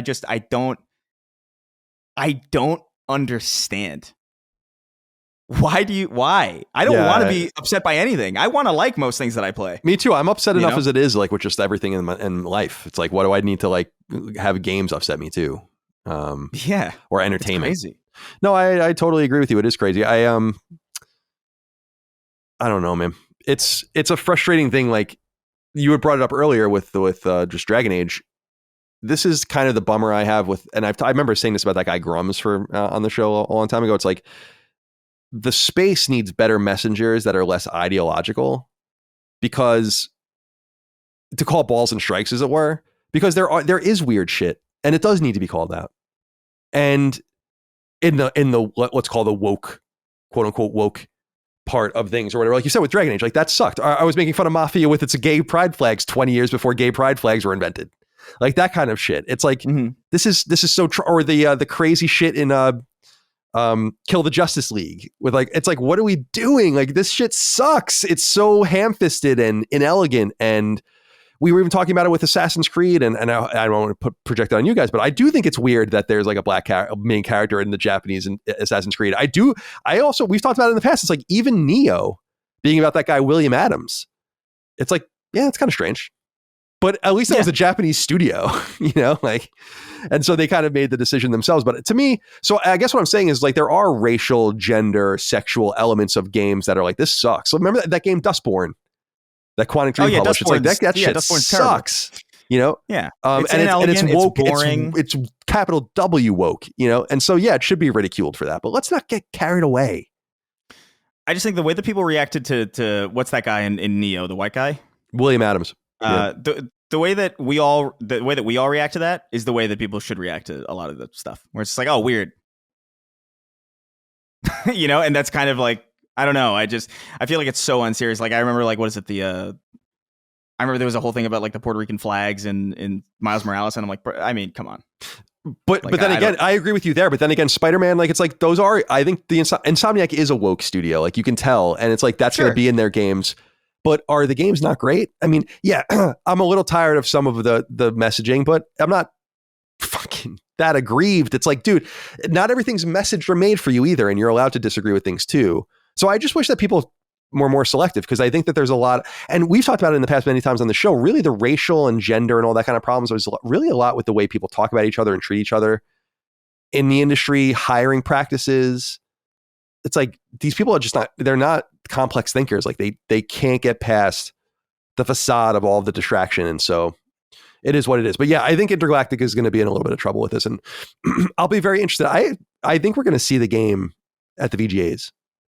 That's my prediction. And I'll be interested to see how they show it. And I'm sure they're going to be very deliberate about it. Do you think it's next year? Do you think it's going to hit it? That would be awesome if it was next fall.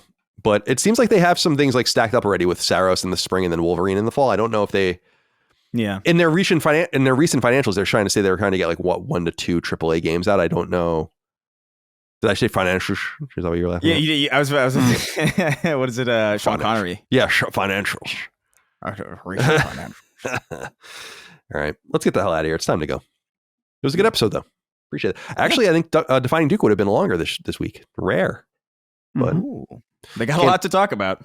Yeah, they sure do. The show's doing great, so I'm proud of them. All right, let's go around the horn and say goodbye to everyone. Chris, goodbye to you. Be well. Have a good rest of your day. Any plans? Not really. I gotta clean up a little bit. It's not really dirty, but it's like messy. Messy. I my place is often messy as well, and it's like it's better than dirty, but it's got to be a little cluttered and whatnot. It's getting annoying. So probably gonna just do that. more Yotei, I guess, tonight. Cool. Nothing crazy. Cool. Very good. Dustin, goodbye to you, the elusive man. Gonna smoke some cigarettes when we're done? Oh, I wish, dude. Sounds amazing. Why do cigarettes have to be bad for us? Yeah, I know. Why haven't they made the good cigarette? The cigarette that's good for you. Gives you vitamins. Put science on that, dude. Maybe we can make AI make the healthy cigarette. That'd be great. Yeah. All the people who got fired for making vaccines can work on making a healthy cigarette. Right. The healthy cigarette. Yeah. Nothing crazy for me. I need to run out to the store because I gotta buy Dragon Quest 1 and 2 for Holly. Oh, okay. So I gotta pick that up. Yeah, we were talking about it. Something like the Switch 2 version is a game key card, which is not ideal. Mm-hmm. But the Switch 1 version, there's no upgrade path to Switch 2. So I don't know where I'm going to buy it or what I'm going to do, but I'll do that. Probably some Arc Raiders tonight. Check that out. And that's really about it, you know? So just a chill weekend ahead. And I guess it's Halloween. So I don't have any parties or anything. I'm just going to be chilling at home. Yeah, I mean, I haven't been to a Halloween party in years at this point. I'm old, tired, outclassed on these Halloween streets. No big plans. Just watch football tonight. Hockey's on tonight. Ease into the weekend. I have a meeting tomorrow about our next game at Lillymo, which is exciting, to figure out how we're going to announce it.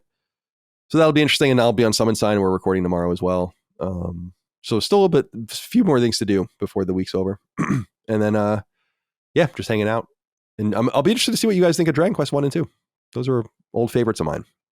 Oh, yeah. Holly is now totally Dragon Quest pilled. Like, she played all of 11. She played Builders 2, and she wants more mainline Dragon Quest. So I was like, and she played 3. 3, right? The 3 HD. So she wants more. She wants to wrap the story up with 1 and 2. Yeah. All right, very well. And then, nothing else too crazy going on. I'm going to go for a walk after we're done here. It's been rainy for days, and now it's finally sunny. So get a little air, be out there amongst the people. I don't know. It's time to go. I'm so tired. All right. Thank you guys for your time. Good to see you as always. Thank you all out there for your love, kindness, and support. Patreon.com/LastStandMedia for early ad-free, Jesus Christ. Early ad-free access. LastStandMedia.store for merch. We'll see you next time. Until then, goodbye. See ya. Take care, guys.